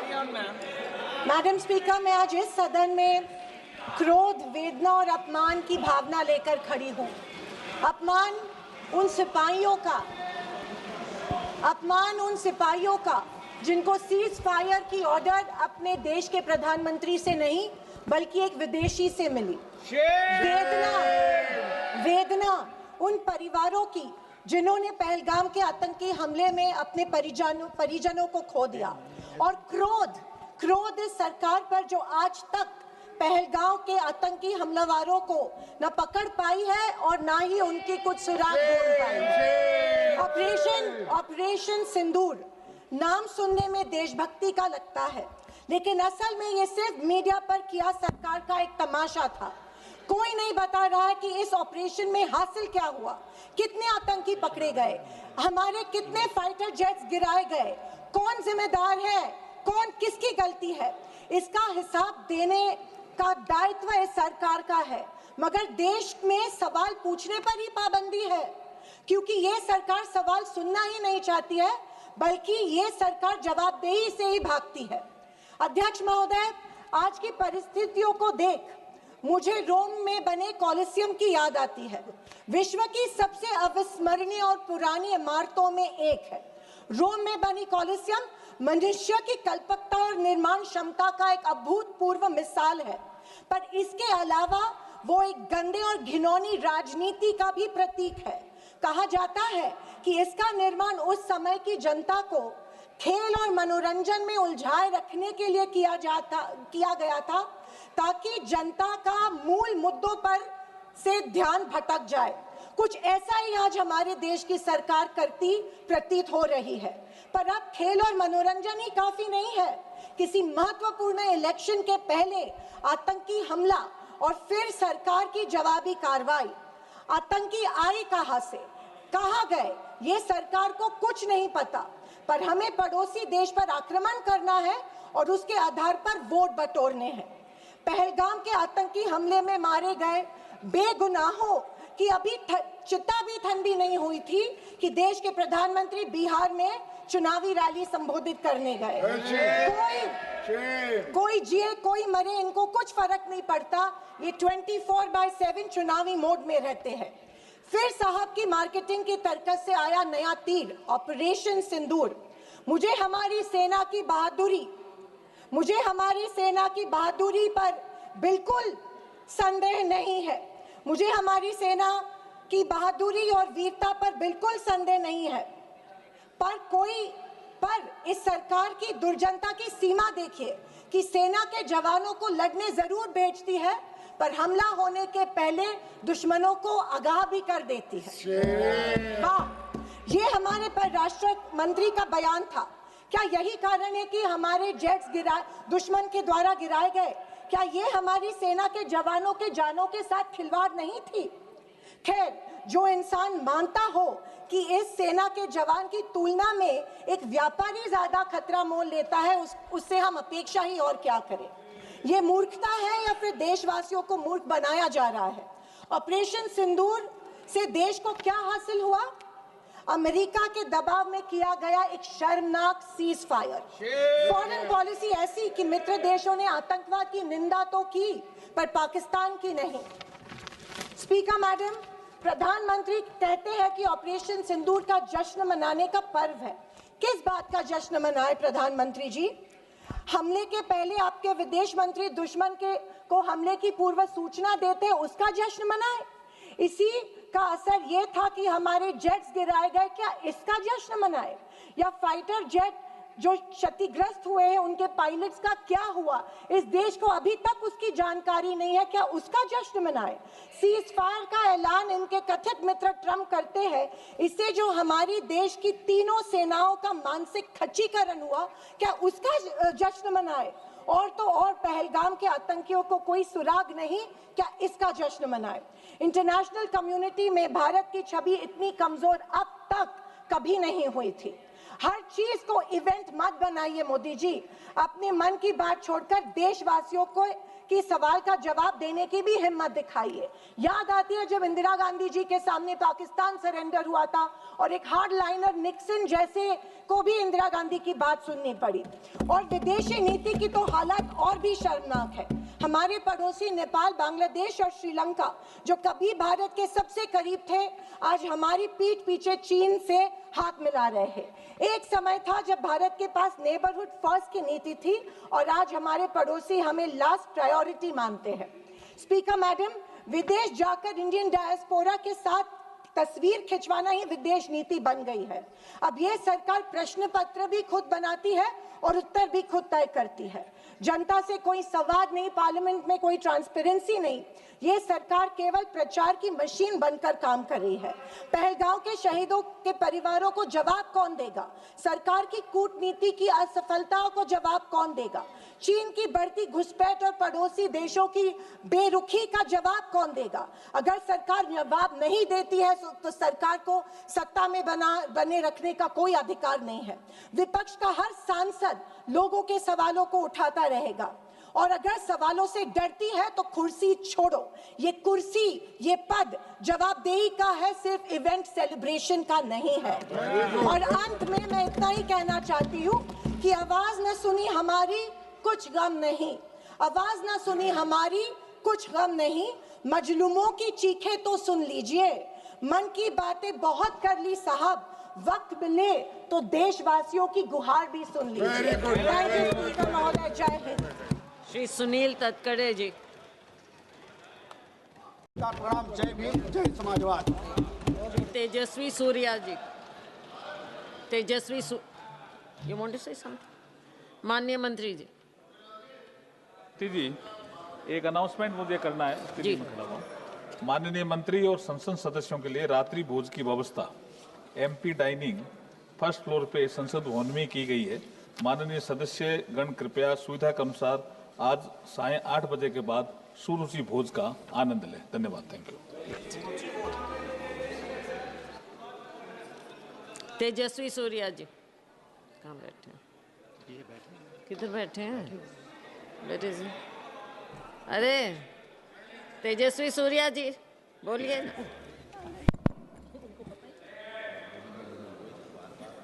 Thank you speaker ma'am, आपने मुझे इस महत्वपूर्ण चर्चा में बात करने के लिए मौका दिए हैं। मैं सबसे पहले पहलगाम अटैक में जितने भी लोग के शहादत हुए हैं उन सब के प्रति मैं संवेदना व्यक्त करता हूं। उनमें 3 लोग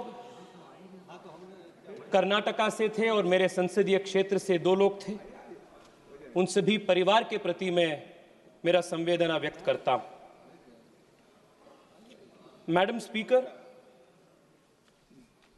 operation Sindoor led by the Indian Army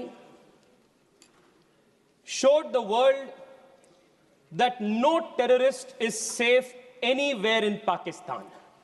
वो जहां भी हो भारत उनको ढूंढेंगे and भारत उनको न्यूट्रलाइज करेंगे। This was the resolve that Bharat सरकार under the leadership of Narendra Modi displayed during Operation Sindoor.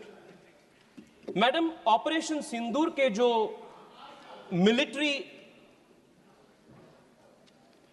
Action था वो इससे पहले के सभी मिलिट्री एक्शन से बहुत फर्क है इसमें और सबसे पहले। This action was a new generation warfare, unlike all earlier warfares which were more conventional. In this we had foreign supplied drones, unmanned aerial vehicles, precision guided missiles, electronic warfare, a deceptive information warfare. ये सब चल रहा था। And the strength of the Indian armed forces was proved to be second to none in the world, because 80% of Pakistani weapons are imported from China, and it was India's air defense systems that had the ability to pierce through these Chinese defense systems, and we could reach our targets, the intended targets, in a precise way. The world today has accepted that India's military action through Operation Sindoor is a comprehensive and total military success. It was precise, it was non-escalatory, but at the same time it had devastating effects on the enemy. All of these years, no cost was paid by Pakistan for their misadventures. But since 2014, the new normal has changed, and if Pakistan dares to attack India, they will have to not bear the brunt of one eye for both the eyes, not one tooth for another tooth, but both the eyes for one eye, the whole jaw for one tooth. This is the new normal that Bharat has established.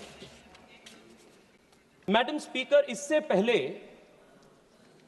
जब भी Bharat military effort के माध्यम से achievement हासिल किए थे, हम डिप्लोमैटिकली on the discussion table हमने उसको स्क्वैंडर कर दिए थे।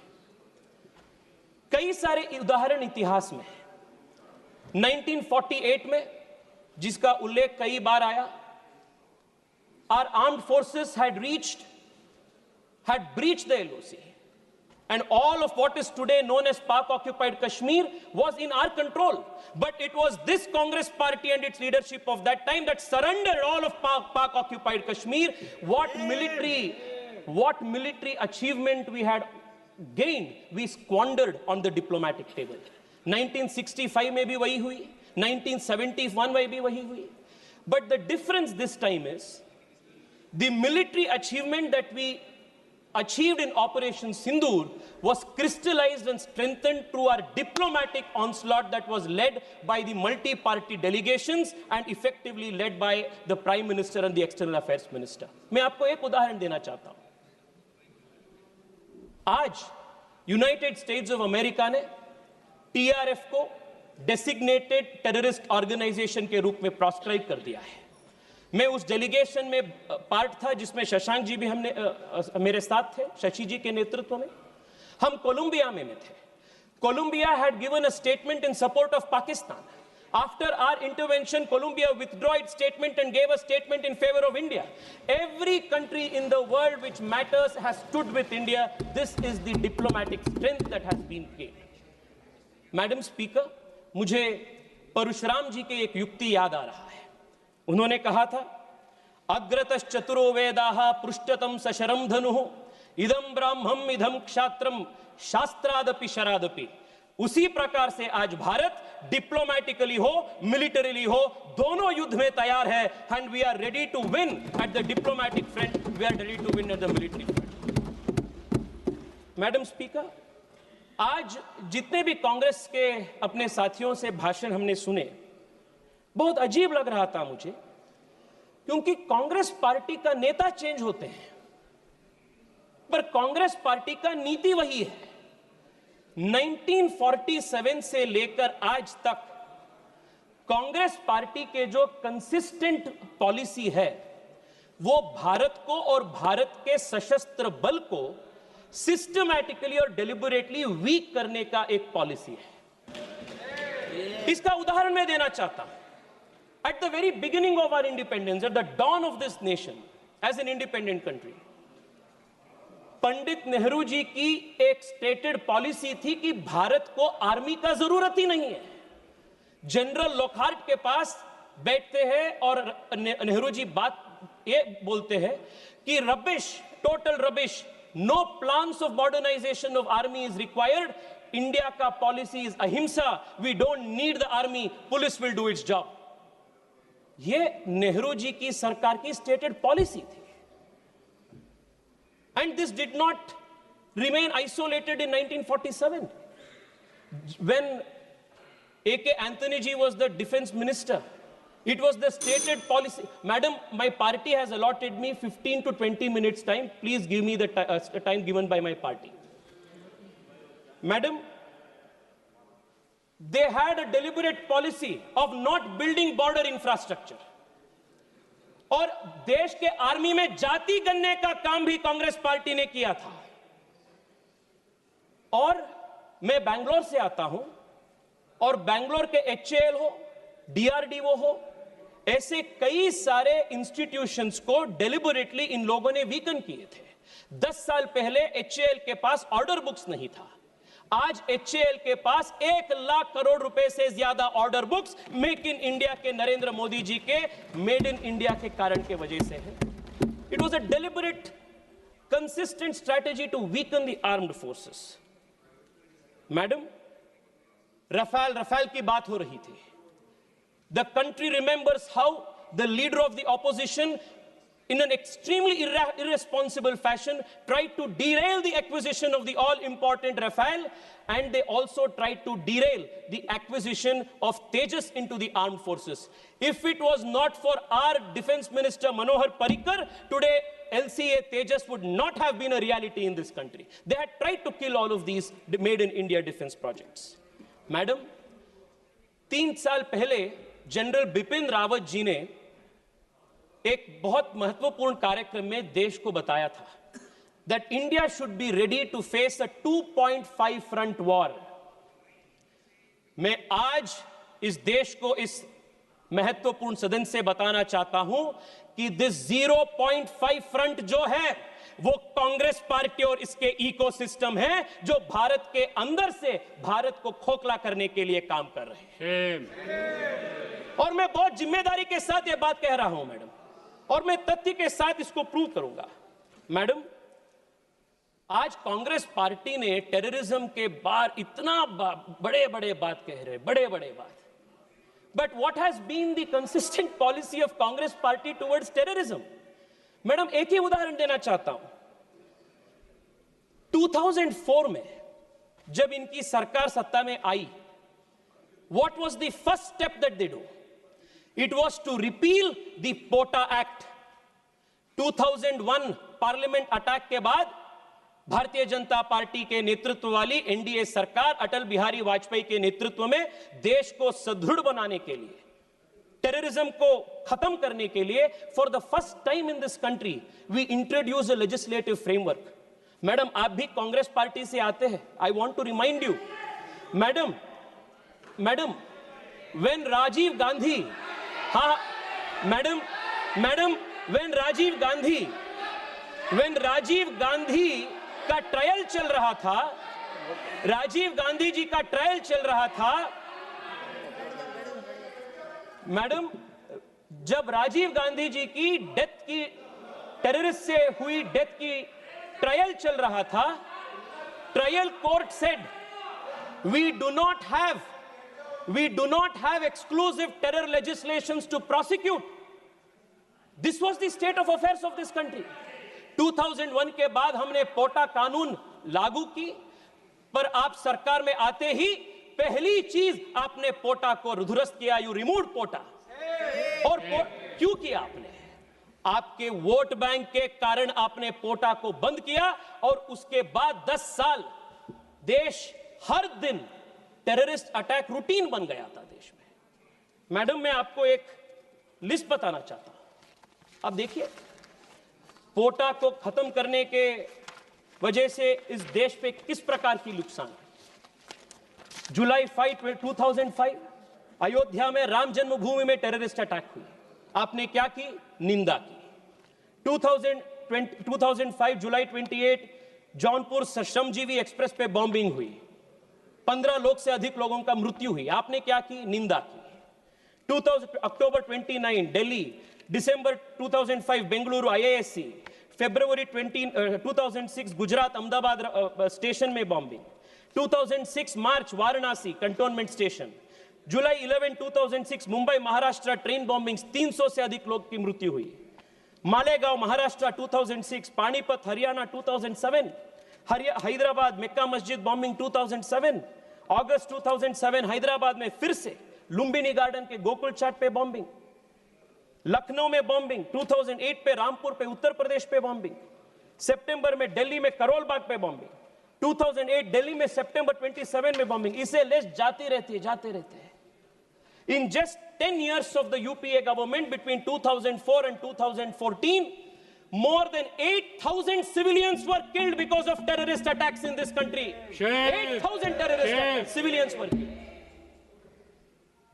आपने NIA को वीक किया, आपने जो कानून था वो कानून को ध्वस्त किया, और सुनिए मैं बताता हूं आपको हमने कैसे NIA को मजबूत किया। Madam, it was this deliberate ploy of weakening this country from within, by deliberately weakening the institutions of this country, that led to 8,000 innocent civilians killed because of terrorist attacks. And this was also the position in Kashmir. Every Friday there was toll painters. Every Friday there was a plan for the next calendar of terrorist attacks. It was only after Amit Shah ji introduced the Constitution Amendment Bill to remove Article 370 that has seen a great decline of terrorist attacks in Jammu Kashmir. It happened in our government, अपने सरकार की नेतृत्व। Madam, 2004 में when Congress repealed POTA, what were governments of the world doing? 2001 में 9/11 की attacks हुई थी। 9/11 के अटैक के बाद विश्व में हर देश अपनी लेजिस्लेटिव फ्रेमवर्क को टेररिज्म के खिलाफ उनके फाइट को और ताकत दे रहे थे। But here we had a government in India, unfortunately, that deliberately as state policy chose to weaken the fight against terrorism. 2004 में there is only one political party in the whole world which chose deliberately and very thoughtfully to repeal an anti-terror legislation, and the disfamy of that happens to the Congress party. This, the history of the country will remember it. Madam, आज surrender के बारे में बात हो रही है। मैं देख रहा था 1-2 दिन पहले कांग्रेस के पूर्व गृह मंत्री एक इंटरव्यू में बोले 1965 में जब शास्त्री जी की सरकार थी तब सोवियत यूनियन के इंटरवेंशन के साथ हमने सीज फायर किए थे। सो उन्होंने बोले कि हमने एक्सेप्ट कर रहे हैं, we are accepting that the Soviet Union had actually created the ceasefire, why are you not doing it? Madam, I want to remind the Congress party that the Bharatiya Janata Party and the leadership under Narendra Modi is not habituated like you to perform actions for the country on the behest of foreign forces. Or 2008 mein, there is a very interesting speech of Arun Shauri ji. Madam, I'll conclude in 3 minutes. There is a very interesting speech of Arun Shauri ji. आजकल अरुण शौरी जी का कई सारे statements in लोगों ने coat कर रहे हैं। अरुण शौरी जी ने बताया था जब उन्होंने राज्यसभा में बात कर रहे थे that the government should stop running to mummy. Mummy he meant was the United States. And I want to remind again today that the Congress party, especially under its present leadership, should stop running to mummy, because mummy तक जाना, mummy पे निर्भर होना इस party के नेताओं का, इस पार्टी के पूरे परंपरा बन गया है। This is a country that will stand on its own feet and respond in its own right. Madam, मैं आपको यह भी बताना चाहता हूं कि आज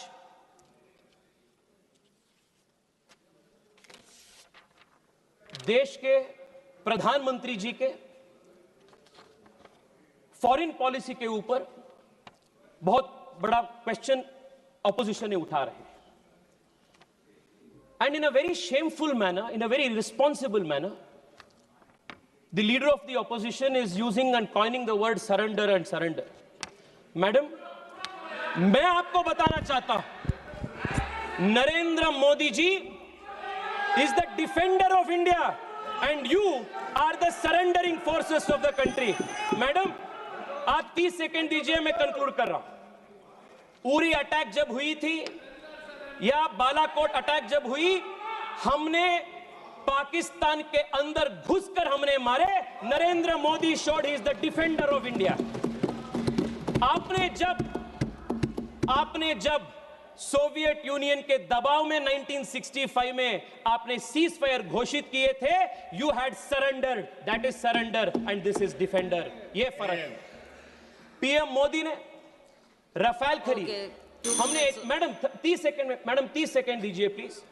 हमने तेजस को इंडक्ट किया, दिस इज डिफेंडर। आपने फॉरेन पावर्स के सामने भारत को आपने सरेंडर किया, this is your history. Madam, PM defended India's interest by providing indigenous strength to India's Make in India defense sector. You surrendered it to China and other adversaries, including important emerging technologies like 3G and 4G. This is the surrender of the Congress party. Madam, मैं आपको, I'm going to call the next speaker now. Madam, in the end I want to say this. We hope. Please. Madam, मैं conclude कर रहा हूं। Madam, the Congress party's thinking has not changed. 2001 में terrorist attack parliament में होने के बाद Congress party के पूर्व गृह मंत्री चिदंबरम जी ने कहे थे, madam 1 second, hear this out, he had said, I will give a benefit of doubt to Afzal Guru, and I doubt if he was involved in the terrorist attack. And they बोलिए। Facts. Thank you for this opportunity. Jai Hind.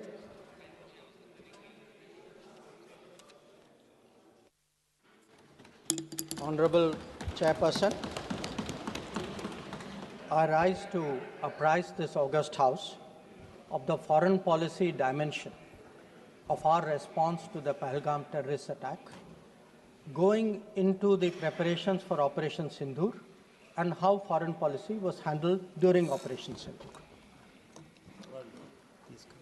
As all the honorable members would appreciate, it was important to send a clear, strong, and resolute message after the Pahalgam attack. Our red lines had been crossed, and we had to make it very apparent that there would be serious consequences. As a result, the first step which was taken was that a meeting of the Cabinet Committee of Security took place on the 23rd of April, and that meeting decided that one, the Indus Waters Treaty of 1960 will be held in abeyance with immediate effect until Pakistan credibly and irrevocably abjures its support for cross-border terrorism. Two, the integrated checkpost Atari would be closed with immediate effect. Three, Pakistani nationals who are traveling under SARC visa exemption scheme will no longer be allowed to do that. Four, the defense, naval and air advisors of the Pakistani High Commission would be declared persona non grata. And five, the overall strength of the High Commission would be brought down to 30 from the number of 55.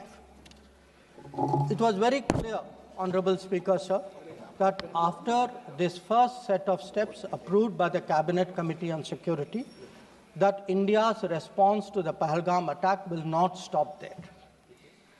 Our task, from a diplomatic perspective, from a foreign policy approach, was to shape the global understanding of the Pahalgam attack.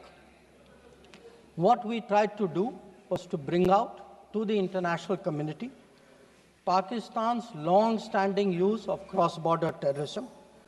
We highlighted the history of terrorism in Pakistan and how this particular attack was meant to target the economy of Jammu and Kashmir and to sow communal discord among the people of India. Our messages were two. One, zero tolerance of terrorism, and two, the right to defend our people against terrorism. So all the interactions we did, the diplomatic briefings, we called all the embassies for briefings, we interacted with the media. All of this was aimed at these two objectives: zero tolerance of terrorism and the right to defend ourselves, right to defend the people of India against cross-border terrorism. Now, the focus for our diplomacy was understandably the UN Security Council. And Honorable Speaker, sir, the challenge for us was that at this particular point, Pakistan is a member of the Security Council. We are not. So we had to achieve our objectives in a Security Council where Pakistan is a member. Now, our goals in the Security Council were two. One, to get an endorsement from the Security Council of the need for accountability, and two, to bring to justice those who perpetrated this attack. And I am glad to say, Speaker, sir, and I hope that this is appreciated and recognized by the House. If you look at the Security Council statement of 25 April, the members of the Security Council condemned in the strongest terms the terrorist attack. They affirmed terrorism in all its forms and manifestations constitute one of the most serious threats to international peace and security. And most important, the Council underlined the need to hold the perpetrators, organizers, financiers, and sponsors of this reprehensible act of terrorism accountable and bring them to justice. I highlight this, Speaker, sir, because this statement of the UN Security Council resonated throughout the international community.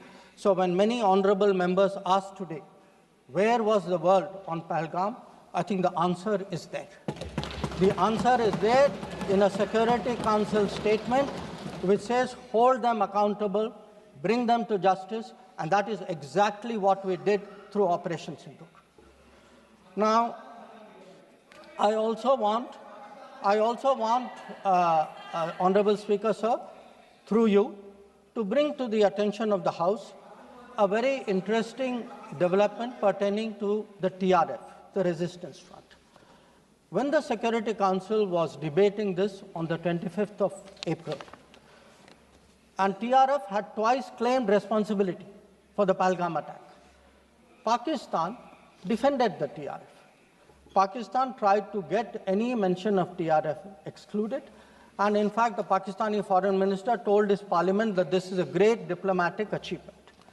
Now, I mention it because today, again, thanks to our diplomacy, the TRF has been designated as a global terrorist organization by the US government, and the same Pakistani foreign minister who took so much pride saying, I defended the TRF, says, well, now if the US has done this, we accept it. So that is where the Security Council issue stood.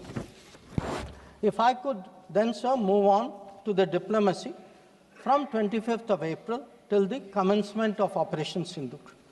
During this period, there were obviously a number of phone calls, a number of conversations. At my level, there were 27 calls. At Prime Minister, I think almost 20 calls. About 35, 40 letters of support came in. And what we tried to do was to create a narrative, prepare the diplomacy for the launch of Operation Sindoor. And the result of that diplomacy, Honorable Speaker, sir, there are 193 nations of the members of the United Nations. 193. Only 3, apart from Pakistan, opposed Operation Sindoor. Only 3. If you look through this period, and I would be very happy to share with the House the exact positions of various governments, overwhelmingly, there was recognition that terrorism is unacceptable, that a country which has been attacked has a right to defend itself, and that India was doing exactly that. Now, when Operation Sindoor was launched, we spelled out our objectives. There was a statement, Honorable Raksha Mantri ji referred to it in his statement, where we put out for the benefit of our own people, for the international community, that Operation Sindoor was hitting the terrorist infrastructure in Pakistan and Pakistan-occupied Jammu and Kashmir, from where terrorist attacks had been planned and launched. We highlighted that 9 sites had been targeted, and we said that our actions are focused, measured, and non-escalatory in nature. And we were living up to the commitment that those responsible for this attack will be held accountable. This was the commitment which was endorsed by the UN Security Council, thanks to our diplomacy. It was a commitment made by the Prime Minister to the people of India that we would hit those symbols, those sites, those planning places. So today, when I hear many questions from across the aisle, I want to say, which one of you imagined that Bhavalpur and Muridke would be brought down the way it was? Which one of you thought it? When did you even think of it during your tenure? Did it even cross your mind? In fact, on the contrary, you ruled it out after 26/11. So I think our objectives are very clear. We wanted to send a message to the terrorists. We wanted to send a message to Pakistan that do not continue this support for terrorism. And I think on the morning of 7th of May, that message went home loud and clear. Now, sir, during this period, there was, when the operations were on, when the conflict, when the activities were on, operation is still continuing. A number of countries, number of their leaders, ministers, others called up. And they called up because people wanted to know what is happening. People wanted to know what is the thinking of India. People wanted to understand what we are doing. And I would like to share with the House, sir, through you, to everybody, we gave a common message. The common message was India is exercising its right to defend itself against terrorism. Number 2, the targets which were hit on the 7th of May are known terrorist headquarters and infrastructure. Number 3, There will be no mediation. Anything between us and Pakistan is bilateral. Number 4, we will never bow down to nuclear blackmail. Number 5, we are responding to Pakistani military attacks because after Operation Sindoor was launched, they had started targeting our military facilities. And we will continue to hit the Pakistani military. If the fighting is to stop, Pakistan must request it. And that request must come through the designated channel of DGMOs. This was a common message that we had given to many people who had called us during that period. Our position was very, very clear in how we were approaching the progress of Operation Sindoor. Now, sir, many members asked, some out of genuine curiosity, some perhaps less, what was the international support? How much international understanding was there of India's position? I would like to share with you a sample. So let me start with countries who are known to be partners of India, Quad. Quad gave a statement which says, the Quad unequivocally condemns all acts of terrorism and violent extremism in all its forms and manifestations, including cross-border terrorism. We condemn in strongest terms the terrorist attacks in Pahalgam on 22 April and call for perpetrators, organizers, and financiers of this reprehensible act to be brought to justice without any delay. Now, sir, this is the Quad. Now, let us look at a different grouping, BRICS. Now, BRICS has China as a member, Russia as a member, it has Iran as a member, Brazil, South Africa, Egypt. BRICS also condemned the April 22 attack. It reaffirmed its commitment to combating terrorism, again including cross-border terrorism. Now, I would like members of this House to understand, if India is attacked, if there is a terrorist attack on India, and a country says we condemn cross-border terrorism, I think it is obvious to everybody what that cross-border terrorism is. So, I then move on, sir, to the Central Asia. The Central Asian countries opposed providing safe haven using terrorist proxies for cross-border terrorism, for terror financing. Now, I can cite statements from the Indian Ocean Rim Association, from individual countries, range of them. President Putin, for example, has said, he wrote to our president and said this brutal crime has no justification whatsoever and its perpetrators will face a deserved punishment. The president of Paraguay has said that he expresses solidarity and recognized India's legitimate right to self-defense. So the main point, the common thread, sir, which I would like to bring out is that number one, cross-border terrorism across the board has been recognized, all forms and manifestations, opposition to condemnation of Pahalgam terrorist attack, and the right of India to bring people to justice. Now, sir, in addition to that, I would particularly like to mention 2 or 3 other developments. One, the American designation of TRF. On the 17th of July, the Department of State designated TRF as a foreign terrorist organization and a specially designated global terrorist.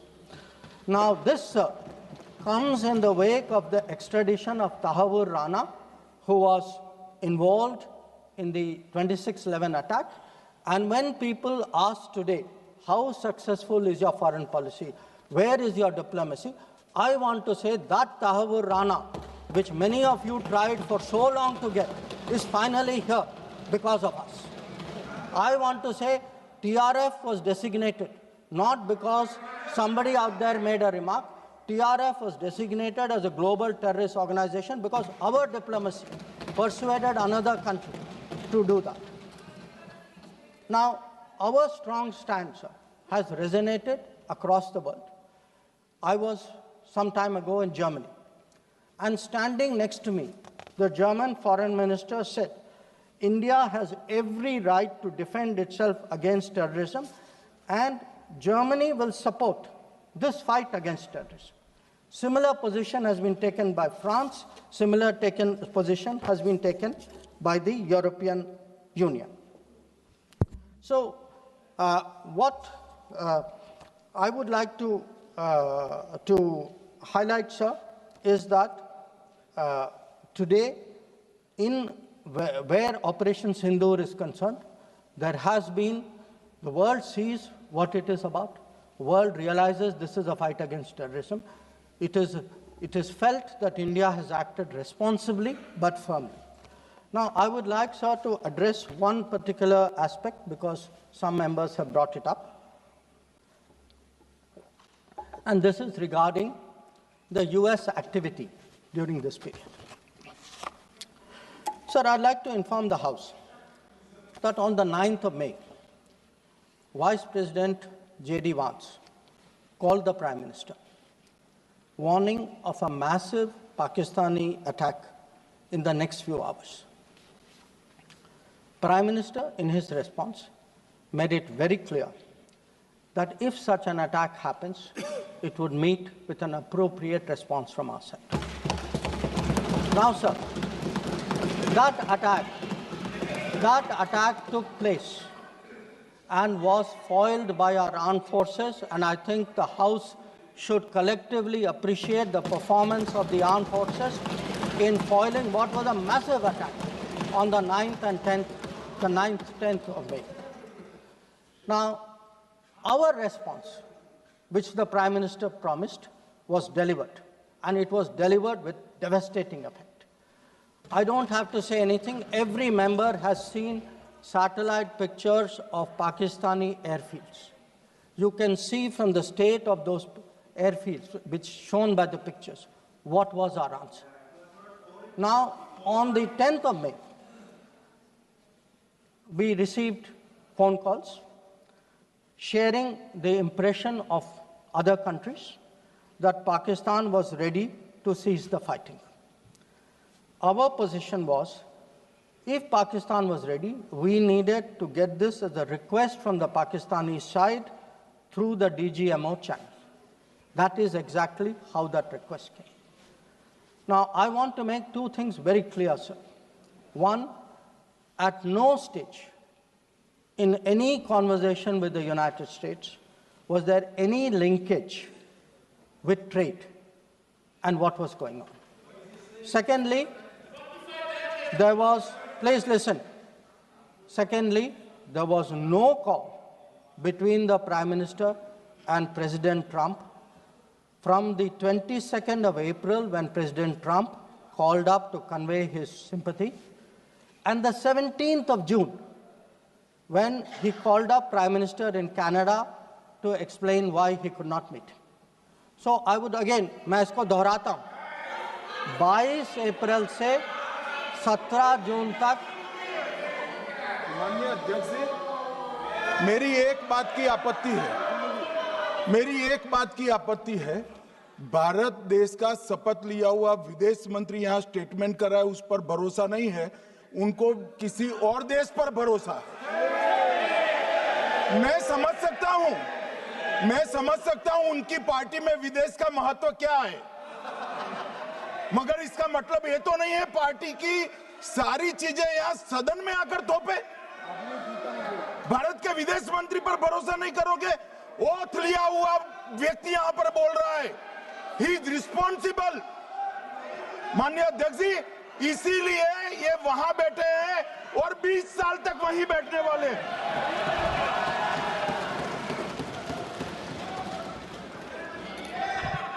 Honorable Speaker, sir, in the course of the debate today, some points were made by members of the opposition.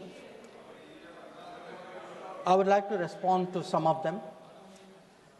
We were asked, why did you stop at this time? Why did you not go further? Please see who's asking this question. This question is being asked by people who, after 26/11, felt that the best action was inaction. Now, I would like, sir, to read out, because one member said, nowadays BJP members like reading from books. You get the truth in books. Sometimes you don't like what we read in books.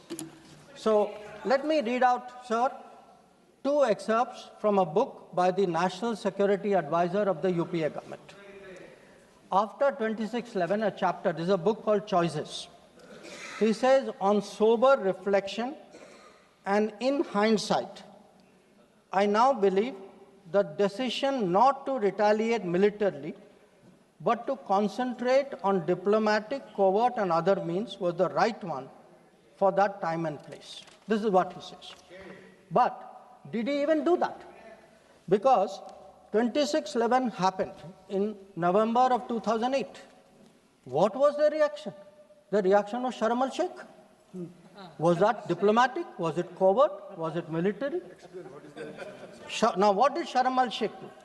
In Sharm el-Sheikh, the then government and the Pakistani Prime Minister agreed terrorism is a main threat to both countries. Now, today, sir, people are saying, America is hyphenating you, Russia is hyphenating you. That is what I heard Deepinder Huda ji say. Hello, you are hyphenating yourself. I mean, you did not need a foreign country to say, please link India to Pakistan.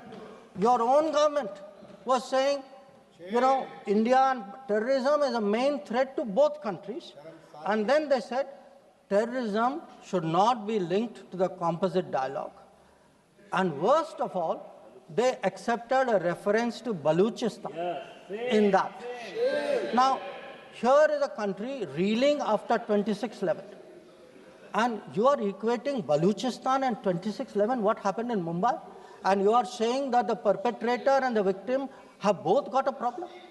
And then now you are asking me, why didn't you go further? People who did nothing are asking a government which did so much, saying, why didn't you do more? Now, you might think, sir, that this is a one-off, but this is a habit, because this is the thinking in that part of the house. Some years ago, there was, if you remember, sir, the Mumbai train bombing. The Mumbai train bombing happened in July of 2006.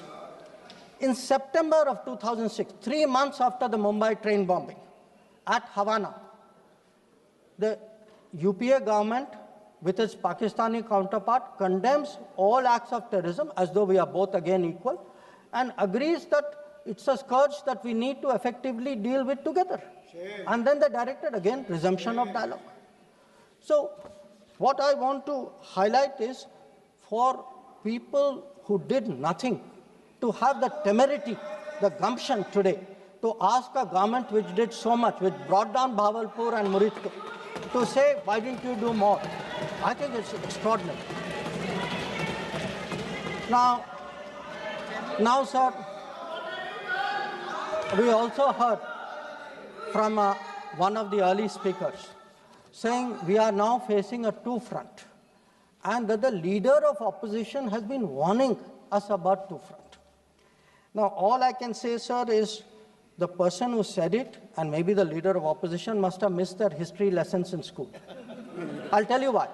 Because I would like to walk you through the history of this two-front. The two-front started because of something called POK. POK was created in 1948-49 by the government of this country by not completing the job of what was to be done. Now, sir, the House should note these dates. The two-front started 1963, when the Shaksgam Valley was ceded by Pakistan to China as a result of an agreement. Then in 1966, the Karakoram Highway was agreed upon, which took 20 years, was completed in 1986. Now, references were made to China-Pakistan military collaboration. So when did this collaboration start? I'll give you the year, 1966. In 1966, the first Chinese military supplies went to Pakistan. When did nuclear collaboration start? 1976. 1976, when Bhutto arranged for China, Pakistan to get together on this. And in 1980s, when Prime Minister Rajiv Gandhi was visiting China and Pakistan, that was when the nuclear collaboration was at its height. Now, let me go further. You will say, why are you talking history? So let me bring this further up. 2005, Pakistan-China Treaty of Friendship and Cooperation. 2006, Pakistan-China Free Trade Agreement. 2013, handing over of Gwadar to China, Gwadar port to China. May 2013, announcement of China-Pakistan Economic Corridor. So, sir, we are getting warnings about a US-China, Pakistan-China collaboration when this collaboration has been going on for 60 years. Now, let me also address two other points. There was a reference made to IMF that, you know, why did you not stop? Why did you not stop? आपने सवाल उठाया तो जवाब भी सुनना पड़ेगा. आपने उठाया ना, आपके उपनेता ने उठाया, आपने सुनो जवाब. अब जैसे सवाल करोगे वैसे जवाब सुनने पड़ेंगे. Sir, the IMF loan which was given was approved in September 2024. It was an extended fund facility of $7 billion. Now, sir, the House should know, Pakistan is a serial borrower from the IMF. I think 16 or 17 times they have taken IMF package. Now, very interesting comparison, sir. In 2008, Pakistan got a standby arrangement of $9.70 billion. In 2013, it got another one of $5.9 billion. So the very people who are concerned today at a 7 billion package should remember a 15 billion package went through for Pakistan during that tenure. Now, reference was made, sir, to FATF. I want to say the longest period that Pakistan has been under FATF grey list has been under the tenure of the Modi government. During the Modi government, from 2018 to 2022, 1,576 days, Pakistan was in the grey list. Yes, they were in the grey list earlier also. I am not denying that. It was for a shorter period. But I again want the House to appreciate that the FATF meeting in May 2025 has kept Pakistan in the enhanced follow-up category, recognizing that the compliance of Pakistan is only partial. Now, sir, so much for Pakistan. Some members also raised issues pertaining to China. So I would like to spend a few minutes on that. So I would first like the House to appreciate, because today we are getting these lectures saying China is a great danger, China, Pakistan are together, we are warning you. So what does the Congress party really think about China? Don't go by what they say. Let us see what they did. In 2005, China was designated as a strategic partner during Prime Minister Wen Jiabao's visit to India. Strategic partner. And there is a concept, very famous concept called Chindia, sir, a belief that China and India have common interest, and the main proponent of Chindia is the party spokesman of the people opposite. Now, some mention was made about visits, including my visit. Yes, I went to China. I went to China to make our position very clear about de-escalation, about trade restrictions, and about terrorism. I did not go to China for the Olympics. I did not go to China for secret agreements. I did not go, sir,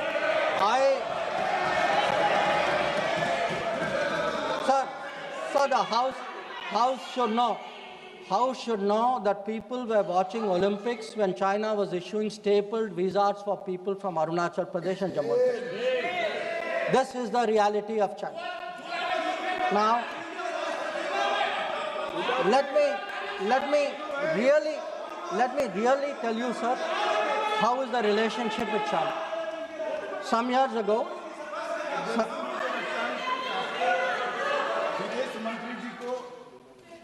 संरक्षण देना चाहिए। उनके speaker जब बोल रहे थे, हम पूरे धैर्य से सुने। मैं बताऊंगा कितनी असत्य बातें बोली गई कल, परंतु फिर भी असत्य को भी हम हलाहल समझकर पी गए। अब ये सत्य भी नहीं सुन पाते हैं।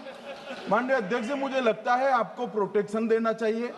बैठे बैठे टोका टोकी करना सबको आता है, ऐसा नहीं हमें नहीं आता, मगर इतने गंभीर विषय पर चर्चा जब हो रही है तो सरकार के प्रमुख विभाग के मंत्री को बोलते हुए बैठे बैठे टोकना ये विपक्ष को शोभा देता है क्या? मान्यवर, आपने बिल्कुल उनको आग्रह से कहना चाहिए, वरना हम भी हमारे मेंबर को बाद में समझा नहीं पाएंगे।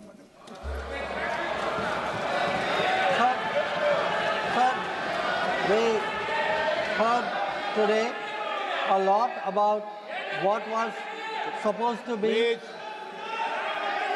the thinking.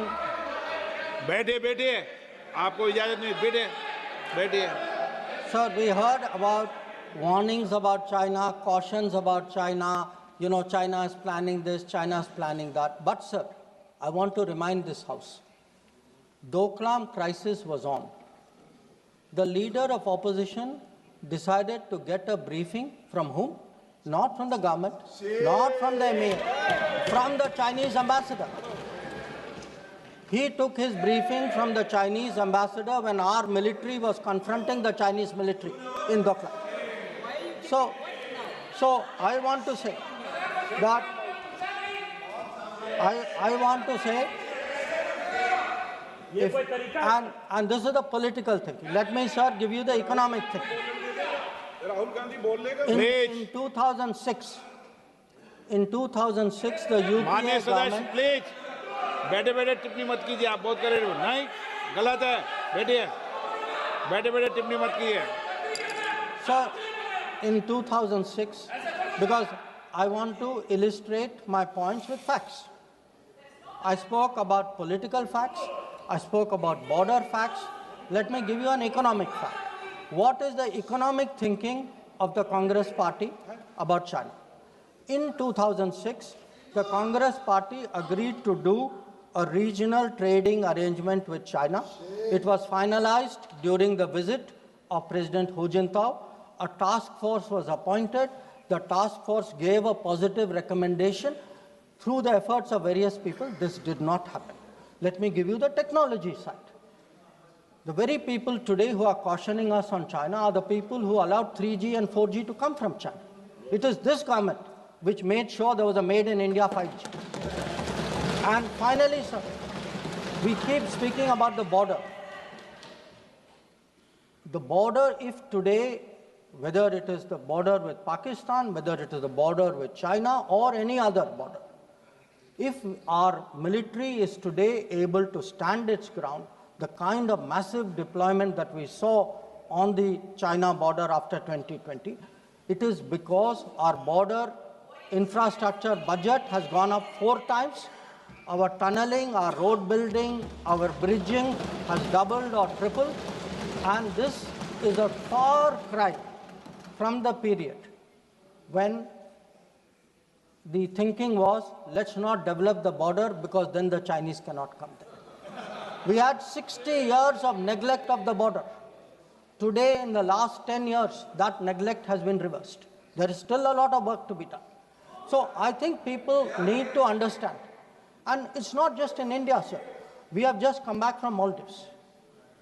When I hear comments about foreign policy, yesterday, day before yesterday, the Prime Minister was the guest of honor at the Independence Day of Maldives. This is the country which during their time forced an Indian company to leave an airport. That country today has invited India to build 2 new airports. Look at Sri Lanka. If the Hambantota port was built between 2005 and 2008, and at that time it was actually justified as saying that it has no impact on India's interest.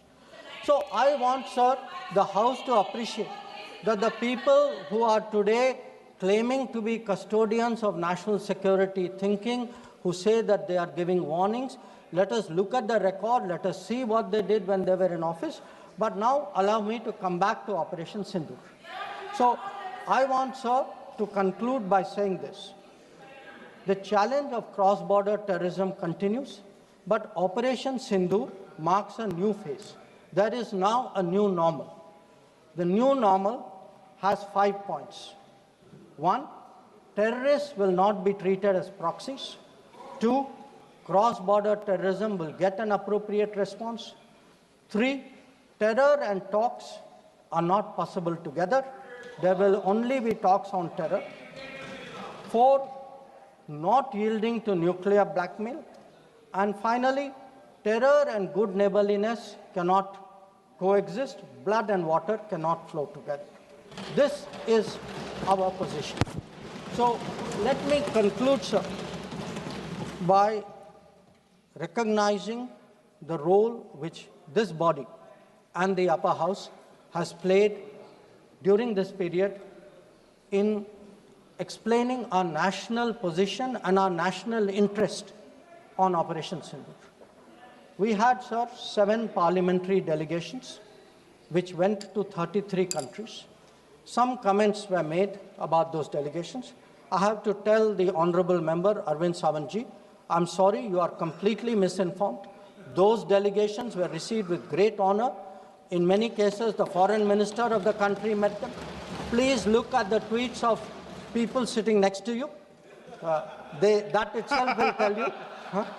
And इनके बगल वालों से पूछ ले वे जानकारी. Sir, these 7 delegations, the delegation led by Ravi Shankar Prasad ji, by Shashi Tharoor ji, by Baijan Panda ji, by Sanjay Kumar Jha ji, by Kanimori ji, by Supriya Sule ji, and by Shrikant Eknath Shinde ji. So these 7 delegations did the nation proud. They across the board, and every member, members of opposition, members of the government, public-spirited citizens, retired diplomats, they were able to explain to the whole world our posture of zero tolerance against terrorism. So I would like, sir, to end my remarks with the hope that on an issue as important as this struggle against terrorism, we can only succeed in ensuring zero tolerance against terrorism if we have a united voice in this country against terrorism. There must not be any division of opinion on this matter. The way the parliamentary delegations behaved abroad, I hope the same solidarity will permeate the proceedings of the House. I thank you.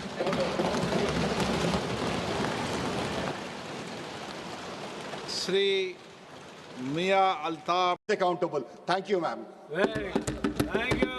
Very good. माननीय सदस्य Shri Asaduddin OBC जी. मोहतरमा chairman साहिबा, मैं शुरुआत में अपनी तरफ से ताज़ियत पेश करना चाहूँगा उन 26 लोगों को जिनका नाम पूछकर और मुसलमान नहीं होने के नाते पर उनको गोली मारकर कत्ल कर दिया गया. मैं ताज़ियत पेश करना चाहूँगा मौलाना इकबाल को, जो पूंछ के मदरसुल ज़ियाउल उलूम के मुदर्रिस थे. उस 5 साला लड़की मरियम को, जिसको पाकिस्तान की शेलिंग में उसका पेट फट गया. मैं ताज़ियत पेश करना चाहूँगा मैडम ज़ैन अली और उर्वा फातिमा, इन 2 जुड़वा भाई बहनों को जिनकी उम्र 14 साल थी. लांस नायक दिनेश कुमार को, बीएसएफ के सब इंस्पेक्टर मोहम्मद इम्तियाज़ को. मैं शुक्रिया अदा करना चाहूँगा कश्मीर की आवाम का कि उन्होंने पहलगाम के वाक़े के बाद मस्जिदों से ऐलान किया मजम्मत का, बग़ैर किसी के बोलने पर रोड पर निकलकर उन्होंने पाकिस्तान से आए हुए दहशतगर्दों की मजम्मत की. मैं मुबारकबाद देता हूँ हमारी मुसल्लह अफ़वाज को कि उन्होंने एक अजीम कुर्बानी पेश की और बहादुरी के साथ ऑपरेशन सिंदूर में भारत को कामयाबी दिलाई. मैं मुसल्लह अफवाज ने पहले 9 दहशतगर्द ठिकानों पर उनको निशाना बनाया और सबसे मेरी नज़र में जो दहशतगर्दी के दिल पर हमला हुआ वो भावलपुर का था और 6 एयरफील्ड, 3 हैंगर और 2 रनवेज को हमने तबाह किया। बाद में ऑपरेशन सिंदूर की कामयाबी की एक अहम वजह यह थी मैडम कि मुल्क में इत्तेहाद और इत्तेफाक पैदा हो गया था, एक यूफोरिया पैदा हो गया था, मगर अफसोस कि हुकूमत ने उसका फ़ायदा नहीं उठाया। मैं आज भी कह रहा हूं, जिम्मेदारी के साथ कह रहा हूं कि पाकिस्तानी फौज, पाकिस्तान की ISI, पाकिस्तान का डीप स्टेट, उनका हयाती मकसद ये है कि हमेशा भारत को कमज़ोर किया जाए और अगर हमको इन ताकतों को कमज़ोर करना है तो देश में इत्तेहाद और इत्तेफाक को बरकरार रखना पड़ेगा। अगर हम बुलडोज़र के ज़रिए या फिर लिसानी जबर के ज़रिए या मजहबी फ़िरक़ा परस्ती के ज़रिए अक़लियतों को निशाना बनाएंगे तो हम खुदा ना खास्ता उन पड़ोसी मुल्क के दहशतगर्द तंजीमों को कहीं कामयाब ना हो जाए। मैडम, मैं आपके सामने ये भी कहना चाहूँगा कि इत्तेहाद और इत्तेफाक इस मुल्क में जब मजबूत होगा तो हमको बैनुल-अक़वामी सतह पर दिखाने की ज़रूरत नहीं पड़ेगी। मैं आपकी तरफ से हुकूमत से चंद सवालात करना चाहूँगा कि वज़ीर आज़म ने कहा कि खून और पानी एक साथ नहीं बह सकते, आतंकवाद और बातचीत एक साथ नहीं हो सकती। तो मेरा सवाल आपके ज़रिए से वज़ीर आज़म और हुकूमत से ये है, फिर जिन इंसानों को बैसारा की वादी में मारा गया था, क्या आपका ज़मीर इस बात की इजाज़त देता है कि आप ट्रेड बंद कर दिए, पाकिस्तान का एयरक्राफ्ट हमारे एयर स्पेस में नहीं आ सकता, उनकी कश्ती हमारे पानी में नहीं आ सकती, ट्रेड खत्म हो चुका है डायरेक्ट इनडायरेक्टेड, आपका ज़मीर जिंदा क्यों नहीं है? किस सूरत से आप पाकिस्तान से क्रिकेट मैच खेलेंगे जब हम पानी नहीं दे रहे हैं? 80% पानी पाकिस्तान का हम रोक रहे हैं, ये कहकर के पानी और खून नहीं बहेगा, आप क्रिकेट मैच खेलेंगे?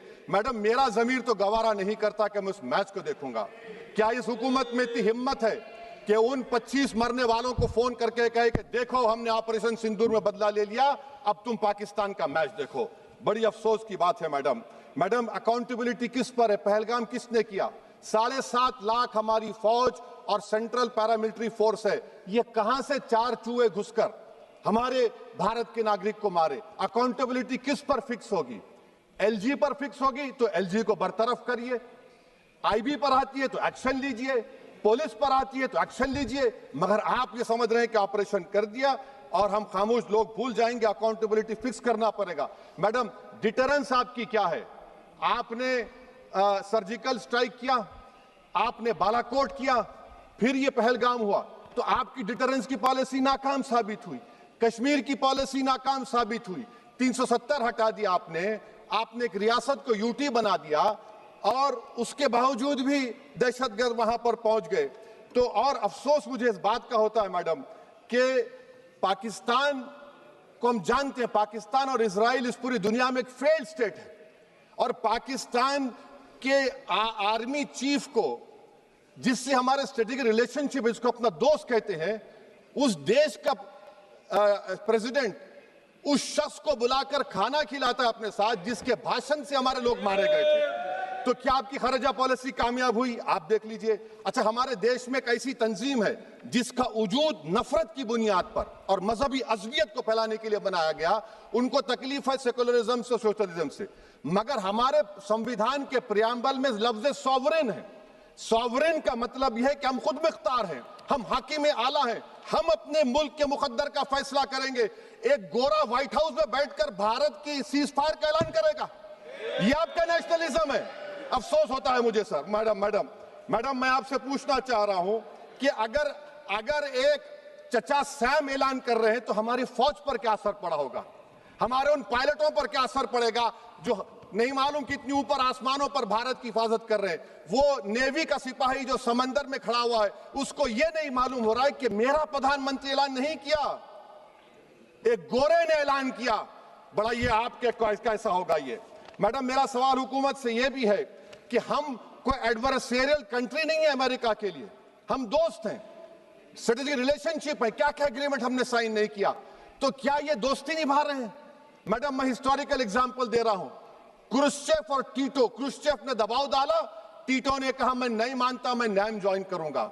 मैडम, फ्रांस और USA डिगोल को जब यूएसए ने दबाव डाला तो डिगोल ने कहा कि तुम दोस्त हो मगर हमारी खारिजा पॉलिसी आजाद ना है। मैडम वहीं पर आप देखिए गुजराल साहब जिसको कहते सबसे कमजोर थे वजीर आजम थे, उन्होंने बहादुरी का मजारा किया, रिफुलिंग करने नहीं दिया। वियतनाम 20 साल यूएसए से लड़ा मगर झुका नहीं, और हम उनको बोल भी नहीं पा रहे, उनको बोल भी नहीं पा रहे। हम तो कोई दुश्मन मुल्क तो नहीं है अमेरिका के, ये आपको समझने की जरूरत है। और मैडम यहां पर वजीर खारजा ने कहा वो चीन गए, डिप्टी चीफ ऑफ स्टाफ ने कहा कि चीन के इक्विपमेंट एक लाइव लैब था हमारे उनके लिए। क्या आपने कहा चीन को कि तुमने क्यों दिया पाकिस्तान को हथियार? आप नहीं कहे। और मैडम आप जानते हैं कि रक्षा मंत्री ने कहा कि स्विफ्ट एंड प्रोपोर्शनेट, तो फिर जो इंडोनेशिया मिलिट्री अटैचे ने कहा कि हमको कहा गया मत मारो, हम सेल्फ डिफेंस में भी नहीं मार सकते थे पाकिस्तान को। और अगर आप ट्रंप के बयान को गलत कह रहे हैं कि 5 एयरक्राफ्ट नहीं गिरे, मैं यकीन करता हूं आपकी बात का। आप हमारे पायलट्स को कमेंट करिए ना, हमारे पायलट्स को कमेंट करिए कि हम अपने पायलट्स की तारीफ करते हैं, आप वो भी नहीं करना चाहते। मैं हुकूमत से जानना चाहता हूं मैडम कि क्या फ्रांस ने हमको सोर्स कोड नहीं दिया जिसकी वजह से हमारे एयरक्राफ्ट को क्या नुकसान हुआ? अब मुस्तकबिल में आप हथियार खरीदेंगे तो क्या आप सोर्स कोड हासिल करेंगे? और मैडम मैं आपको बताना चाह रहा हूं, मेरे सवाल का जवाब हुकूमत दे। हमारे पास सैंक्शन जो स्क्वाड्रन है 42 है, 60 साल के बाद सिर्फ 29 काम कर रहे हैं। पाकिस्तान के पास 25 हैं, चीन के पास 50 से ज्यादा हैं। 11 साल से आप सरकार में हैं, सबमरीन नहीं है, थर्ड एयरक्राफ्ट कैरियर कहां पर है आप बताइए। और मैडम FATF में लाना पड़ेगा आपको। अगर आप विश्व गुरु हैं तो हम आपको चैलेंज कर रहे हैं, आप G7 के कंट्रीज को, GCC को और चचा सैम को राजी कराइए कि पाकिस्तान को, मैडम खत्म कर रहा हूं, FATF में दोबारा लाया जाए। मैडम ऑल पार्टी मीटिंग हुई, देखिए कितना कॉन्ट्रडिक्शन है केंद्र सरकार में और स्टेट सरकार में। ऑल पार्टी मीटिंग में मैं था, केंद्र सरकार ने कहा कि नहीं बैसारन मिडोस पर तो कोई जा ही नहीं सकता, जून से पहले इजाजत लेना पड़ेगा। बाद में हमको मालूम हुआ कि साल भर खुला रहता मिडोस सिवाय बारिश और स्नो के। ये कॉन्ट्रडिक्शन है केंद्र सरकार में। वहां पे मैं हुकूमत से मुतालबा करता हूं मैडम आपके जरिए से कि कौमी सिक्योरिटी को, नेशनल सिक्योरिटी को, खारिजा पॉलिसी को, फॉरेन पॉलिसी को राजनीति का मुद्दा मत बनाइए, राजनीति का मुद्दा मत बनाइए। ये हमारे मुल्क में मुफाद होगा, हमारे मुल्क के इत्तेहाद और एकजुटती को आप एक वोट का जरिया मत बनाइए। और मैं एक आखिरी बात पूछ रहा हूं मैडम, क्या चीन ने हमसे कहा था कि सीज फायर कर लो? और कैसे पाकिस्तान ने हमारे पायलट्स की बातों को सुना कि हमारा कम्युनिकेशन एनक्रिप्ट नहीं है? मैडम आखिर में मैं अपने शेर से इस अपनी बात को खत्म करूंगा कि अपने ही हाथों से सर अपना कटाना है हमें, मादर हिंद पे भेंट चढ़ाना है हमें, किस तरह मरते हैं एहरार वतन भारत पर, ये तमाशा है जो दुनिया को दिखाना है हमें। ये मैं भारत की उस बहादुर फौज के नाम पे करता हूं, मुसल्ह फौज के नाम पे करता हूं। ये शेर कहने वाला कोई बीजेपी का नहीं था, ये शेर कहने वाले का नाम शेर था, शहीद अशफाकुल्लाह। मैं फिर से हुकूमत से कह रहा हूं, पाकिस्तान टेररिज्म करेगा, आप तैयार हो जाइए। आप चीन से मोहब्बत, कितना इम्बैलेंस हुआ ट्रेड का, कितना इम्बैलेंस हो रहा है चीन से। अच्छा जब गलवान हुआ उस वक्त भी ट्रंप ने कहा था कि मैं बात करूंगा, हमने कहा नहीं बात करेंगे, जरूरत नहीं है। आज ट्रंप हमारे से पहले बोलता है। इज्जत नफ्स भी कोई चीज होती है, इख्तिदार में कोई यहां रहेगा कोई वहां रहेगा, मगर इख्तिदार में इकबाल होना चाहिए। बदबख्ती की बात यह है कि आपने इकबाल को खो दिया। बहुत बहुत शुक्रिया। माननीय सदस्य Shri K Francis George ji. Supriya Sule ji. Thank you, Madam, very much. I would like to start my speech by complimenting and saluting the achievements of the Indian forces and the J&K police and the security forces, whoever were present in this entire time of crisis that we've all been in the last 90 days. I would like to first, before I speak about Rajouri, Poonch, Pahalgam attacks, I would like to add Rajouri and Poonch because they have also had huge setbacks during this last few days. But I think Tejasvi Surya is not here, unfortunately. I can't see him in the house. But I would like to tell him and put it on record, because I have this document which I can table. He said in his opening speech that Jawaharlal Nehru ji, Pandit ji, the first Prime Minister of India, never encouraged the defense forces. And we've never done anything. This is the first time India has done extraordinarily well in armed forces. He has not only insulted thousands and lakhs of Indian force and armies and their families who have stood so that you and I can be safe.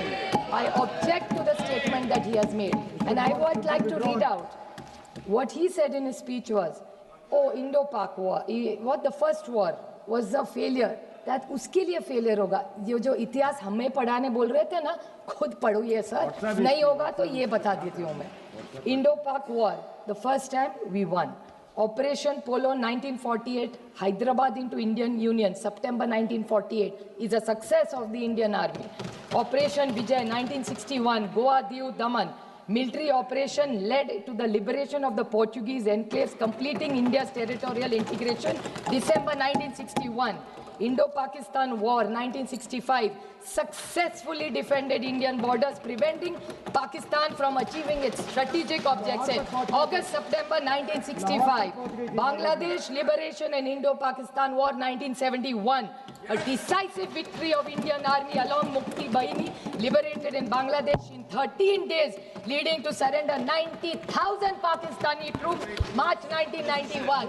This Tejasvi Surya इतिहास खुद पढ़ा नहीं होता तो ले लो.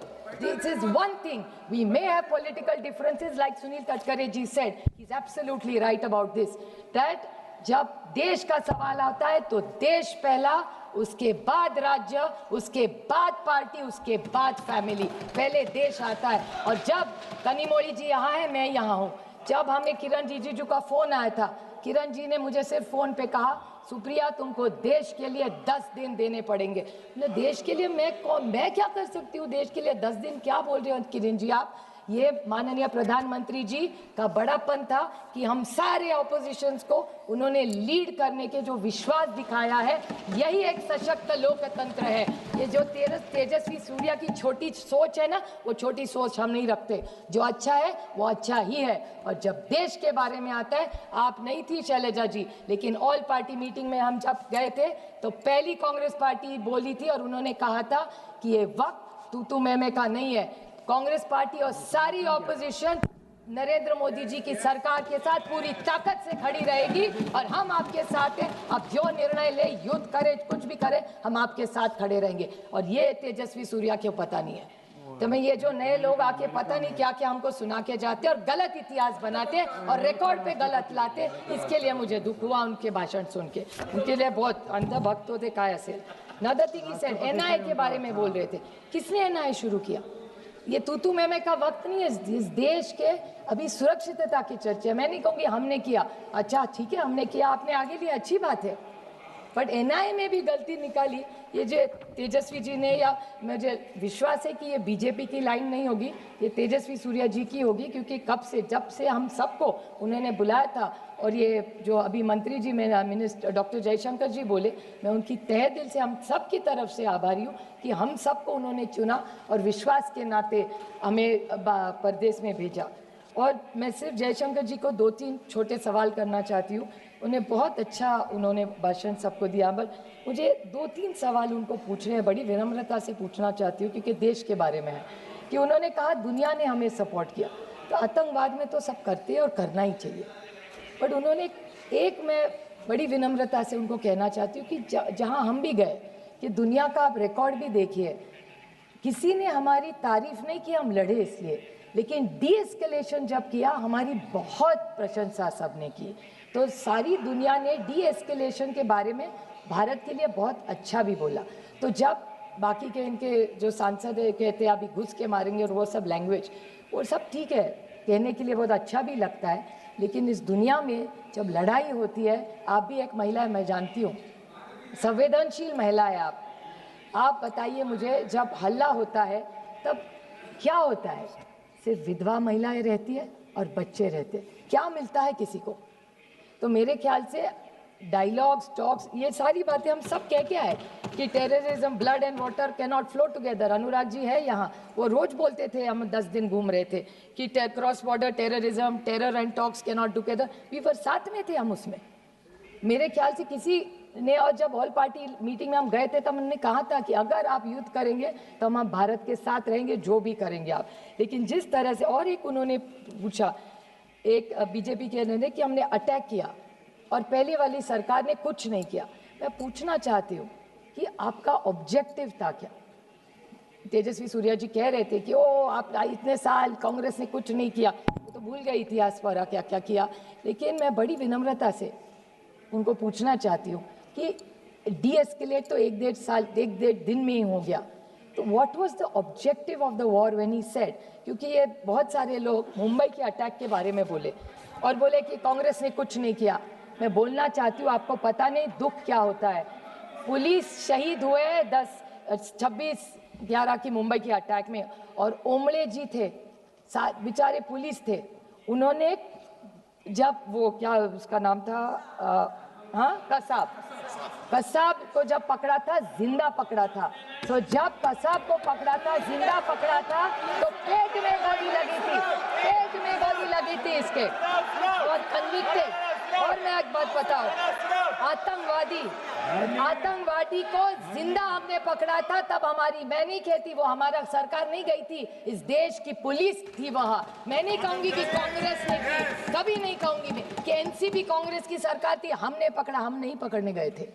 वो जो police वाला था उमड़े, जिन्होंने जान दी, उन्होंने उसको पकड़ा है। मैं कभी इस मामले में क्रेडिट नहीं लूंगी, इतनी तो इंसानियत रखो। नवंबर 21 में उसको फांसी हुई थी, नवंबर 21 में, हिसाब देती हूँ आपका।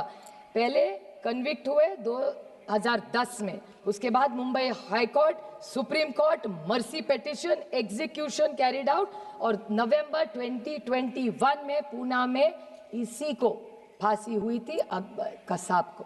ये काम हमने किया है, हमने नहीं किया, सबने मिलके किया है, इन्होंने भी तब साथ दिया था, और जो सच है वो सच है। अब मैं बोलती सर कि पहलगाम, पूंछ, राजौरी, इस पे मैं डिबेट पे भी आऊंगी, और मैं किसी ने यहाँ नहीं बोला, लेकिन मैं जम्मू कश्मीर की सरकार और वहाँ के मुख्यमंत्री के बारे में ज़रूर बोलना चाहती कि उमर अब्दुल्ला जी ने इमीडिएटली असेंबली में, और सारे एमएलए किसी भी पार्टी को हो वहाँ, उनकी मैं तहे दिल से आभारी हूँ कि सारों ने यूनानिमसली कंडेम किया कि अटैक नहीं होना चाहिए था। तो ये सब के ने वहाँ कभी पार्टी तू मैं नहीं गिरे। मैं थोड़े सवाल पूछना चाहती हूँ इस सरकार को। आप सब जिनके बारे में बहुत लोगों ने कहा है, लेकिन आपने हिसाब किताब किया इस वक्त का। मैं पूछना चाहती हूँ कि 11 सितंबर 16 में पुंछ का अटैक हुआ, 18 सितंबर 16 में उरी का अटैक हुआ, 14 फरवरी 19 में पुलवामा हुआ, और 22 अप्रैल 25 में पहलगाम का अटैक हुआ। और अब जब हुआ तो पुंछ और राजौरी में भी 16 लोग शहीद हुए हैं और 60 लोगों को अस्पताल लेके गया है। तो जैसे पहलगाम में अटैक हुआ, उसके बाद 16 लोगों की भी मौत, शहीद हुए हैं इस देश के लिए। इसके बारे में भी हम सब ने सोचना चाहिए, और रिकॉर्ड को उन्हें भी श्रद्धांजलि देनी चाहिए। ये सारा जो हो रहा है, मैं आज आरोप करने के लिए खड़ी नहीं, मैं सिर्फ जो वेदना उस 26 लोगों के, जैसे तेजस्वी सूर्या जी ने कहा उनके निर्वाचन क्षेत्र से कई लोग हैं, मेरे भी निर्वाचन क्षेत्र के, पूना जिस राज्य से मैं आती हूँ, वहाँ की 2 फैमिलीज़ की मैं आपको छोटी सी स्टोरी बताऊंगी। संतोष जगदाड़े और कौस्तुभ गनबोटे। संतोष जगदाड़े की बेटी आसावरी, उनकी बीवी प्रगति और संगीता गनबोटे, ये तीनों साथ में थे। वो लड़की आज मुझे, जब भी मैं उसको मिलती हूँ ना, तो एक ही सवाल मुझे पूछती, ताई, मराठी में बड़ी बहन को ताई कहते हैं। तो ये आसावरी मुझे सिर्फ एक सवाल करती रहती कि ताई ये सब ठीक हुआ, ऑपरेशन सिंदूर हुआ, आप गए, अटैक हुआ, आप लोग परदेश जाके, सब ठीक हुआ, लेकिन मेरे बाबा को न्याय कब मिलेगा? मेरे बाबा का जिसने खून किया मेरे आंखों के सामने, उनको न्याय कब मिलेगा? 4 लोग, अभी पता नहीं वो 4 थे, 5 थे, 6 थे, पता भी नहीं है। पहले फोटो भी आई, उसके बाद एनआईए का न्यूज आया कि ये 4 वो है नहीं, कहीं और ही है। तो कौन है वो आतंकवाद 4? आए कैसे, गए कहाँ, किसी को पता नहीं है। 2 मिनट में मैं सिर्फ उनकी वेदना आपको बताना चाहती हूँ। तो उनका सिर्फ सवाल इतना है कि वो आए कब, गए कैसे। उनकी माँ का एक इंटरव्यू आपने देखना चाहिए मैडम, मैं टेबल करूँगी, सब ने देखना चाहिए। उनकी जो बीवी है उसके साथ खड़ी थी, बोलती है 3 महीने हुए, 90 दिन, आज भी जब आँख बंद करती हूँ तो वही घिनौना चेहरा उनके सामने आता है, और खोलती हूँ तो लगता है फिर वो वही आएगा और खून करके जाएगा। क्या गलती थी उनकी? बताइए मुझे क्या गलती थी वो छुट्टी मनाने, और पता है वो बाप उसके फादर क्या कह रहे थे उसको, पहलगाम पहली बार प्लेन में फैमिली बैठी थी और उसको चिढ़ा रहे थे, देखो अभी तुम्हारा ग्रेजुएशन हो गया, अभी तुम्हारी शादी करेंगे, अगली टाइम मैं नहीं तुमको कश्मीर लाऊंगा, पति के साथ आए। वो लड़की कहती है ताई मैं सोच रही थी कश्मीर स्वर्ग है, लेकिन मेरे लिए और मेरी माँ के लिए वो नर्क बन गया। कोई इसका जवाब दे, क्या जवाब दूं उसमें बेटी को? आप बताइए। 50 लाख रुपया सरकार ने दे दिया और इस महाराष्ट्र की सरकार ने उसको वायदा भी किया था उसको नौकरी मिलेगी आसारी को, आज तक नौकरी नहीं मिली है। कागज पे कागज, फाइल पे फाइल भरे जा रहे, कुछ नहीं हो रहा है। और दुख की बात है कि बीजेपी के एक एमएलए है मध्य प्रदेश के, दो पॉइंट से, मध्य प्रदेश के बीजेपी के एक एमएलए है, उन्होंने कर्नल सोफिया कुरैशी के खिलाफ बोले, विक्रम मिश्री के बेटी को ट्रोलिंग किया, हेमंत जी के वीडियो जो है उसको बेचारी को ट्रोलिंग किया, और जहां जहां जम्मू कश्मीर के बच्चे पढ़ रहे थे देश में उनको भी पिटा। इससे कैसे चलेगा? ये हम यहाँ आए वो किसी पे टिक्का टिप्पणी करने नहीं आए, क्योंकि मैं बहुत सारी उम्मीदें थी मुझे, और मेरे अमित शाह जी से बहुत सारी अपेक्षा है। एक असर्टिव नेता के रूप में हम उनको एक असर्टिव होम मिनिस्टर के रूप में देखते हैं, तो हमारी बहुत सारी अपेक्षा है उनसे, और मुझे विश्वास है कि होम मिनिस्ट्री इन चारों को न्याय कब मिलेगा? Operation Sindoor is not complete और is not a success till you find those terrorist. तो हम एक दूसरे की पाठ थपानी कि सब अच्छा चल रहा है, अच्छा नहीं चल रहा है। जब तक दे आर गेट देयर, जब तक वो आतंकवादी आप नहीं पकड़ेंगे तब तक वो न्याय नहीं होगा। We can not celebrate, so I think we owe it to those families। और एक छोटा सा लास्ट पॉइंट में कि सब एक चीज़ सबको पता होनी चाहिए, क्योंकि ये हमारे देश के लिए बहुत बड़ी बात है। अभी तेजस्वी सूर्या कह रहे थे 1 आंख 2 आंख पता नहीं क्या क्या तोड़ने वोड़ने की बात हो रही थी। मैं 4 देशों में, ये इसी सरकार का बड़प्पन है, मुझे 4 देशों में भेजा था, हम सब मिलके गए थे, अनुराग भैया भी थे उस टीम में, और उन्होंने भी सुन चुके। 4 लोगों के बारे में हर देश ने हमें पूछा, हर देश में जहाँ जहाँ हम गए एक ही हमें पूछ रहे थे कि ये आप महात्मा गांधी के देश से आते, आप पंडित जवाहरलाल नेहरू जी के देश से आते, आप इंदिरा जी के देश से आते, आप मोदी जी के देश से आते। तो ये जो विरासत सबकी हमारी, इसी विरासत को, ये विचारों के बहुत सारी अपेक्षाओं से लोग भारत की तरफ देख रहे हैं। तो मेरी विनम्र विनती है सरकार को कि आप जो ये लोग हमें नहीं मिल रहे, सारी चीज़ें, सारे हमारे जो विपक्ष है लड़ाई बंद कर देंगे, और पहले ऑपरेशन सिंदूर को अगर आपको सही मायने में लेके जाना है तो वो 4-5 जितने भी आतंकवादी है वो मिलने चाहिए। और जैसे कारगिल में अटल जी ने एक रिपोर्ट बनाई थी, वैसी इस सरकार को मैं विनम्र विनती करती हूँ कि ऑपरेशन सिंदूर का एक रिपोर्ट किया जाए, जैसे कारगिल में अटल जी ने किया था, वो पार्लियामेंट में टेबल की जाए, तो सबको जो किया है वो पता चलना चाहिए। थैंक यू, जय हिंद। माननीय सदस्य श्री अनुराग ठाकुर जी। अनुराग ठाकुर जी, माननीय सदस्य। राजनाथ सिंह जी।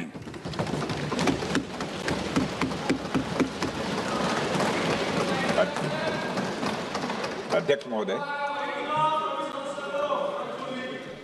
महोदय, सबसे पहले तो मैं आपके माध्यम से सदन के सभी दलों के, मैंने जितने भी हमारे सम्मानित सदस्य हैं उनके प्रति आभार व्यक्त करना चाहता हूं कि ऑपरेशन सिंदूर की जो शानदार कामयाबी हासिल हुई है उस पर चर्चा करने के लिए आज सदन पूरी तरह से तैयार है। अध्यक्ष महोदय, सबसे पहले मैं इस सदन के माध्यम से मैं देश के उन वीर सपूतों को, उन बहादुर सैनिकों को नमन करता हूं जिन्होंने की राष्ट्र की सीमाओं की रक्षा के लिए जब भी आवश्यकता पड़ी है अपना बलिदान देने में वह पीछे नहीं रहे हैं। आज भी वह तैयार हैं और आज भी वह तत्पर हैं। साथ ही मैं उन सैनिकों की स्मृति को भी अध्यक्ष महोदय नमन करता हूं जिन्होंने की भारत की एकता और अखंडता सुनिश्चित करने के लिए अपना सर्वस्व बलिदान कर दिया। मैं पूरे देश की तरफ से सेनाओं के सभी जवानों के प्रति कृतज्ञता व्यक्त करता हूं। अध्यक्ष महोदय, आज मैं आपकी अनुमति से ऑपरेशन सिंदूर से जुड़े कुछ महत्वपूर्ण तथ्यों और विषयों को सदन के समक्ष रखने के लिए यहां खड़ा हूं। अध्यक्ष महोदय, 6 और 7 मई 2025 को भारतीय सेनाओं ने ऑपरेशन सिंदूर के नाम से एक ऐतिहासिक सैन्य कार्रवाई को अंजाम दिया। यह केवल एक सैन्य कार्रवाई नहीं थी, बल्कि ये भारत की संप्रभुता, उसकी अस्मिता, देश के नागरिकों के प्रति हमारी जिम्मेदारी और आतंकवाद के खिलाफ हमारी नीति का एक इफेक्टिव और डिसाइसिव डिमॉन्स्ट्रेशन था। अध्यक्ष महोदय, जैसा इस सदन को जानकारी है, 22 अप्रैल 2025 को जम्मू कश्मीर के पहलगाम क्षेत्र में एक अमानवीय और कायराना आतंकी हमला हुआ। इस हमले में हमारे 25 निर्दोष नागरिकों सहित एक नेपाली नागरिक की भी जान गई थी। उन निर्दोष लोगों की जान उनका धर्म पूछ कर लिया गया। यह अपने आप में अमानवीयता का सबसे कुत्सित और सबसे घृणित उदाहरण था। यह घटना भारत की सहन शक्ति की सीमा की भी मैं मानता हूं परीक्षा थी। अध्यक्ष महोदय, इस हमले के तुरंत बाद हमारे प्रधानमंत्री श्री नरेंद्र मोदी जी ने तीनों सेनाओं के प्रमुखों की एक उच्च स्तरीय बैठक की और उन्हें छूट दी गई कि वे अपने विवेक, स्ट्रेटेजिक अंडरस्टैंडिंग और रीजनल सिक्योरिटी सिचुएशन को ध्यान में रखते हुए वह निर्णायक कार्रवाई करें। इसके बाद हमारे सैन्य नेतृत्व ने न केवल अपनी मैच्योरिटी दिखाई, बल्कि उस स्ट्रेटेजिक विजडम का भी परिचय दिया। कोऑर्डिनेटेड स्ट्राइक्स ने 9 टेररिस्ट इंफ्रास्ट्रक्चर